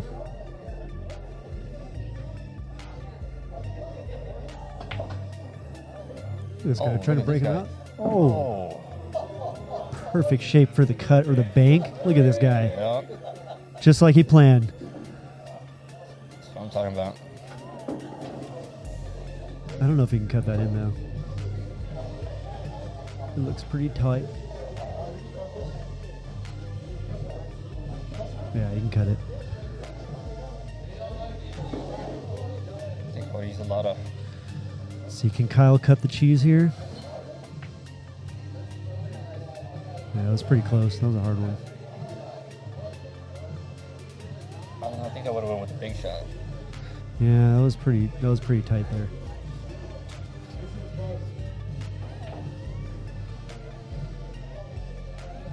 Little tester here on the rail.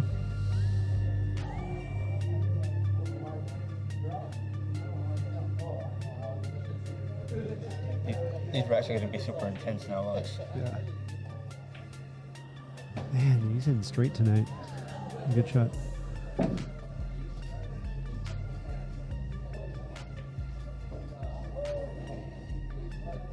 By the way, Joel, if you want to come by corner pocket and take the mic from me, you're more than welcome to.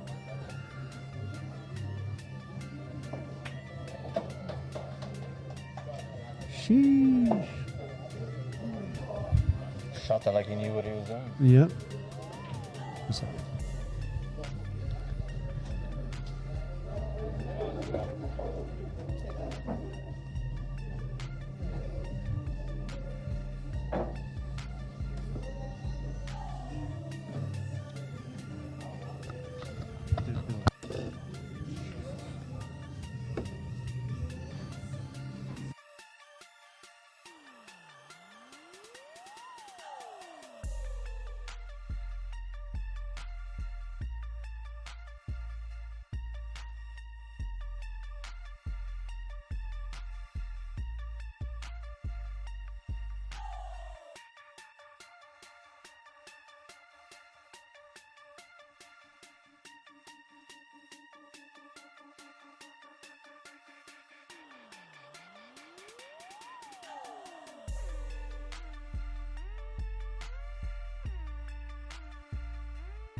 That was a nice kick.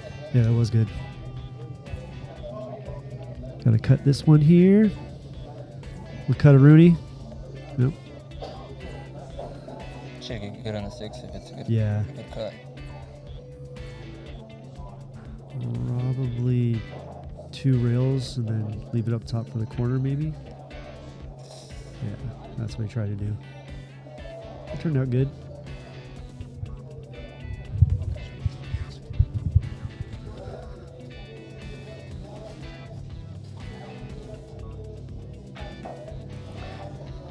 All right. Everything's a lot more Hit it. intense now. You hit the 5 into the 8 to stop it on the rail there. And then try and miss that 9 ball, of course. Maybe go around it if you can.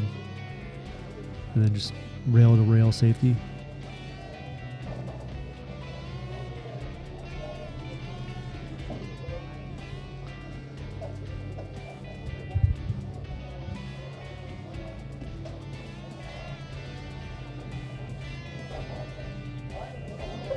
Chalk is easy. Huh? What kind of chalk is easy? You see that? I think it's down. The white one.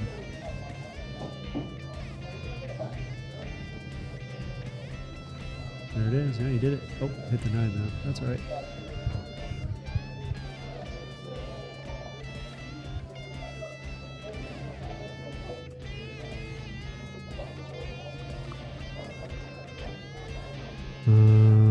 This is a weird shot too.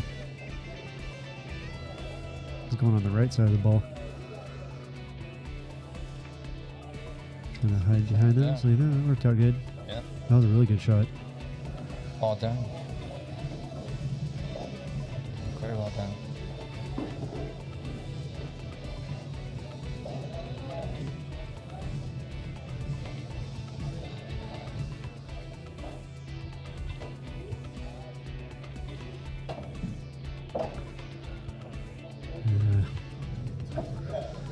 I think he was trying to hit it hard and just hope something happens if he hits it. It should be out here. Should be.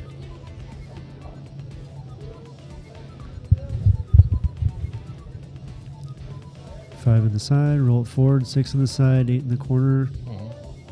Depending on the angle, 9 in the side. Yeah. I think he has to hit the 9 here. Oh, just missed it. Yeah. You got on the good side of the 8.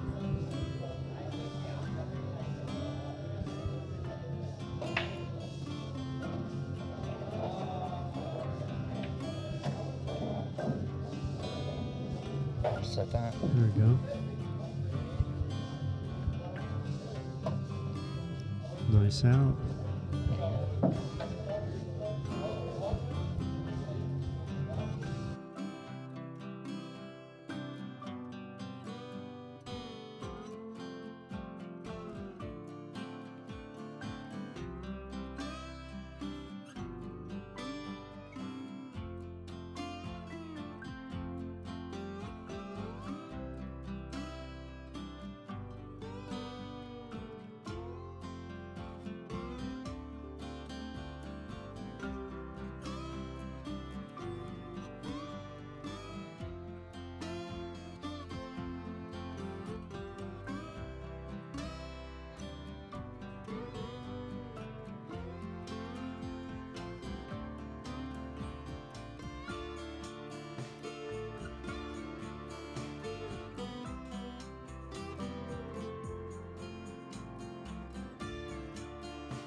Rack 3, Kyle to break. Got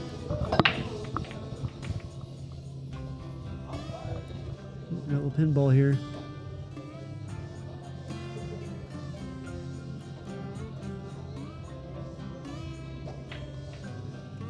Solid year, David, today, man.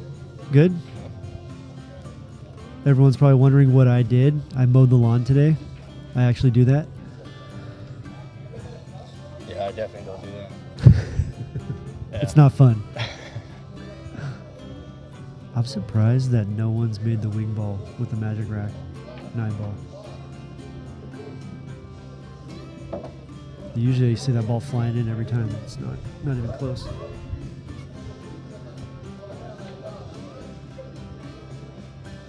It's a good little tournament, though. Ready for Vegas, huh? Oh yeah, I'm ready. That's what I look forward to every year.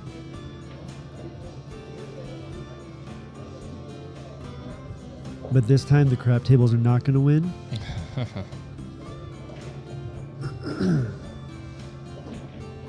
Those few words we see every year.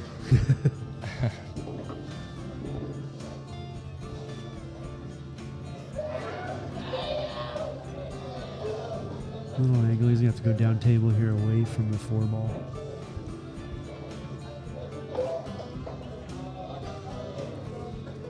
So he's going to try and hold it. Yep. Inside.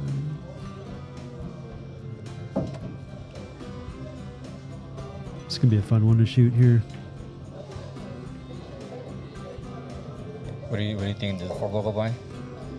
It looks like it does, but that 6 ball just makes it a weird shot.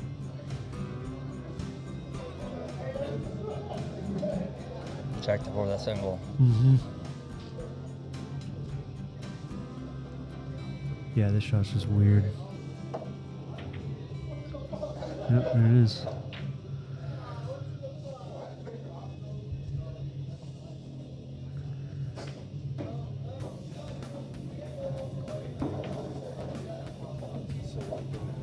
Look at the chat.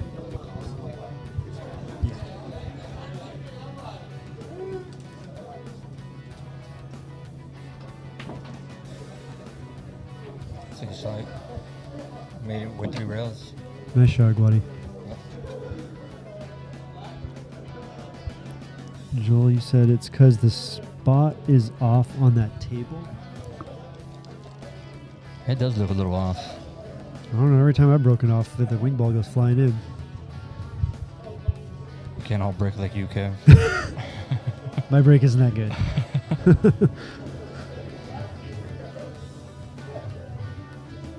Mr. James Harris always says that I have the softest break out here.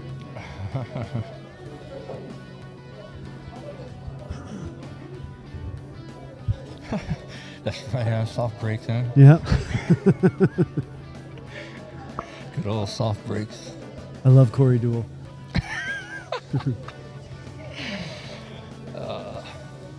Good times. Play safety. Not bad, not bad. He left the full ball though, I think. No, just half a ball.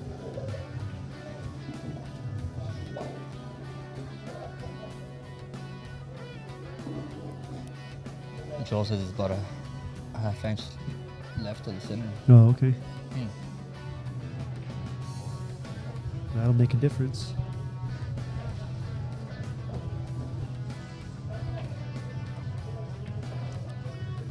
Going for the cut. A little bit of a two-way off. Oh. Kind of locked up that 7 ball on the way back though. Yeah. 12 balls.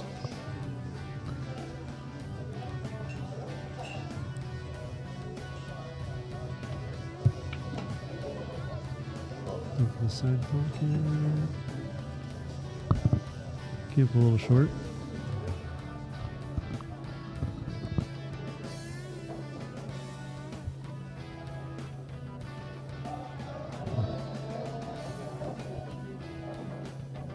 It's kind of maybe like a 6 ball safety.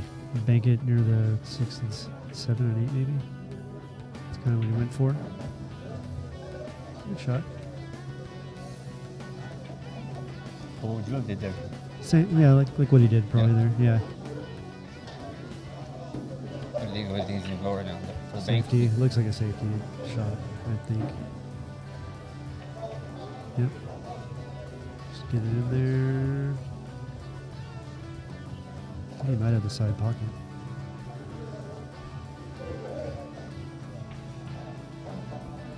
Yeah, he's got the side. It's pretty thin, so that ball's gonna go rolling fast. Whoa. Hammered it. Boom. Oh, look at this. Yeah. Wow. Wow. Oh, Oh. that was a good try, though.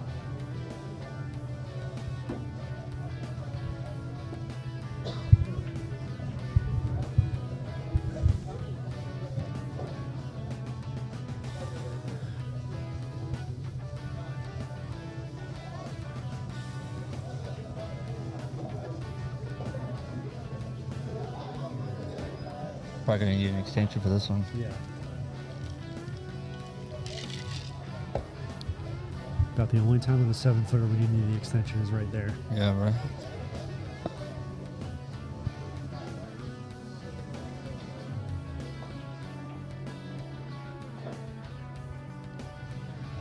Weird safety where you have to control both the balls, and he's trying to get beyond the 9. Yeah. Yeah, that's awkward.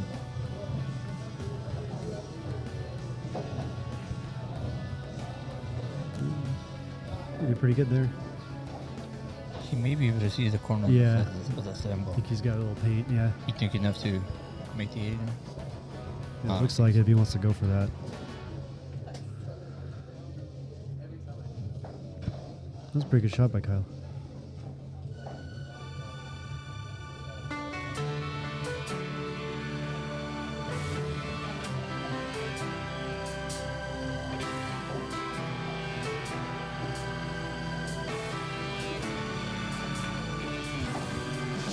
Oh man, that was a good shot. Too bad it scratched, man. Very unfortunate. Really good shot though. Sheesh. Brutal.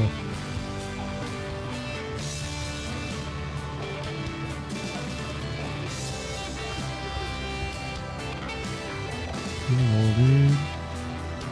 Should be curtains here.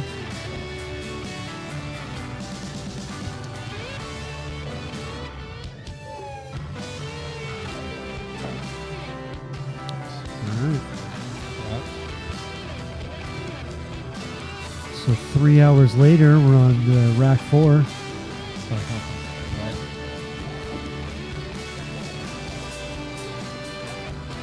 There's a lot of safeties in that rack.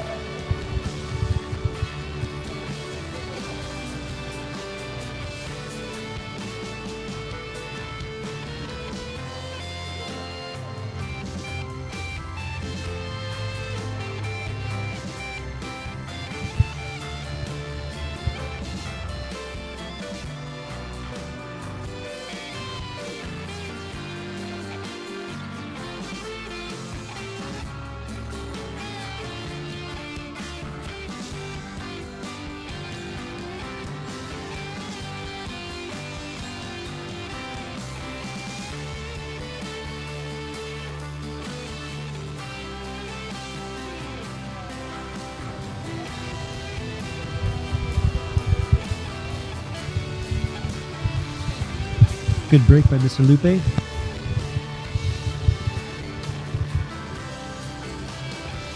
Very, very awkward to get onto that 3 ball. With the 7 right there, and he's on the rail, so he can't go back. Almost like a straight top and like kiss the side of the 7 to get on that side of the 3, I guess. What are you jacking up? That was weird. That was a weird shot. Not the one that Kyle shot, just the whole shot in general was just awkward. Yeah.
A little soft there. Any way of turning down the music?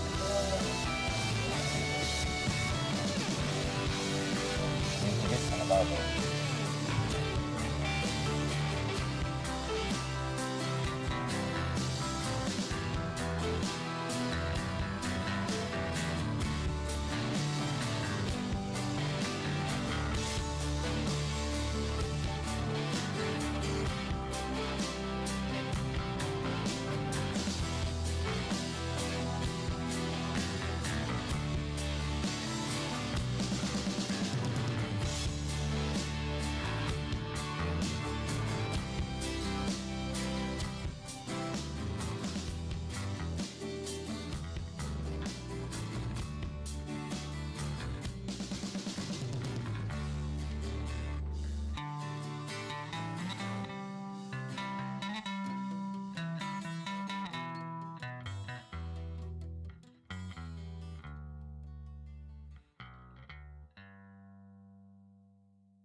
Okay.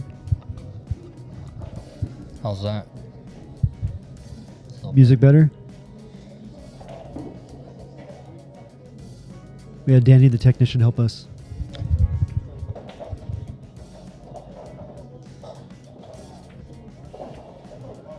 Going for the old cross bank shot. Woof. Look at that. Nice shot there. Didn't get any love though.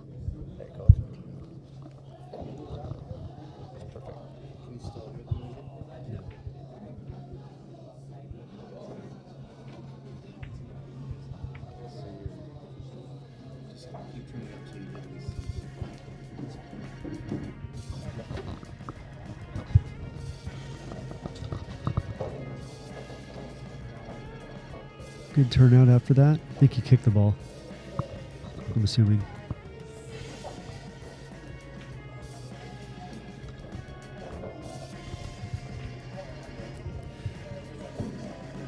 You're welcome, FJ90.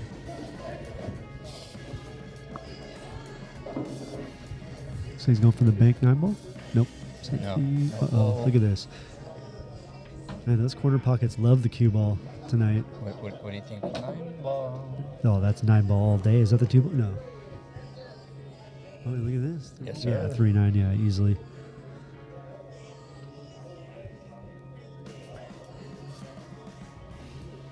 Here comes, Me and Allie cheeseburgered a couple 9 balls in this here tournament. comes a good old Nate special. Yeah, Nate special right there. You hear that? Yeah. That's what I'm talking about. That's a Nate special. That is.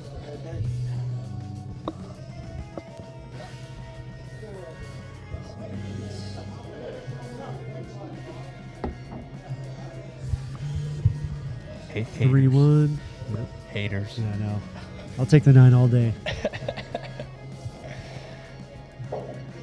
It's the way to do it. Mm-hmm.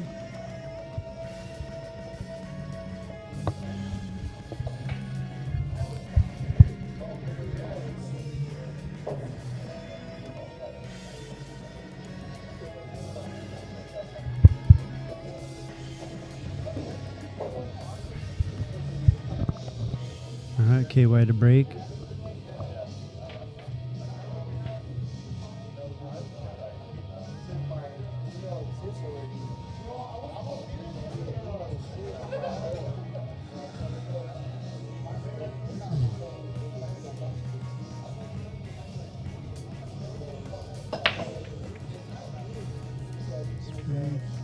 Oh, Jeez. jeez Louise.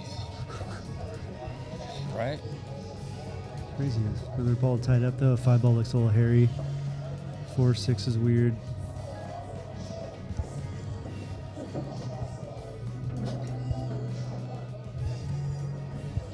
Thin cut on the 1 here.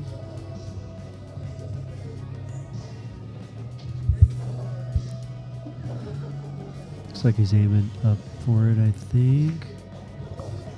Oh, he went for it. He just missed it. That was pretty thin, though.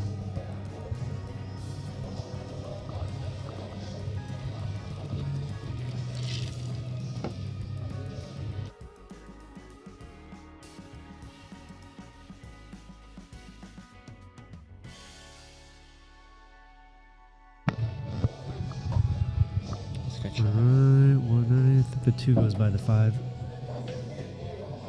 Does it go by the 5? I think it does. It's just really close.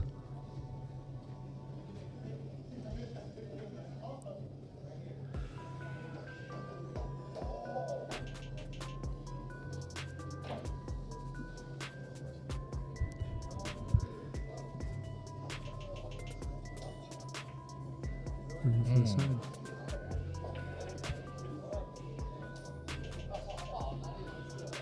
Oh, Mrs. Stallman, let's go Lazos, huh?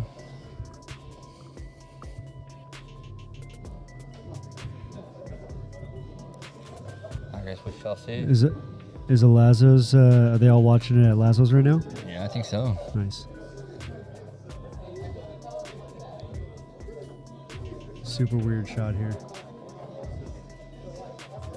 It's gonna kind of hit it hard enough to get that 5 ball out of there.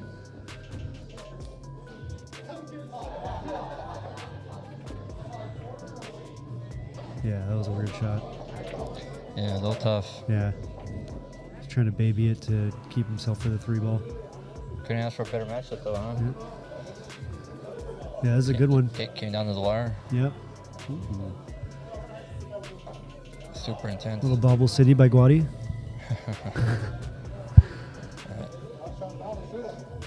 Got down, shot, and shoot it. That's what we call that. When you just get down, you shoot it. Right.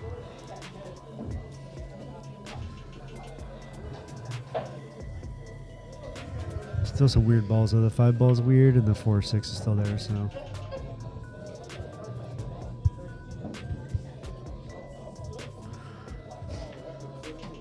Oh, look at that! You hit the 5 ball too. That was nice.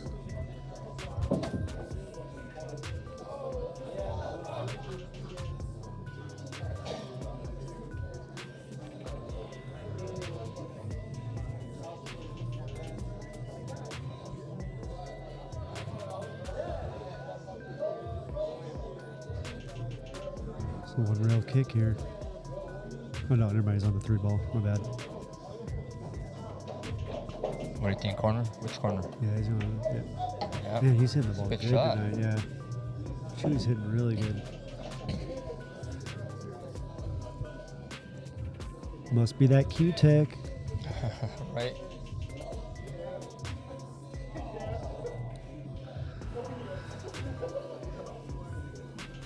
I feel like you should hit the right side of the 4 nicely and just put it behind the 7-9.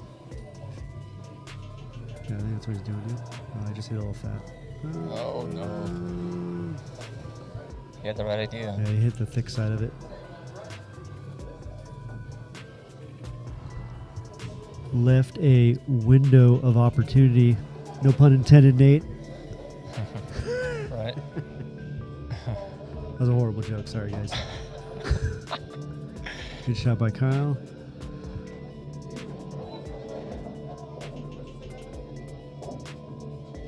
What do you think they're out? Looks like they should be. They should be. I think they I think should they'd roll be it down out. for the 6 on the side. Actually, no. Actually, 7's down there. Whoa. He's trying to baby for the corner. I think I would have went for the Yeah, at that point, if for you're the going to hit that 6 ball soft. side, right? Yeah, if you're going to hit that soft, might as well just go for the side pocket. Yeah. Yeah. Now he's got to. I think it might be a little tricky from here Yeah. to get him at 7. Now he's got to go inside English or. Yeah, yeah. It's awkward.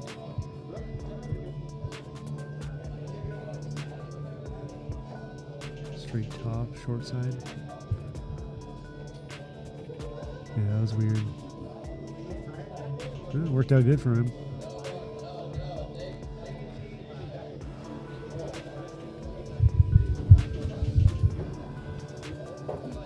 Because if he makes that ball's staying above the 9 ball.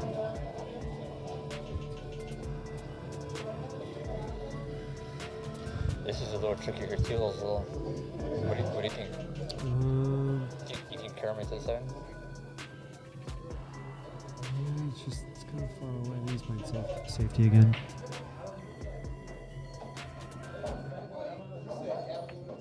Yeah, safety. Okay, that was a pretty good shot. I don't think he can see it. Made it look like he could see it, so maybe he can. Yep, you can see it.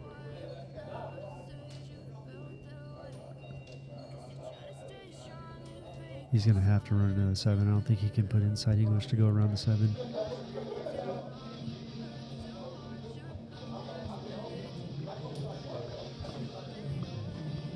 He might have hit it hard right now.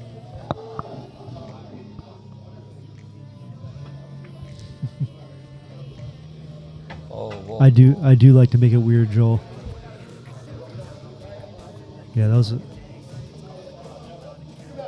an awkward shot because it was so close to the rail, and it was Timeout, huh? dead straight at it almost. What do you think? What do you think the timeout's gonna Yeah, be? he's trying to tell him to like maybe like top English to keep it between the 9 and 7. Or you can do soft inside English and go under the 7, but it's whatever you're more comfortable with. Into the 7. Unless he goes inside English, then he can get around it. But yeah, he's trying to go above it.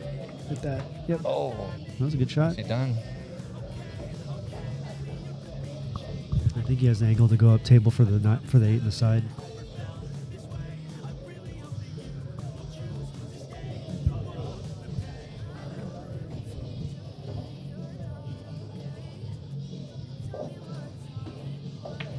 Yep. Nice shot. Yeah, he's hitting the ball really good.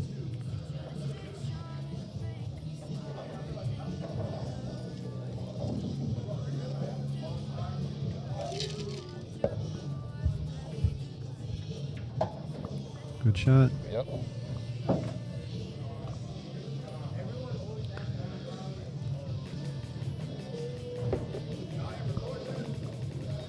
All right, he just called the upper corner pockets. He's going to go 3 rails to the upper corner. Nice shot. Yep.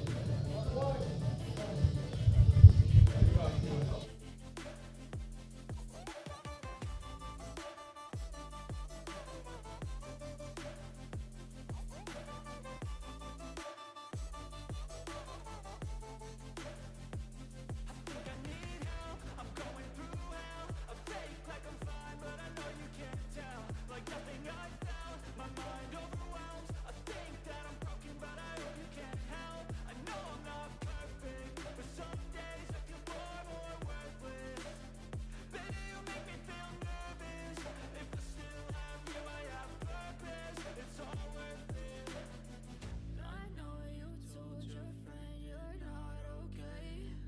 And tell me what's wrong. Hello, hello, hello.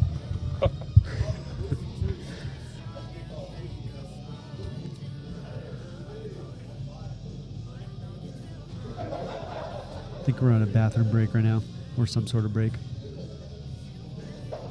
Yeah.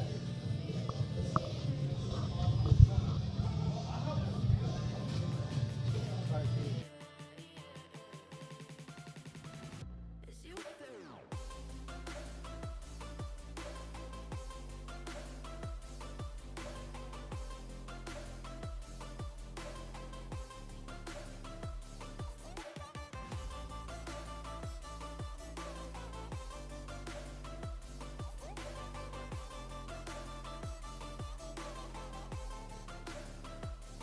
I know you told your friend you're not okay. And tell me what's wrong and why you never said you felt that way. Guess you're trying to stay strong and fake a smile until I look away. But I've known you too long, it hurts to watch your blue eyes fade to gray.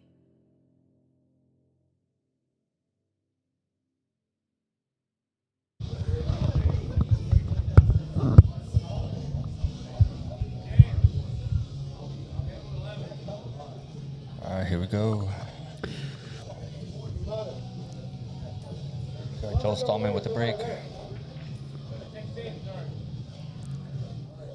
Joel, you think it's going to be a hill, huh?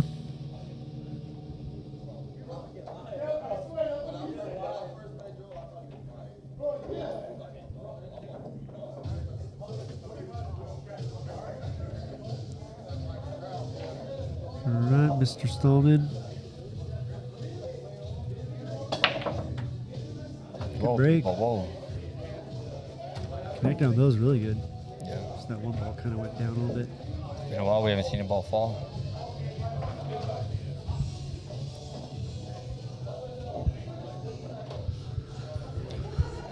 used to play APA at Lazos back in 2015. It's been a while. Yeah, Gabe is a cool guy.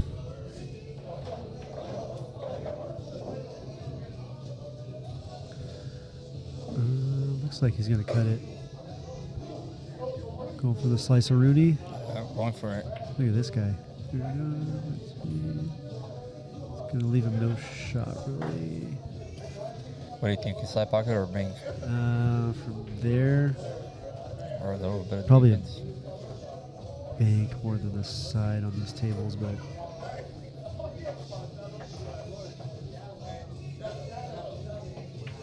oh, look at this guy. Wow. What Nice a shot, KY. Yep. That was a really good shot. Jeez. Just gotta roll this 2 ball in. 3's right there. It's a little touchy shot right here. Yeah, on the this ball. is really weird. Whoa. Wow. It's not good. Anytime you're over a ball like that, it just makes the shot so much harder.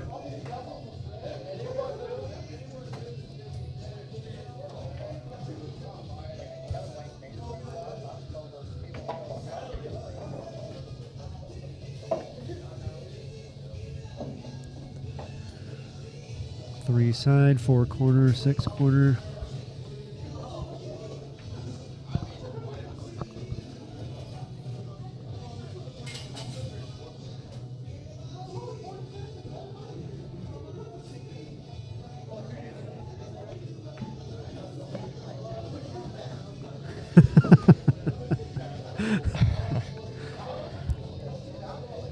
Oh, Joel. Joel, you're talking a lot of mess here. I need you to come over here and try and do this. I think he's on the good I need side a- of the ball, looks like.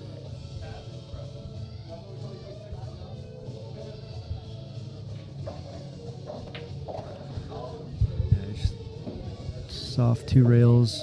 Leave an angle for the 8 to come back for the 9. I'm way too talkative. Huh? I said I'm way too talkative, man. I need to calm down. Take it easy. Take it easy. Wow, looks like they're gonna run out right now. Yeah, it looks like they are. Just the way Chewy's shooting. Oh, is he going to get straight? Good little. No, that's pretty What do you straight. think? Gonna draw back or? He's going to have to draw back, yeah. It'll just be maybe on the rail. Might be able to get off a little bit, but.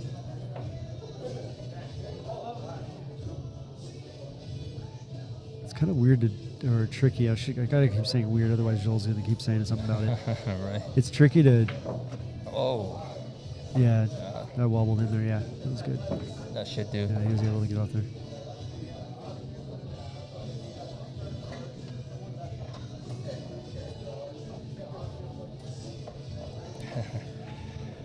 I used to tell Gabe that was home of the Marios. Nice. Nice. Right on. 9 ball to tie it up. Whoa. Whoa. Where'd it go? Is it going? Nah, it's No, he hit that pretty good. Oof. Came back and All tied right, it up. tied up. We're at a tight match. Keeping it interesting. Yep.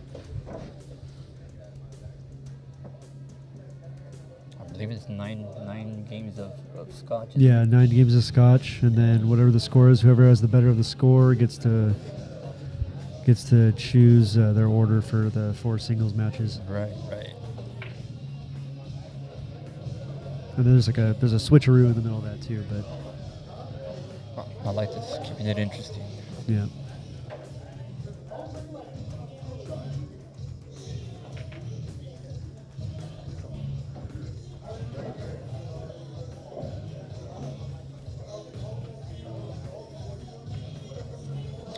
Right. The smallest little mistakes and Mhm. cost, huh?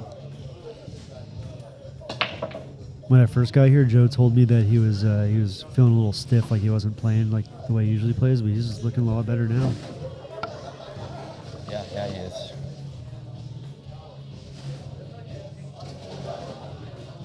It's like he got his second wind or something. Yeah.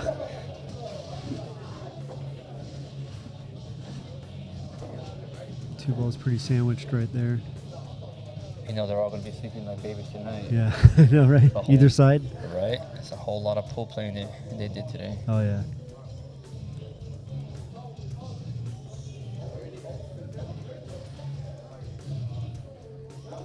When it's a whole day of pool, that's a good day. You think any of them are gonna show up to league tomorrow? I don't know. I don't know if I would. That's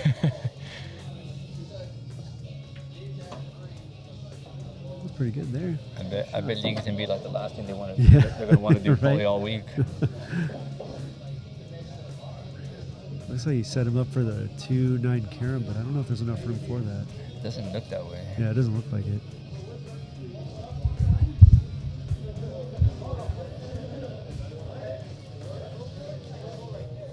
Yeah, he's trying. I think he's telling him that. I don't. Oh, he's trying to tell him to go forward into it, but that Yeah. might bring the two back too fast Right. to hit the cue ball out of the way. Yeah, he's trying to have him force follow through it, but I don't think that shot's there personally. But I think it's just way too close. prove me wrong, Joe. Prove me wrong.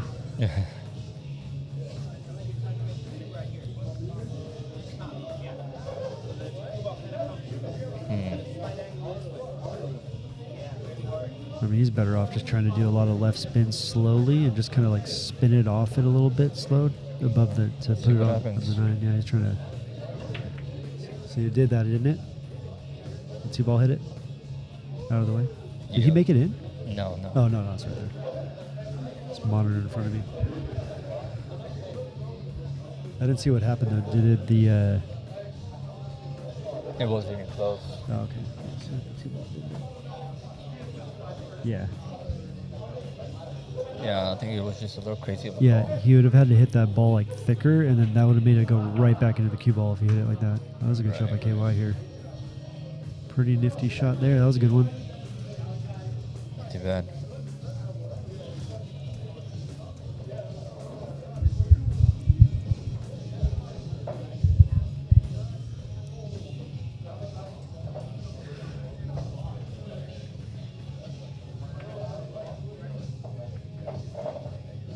I know pool's all about making balls, but I love watching good safety shots.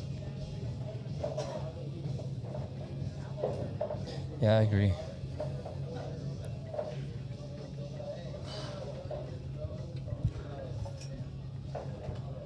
What does he do here? The 3-rail stick? Behind Yeah. the 4 ball? Yeah, definitely.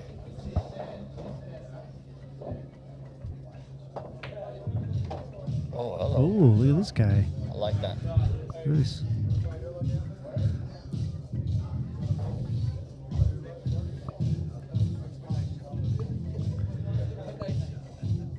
You know, everyone's just looking at that 9 ball right now. Trying to figure out how to get that thing in there. Yeah, definitely. This. What do you think? Softly on the 3, get behind the 4? I don't know if he can get there with the 7 there, though. No, he can't. It's a little tricky. This is a tricky shot here, yeah. Whoa. Yeah. That's not Put it on the too rail. bad, yeah. Gave him a hard one. Actually, the 7 ball kind of helps them here. So even if they make it, that 7 ball is a big ball for the 4 ball. What do you think? He calls 9 just in case? 9 ball. 9 ball. All right. Right.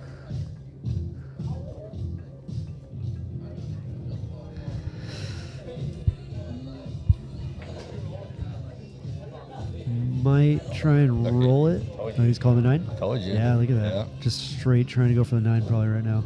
Oh, it's Has to hit like it. Calling it has to just hit in the case, I outer think. side of the 3. Oh, you see?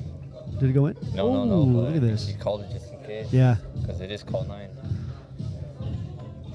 Oh, that was just James and them yelling over there at that stupid quarter game they're playing, huh?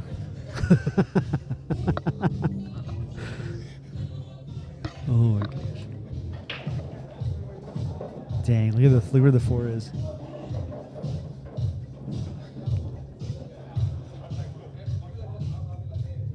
He's going for the combo, I think. Whoa. Oh my goodness That's not gracious. good. Yeah, that's curtains here with that 4-9 right there. Yep. Yeah. I think it would have been better to play a safety on that Yes, shot. yes, Just saying. definitely, Yeah. yeah. That combo is way too risky with that 9 sitting right there. Yeah.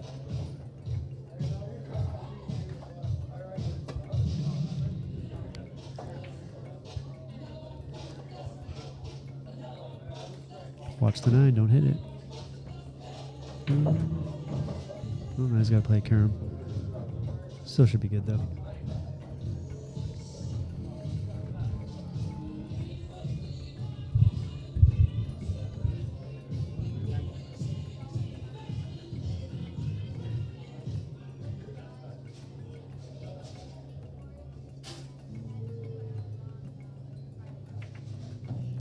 Whoa. I was going to say something, but I didn't want to say it until he was done shooting. But yeah, I was going to say you might have to spin that a little bit to avoid it because the angle was weird when I looked at it. That's pretty good, Kev. You know, like, Well, you know, it's too late now, They say 'cause I'm- yeah. commentary's curse, you know? That's pretty good. Oh, okay, yeah. That's pretty good.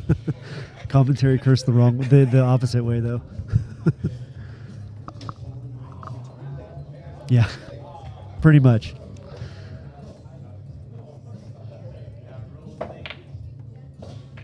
Look at this, I got a shot. Look at that, Lucky. Wow. Yeah. Oh, tough shot here.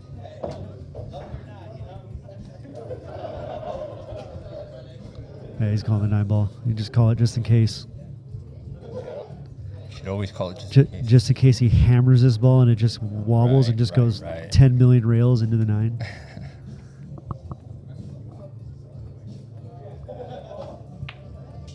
Wow. Oh, he got a roll there. That was nice. I would be okay with that. Right? Who wouldn't? All right, Mr. 9 ball Nate, what are you doing with this 9 ball? Calling a 9. 2 rails into it with the cue ball?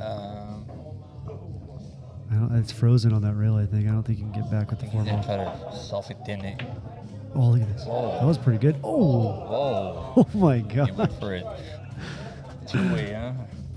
This makes for a good gambling game right here. Jeez Louise. Yeah, you almost want to just 9 ball this. Just go Seems like straight they're up. they're Just go straight wanting to up for it. Yeah. They're forgetting to just make balls, and they're just wanting to just go for All he the has to do is, just a little low right into it, soft low right. Like that. Nice. Shot, KY. Nicely done. Nicely done. Nice shot, KY.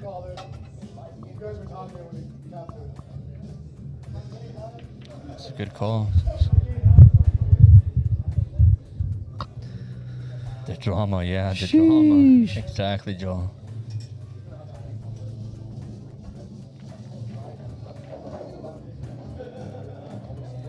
I'm not rooting for any sides. I'm gonna say it on the stream here, but I kind of wanted Lupe and them to win because I wanted to get chicken fingers. I already told everyone this, but I'm gonna let you guys know too.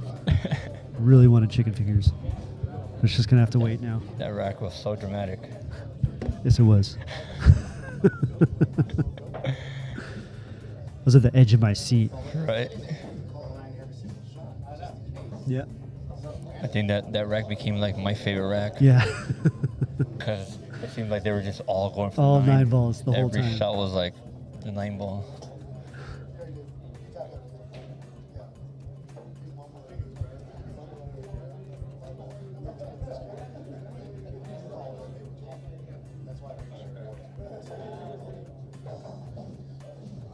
All right, Guady. Cannonball break. Yep. Hammered up. Ball went in. Nice shot on the 1. Got good shape on the 1. Don't think the 2 goes by the 5 though.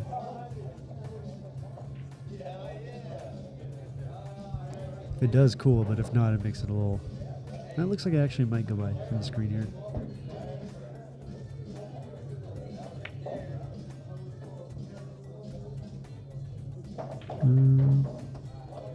It's a fortunate bobble there.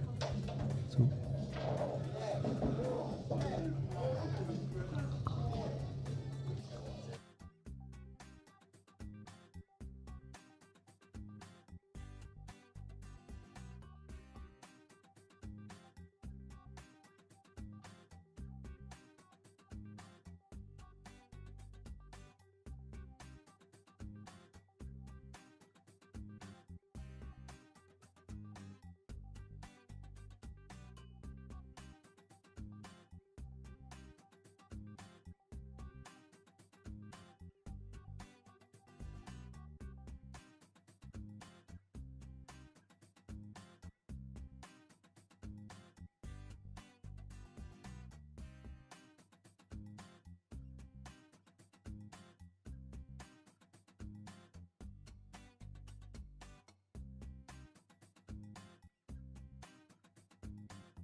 All right, how you liking it on this side of the table, Kevin?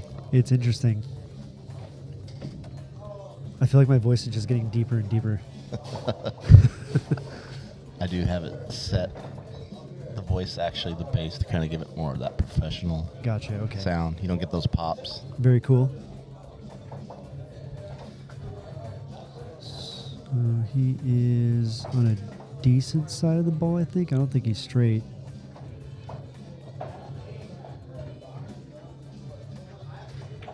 Oh, you guys are actually talking pool up here. Yeah, we're actually talking pool. That's all we've been doing. Daniel do. Yeah, I've just been talking pool the whole time.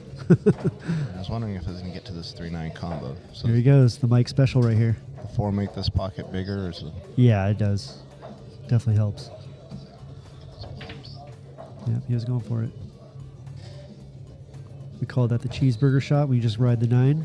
Well, I saw that after the break. I was Yes. like, oh, the 3 9s, they just get the 1. So The first thing you saw. the shot Kyle had on the 1. What happened there? Was that not just a stop shot set up for the 2? Oh, for the 1. Yeah, Sorry. he followed it. Yeah, it's because the angle was going like down table away from the 2 balls, so he was trying to go into the rail and come back out. And he undercut it. Okay. Yeah. I think that 4 goes by the 5. You just this. We'll roll. All right, Guady, get the bakery ready.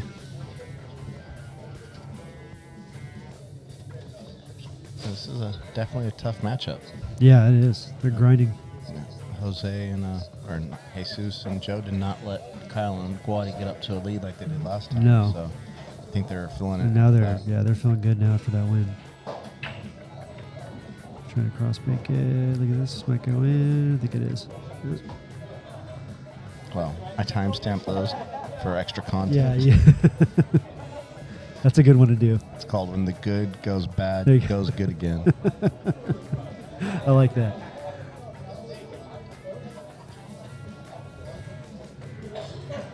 It's got a dead bank, I think, to stop it for the 6. But he's playing safe. Smart choice.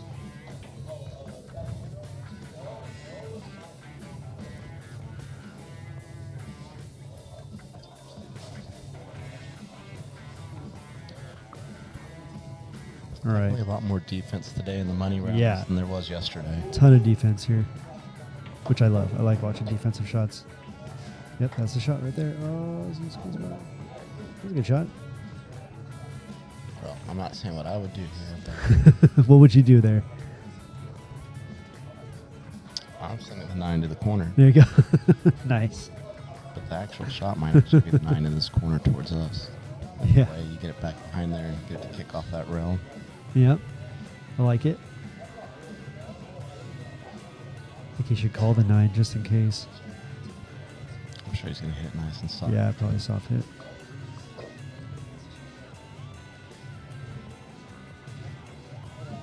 Yeah, the 7. Nice shot. He's shooting really good. He's made a lot of tough, like long shots that he has to hit hard, and then he made that cut on the 7 that was really good earlier.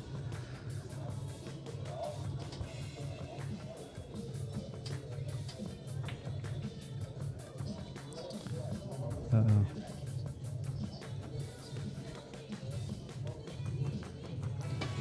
So that's where I was kind of thinking you're almost better off not to touch those balls at all. Yeah. And Yeah, with the way push they the were. 7 up to the Yeah. 5-9. Take a intentional foul, yeah.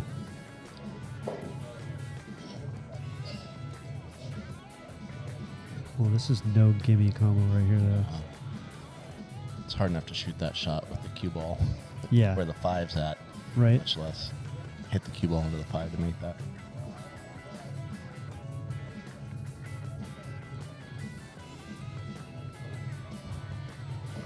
Just go right for it. Ooh, almost. Yeah, look at that cue ball roll right for the side pocket. It's crazy.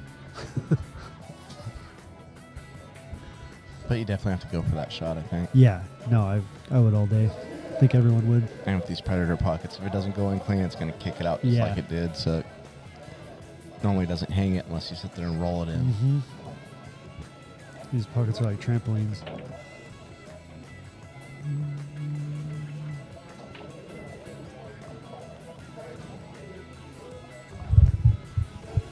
That was a weird angle into the side, though. It wasn't straight. Being on the winner's side, Kyle and Guady sat a lot, you know. Yeah. Yeah, they were waiting for the match before the set, right? Yes. For a while. Long. That went hill. Yeah. And they were down for a while, too, right? The team that came back for Hill. Yeah. Yeah, Steve and George were down 4. It was a 6-3 race. They got 3 of them and lost on the hill to Jesus and Joe. Yep. I was like in and out of watching it at my house.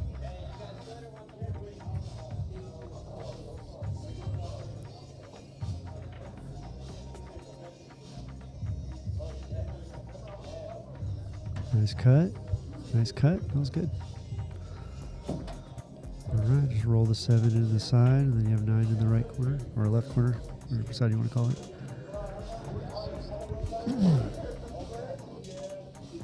This is just all natural, right? Mm-hmm.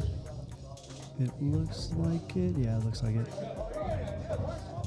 I think that tangent line just carries it right to the bottom rail where the diamond is, I think.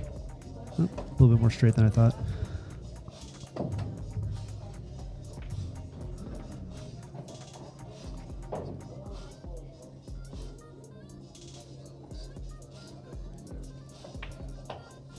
Another tie game. 4-4. Looks like Joel's Hill prediction is coming alive right now so far. We like to call him the live stream whisperer. Yeah. He's all over the chat right now. Yeah, keeping it alive. We like that. So since we have a little break here, next Thursday we have Kyle Hill taking on the young up-and-comer Manny Perez on the 9-footer. Oh, in really? the arena, yeah. Really? Yeah. Nice. Manny's wanting to get a little more pressure. Good on him. stuff. You know, Brian's over there working with him. And Yeah. that's why he kind of played me in Butler a couple weeks ago. Yeah, I saw that. Yeah. That was So a good now match, he's yeah. wanting to, he was looking for some competition that's a little higher than what he is, but have to work through it and under Yeah. the stress. So Kyle accepted the challenge. I'm going to swing by and watch that, I think. So Try and watch it'll some be of pretty that. good. They're playing for 100 points a set. So Okay. for those guys. Yeah. Sounds good. Yeah, that table's tough if you never play on it.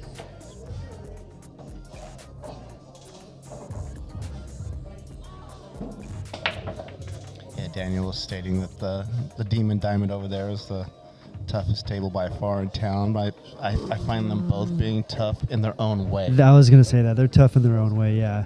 It's a different playing style, I It think, is. for both. So, and it's good that they don't play the same. Yeah. You know, everyone can learn a little bit more. So when you Exactly. go somewhere else you've never been on a table before, Mhm. it gives you a little bit better of a chance. Absolutely, yeah.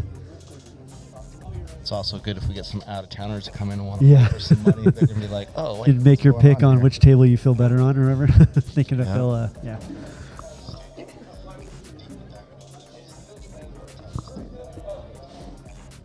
So who calls it the demon table? Is that James's idea? That's James over there. Gotcha. He started a YouTube channel. He's trying to get his viewers up there so we can start live streaming. I told him, and his YouTube channel is the Demon Diamond Okay, I gotcha. YouTube channel. I told him he needs to change that to Corner Pocket Television and make the Demon Diamond a playlist. So Yes, when you're like playing one of the- matches like this wouldn't make no sense to be under the banner Demon Diamond. That makes sense. Yeah. So you create playlist and then you throw up your Yeah. your overlay for the Demon Diamond. Just when like you're how playing. how you guys have the garbage time and all that stuff, Yeah. right? Yeah. Yeah, that's what he should do. Just change the name and just Demon Table is one of the events or whatever you want to call it. Yeah, because that table definitely gets a lot more play and action than mine does over there at Breakers. Yeah, and we have our Tuesday doubles that we play every week. Him and Cody play. Usually it's me and Guady or me and Nate. And there's a lot of trash talk involved too. More so from Cody and James, but I know Jason and Stanley were looking for that doubles Yeah. match. Have you guys talked any more about that? I know Brandon was here Saturday yeah, talking to Jason, Jason about it. yeah, I'm up for whenever. Jason, He played doubles with me a couple Tuesdays ago. He played really good. Jason and Stanley, that's a good team. I watched Stanley's team match in the beginning of the day. I was kind of watching it while I was playing, and he wasn't missing. Yeah, that was against me and James. Oh, that was against you guys? Oh, I wasn't. Okay. Yeah, they took us down. Just when you got to this final day, it was like you miss one ball. It makes a difference in the whole rack, you know. Yeah, it does. Keith shot very well. Keith made all the shots he was supposed to. Mm-hmm. We had a couple things go not quite our way, but we had a chance. Yeah. That's all you can hope for.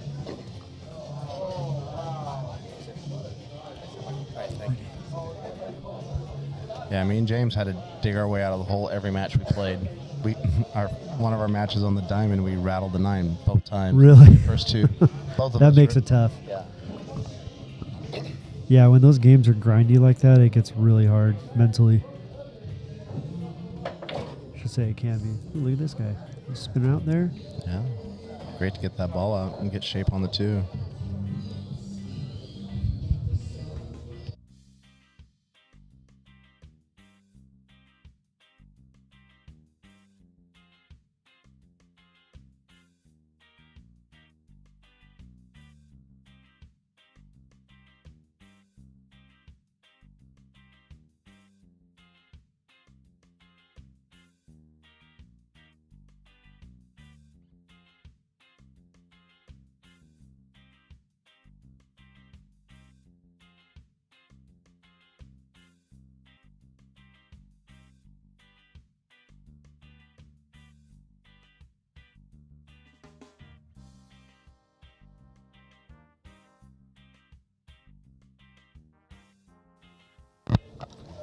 All right, Kevin's taking a little break from us for a moment. He'll be back shortly.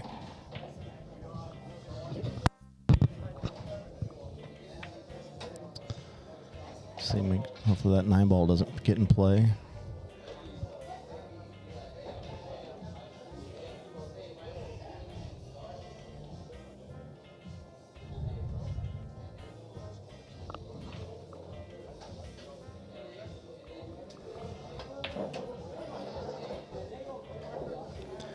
I think Guady wanted to give Kyle a little bit more angle than that, but it's makeable.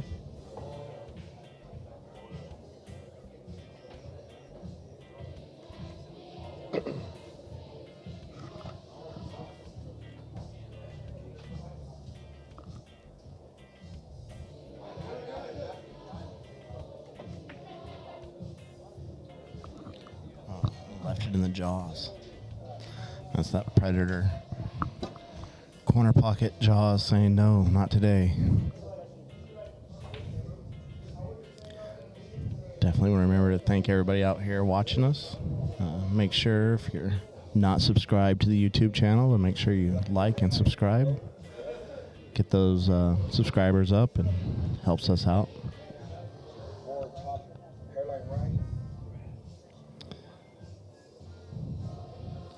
I like the use of the timeout here. My theory is why leave it on the table if you have it? Let's talk about it a little bit.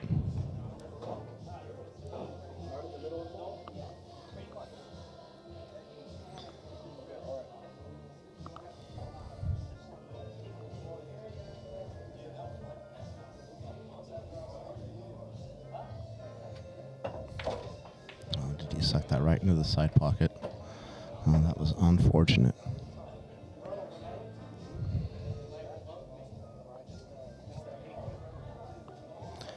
Guady up to the table with ball in hand. I don't know if that's one of those you tried a little too much on that one. Okay, they dodged a bullet, Kyle and Guady did on that one. We are into the singles portion of the match at 4-5. And with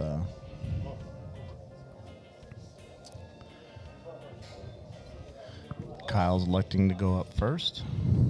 Jesus is going to accept that challenge. They will lag for break here.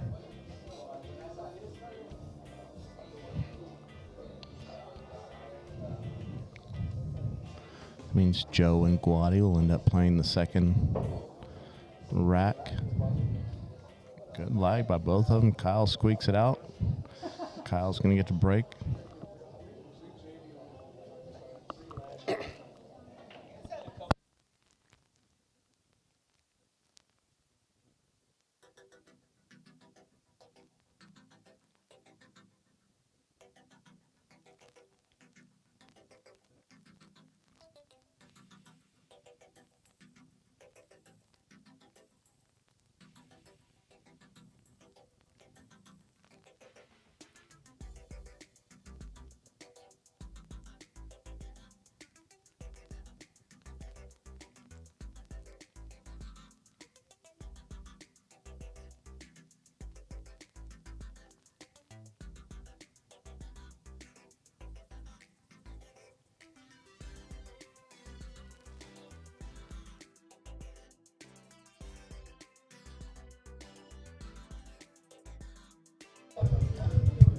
All right, we got James over here with me on these final single racks. What's going on, everybody? Boy, this has been a marathon. Yes, it has. This is where the difference was made in the first set. So the last set, when Chewy and Joe, they were the first ones all tournament to win all 4 singles matches to push the second set. Nobody won all 4 single matches this whole tournament. We had a couple win three during the semis, Yes. but no one ran all 4, and it was awesome to see. Yeah, they stepped up when they needed to.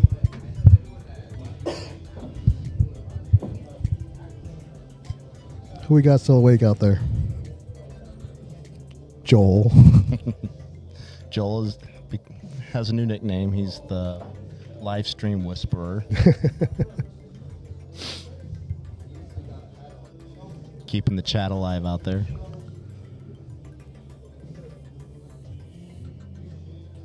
So with the help of Mike here and Good Vibes Pool out of San Diego, Carolyn Miller and Bernie, Corner Pockets stream should be up and ready by mid-February-ish, somewhere around there. At the moment, it's called Corner Pockets Demon Diamond, but we're probably going to work on that name. Mike talked some crap to me about that, so we'll get that fixed. It was constructive criticism. It was, yes. Well, I respect that attempt on the 9, and it actually worked out for him on the lead. Actually, it looks like if he kicks this 1-8, it actually goes into the 9. Oh, that's what I'd be playing for right here. Yeah, he spins the 1-8, it'll actually go into the 9, but I don't think he called it. Oh, see, he barely missed it. And you're already having to hit it hard enough to get to the other rail, so you have to. Anyway, so I think he gets smack at it, call him 9. There's a lot of times the guys didn't call the 9, and I'm like, I think you should, just in case, because it was right by the pocket. There's that 9 that was hung in the side pocket. They both there. called it. Oh, Every they time did? they shot at it, they called it, yeah. They just were tapping it or saying it under their breath. That's why I had to step in earlier and be like, he called it.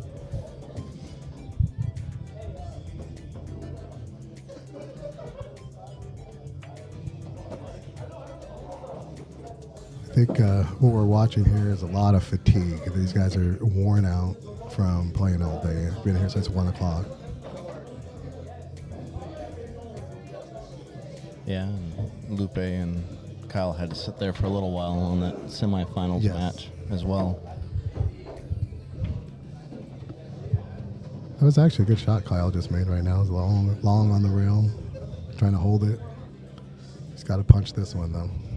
These tables, it's tough to punch a ball on.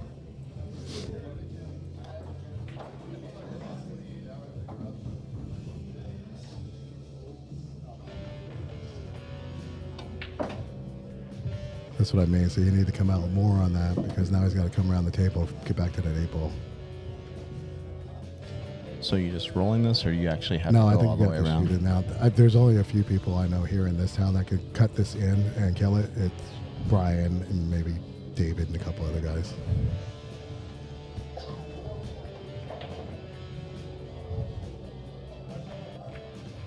Yeah, see, he elected to duck.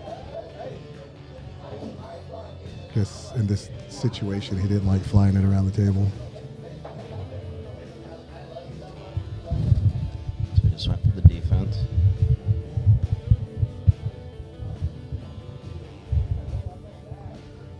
Chewy has aggressively shot this ball up table all day.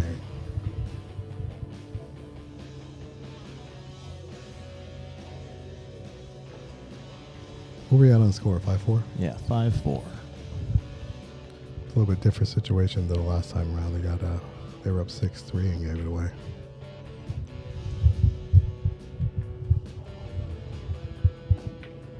What'd I tell you? Yeah. A little unlucky on the. And don't be kick. surprised if he cuts this one in. Or attempts to cut it in, one or the other. What's your other option? Trying to put it on the short rail down there and Yeah, I think hold the cue ball in the short rail. situation, I'm putting it on that the R and Predator over there, the cue ball back down here.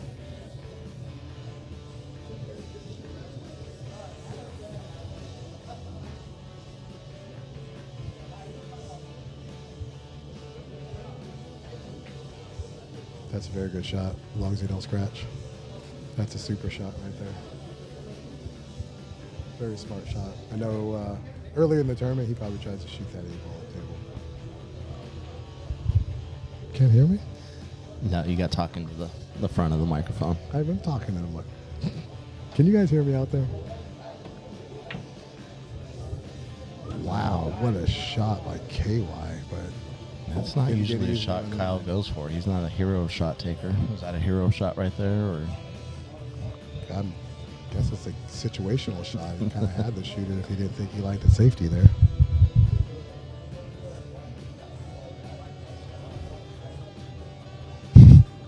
See, Butler said me. He could cut that 7 in and hold it. Oh, he didn't take his time on that. wait. He's going to sell clean out. Oh, no, he's not. Look at this. Look at this.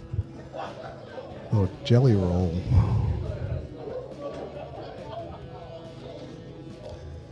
well, I've been on the lucky side of Butler doing that for my team, so in doubles. Right.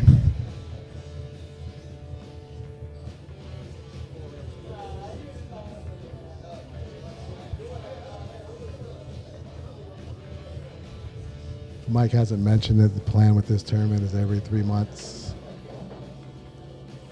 We're still debating the next field if we want 48 or leave it at 32. So we'll talk about that the next couple months. Chewy going forward the bank. Oh, he's going to double up and slop it in. Or jaw it up. Sounds like he jawed it up. Yep. You would have been better off if it went in, wouldn't you? It would have been. I mean, it's still a makeable shot, but at least KY's got to think about it instead of just roll this in. Okay. So now we got Loopy and Joe Stallman. Loopy and them up 6-4 on the hill 4. Well, we've seen them do 4 in a row, so like Well, they three's just on the lost table. one. Yeah, Yeah. Three in a row now. Definitely shows we've got the best teams up here playing today. Wish it would have been me and you. Yeah. But Couple millimeters off, a couple shots earlier today cost us a set. for as distracted as the two of us are during the day, during one of these things, no excuses, but I'm just saying. Correct. People see all the magic, but don't understand what's behind the magic. Oh, yeah. Oh, you put a camera up. Cool. Well, it's more than that. Yeah. And you're over there trying to run a Yeah, tournament. run the tournament, running back and forth with the brackets, the computer, and all that. And they only want to ask questions when you're up to shoot. Oh, yeah. Down on the ball. Hey, I won my match. Okay. We had 3 out-of-town teams come this weekend. I want to thank you guys. Mark Mosier from Fresno, Chris and them guys out there, and Geno and Tyler from Pismo area. Yeah, no, that was awesome. I expect that to actually go up. Yes. From the interest we got in the late phone calls. We got a lot of and late phone messages. calls from people from out of town asking me how to enter this, and unfortunately I have to tell them we were booked.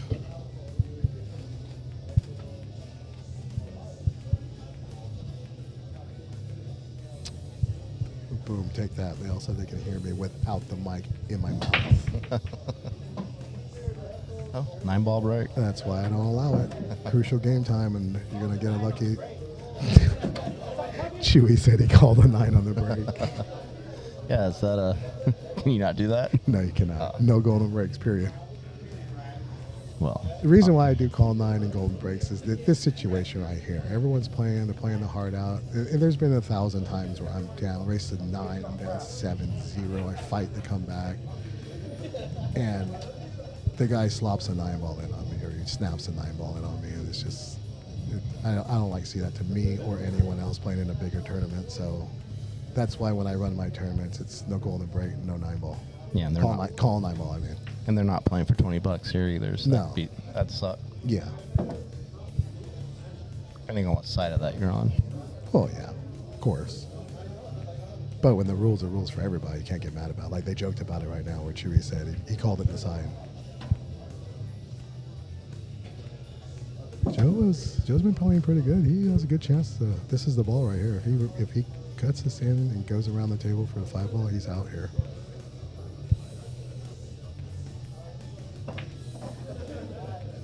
Yeah, that's a well-struck ball right there by Joe. Super ball. All you got to do is roll it in. It gets on the right side of the 6. Stays under the 7, so he cuts the 7 and goes back for the 8. Connect the I don't like dots. the way he's jacked up on this. He's trying to do something more with the cue ball than he needs to. Yeah, see, he tried to hold it. I mean, he's still good, but now he's got a different route to get back to the 7. You just come into the rail with a little bit of left, Well, right? he's got to. Not on the previous shot. Oh, yeah. Just roll up to the rail, and naturally it gets you on the right side of the 6. He's got to maneuver this corner pocket now, see? See how he tried to dig into it? Yeah. Yeah. Yeah, he put himself in that situation. Just roll that 5 ball. He hit that 4 ball dead perfect.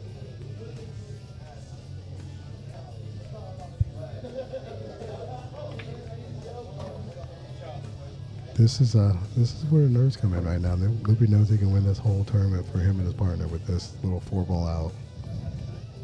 And ironically, he had that chance the first set, ball in hand, 4 balls on the table, and he got himself underneath the 7 ball.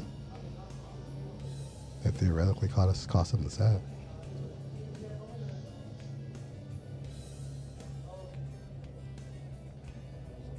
I don't like this. I like going forward with this cue ball. Because that right there, you leave yourself a super long. Go forward with it. You go 1, 2, 3 rails. You come in closer to the 8. Come out with an angle. How much angle does he have on that 8 ball to get back on the 9? It actually doesn't look like very much at all. And the problem with this shot is a lot of people try to force an angle instead of just take their punishment, make the 8 take their punishment. They try to force the angle, and that forcing of the angle makes you hit it right middle diamond. Or would you just try and play the 9 on the side? I'm just rolling this in and trying to play the 9 aside. Just like that. You got to take your medicine. Got to take your medicine. If he tries to draw that back, he has to draw it past the side pocket to get a decent shot on the 9 ball. And you risk shooting that 8 ball out. Shooting that 8 ball out, hitting it dead in the rail. Roll it forward. You're going to control the roll, and you just got to take your punishment and shoot the ball in the side pocket. The good thing is if you miss it short. It goes up table where the Predator logo is and gets safe. Oh, that's game. That's game, boys and girls. Well, it was a pleasure playing with you in the Awesome. tournament. Yes, we're going to be teams next month. Well, 3 months, whatever the hell it is. I'm tired. I'm out of here. Yep. All right, James. All right, see you. All right. Great action out there. Great tournament. Great ending. Super good job by these guys, man. They played their hearts out all the way to the end. Good job, Lupe. All right, guys. Well, we thank you for sticking in there and watching. We appreciate it. Till the next one. Look about 3 months out, 90 days, somewhere around there. We'll find a date that fits in with all the leagues and tournaments that are going on. But we plan to keep this going and having a good time. So, good night, everybody, and thank you.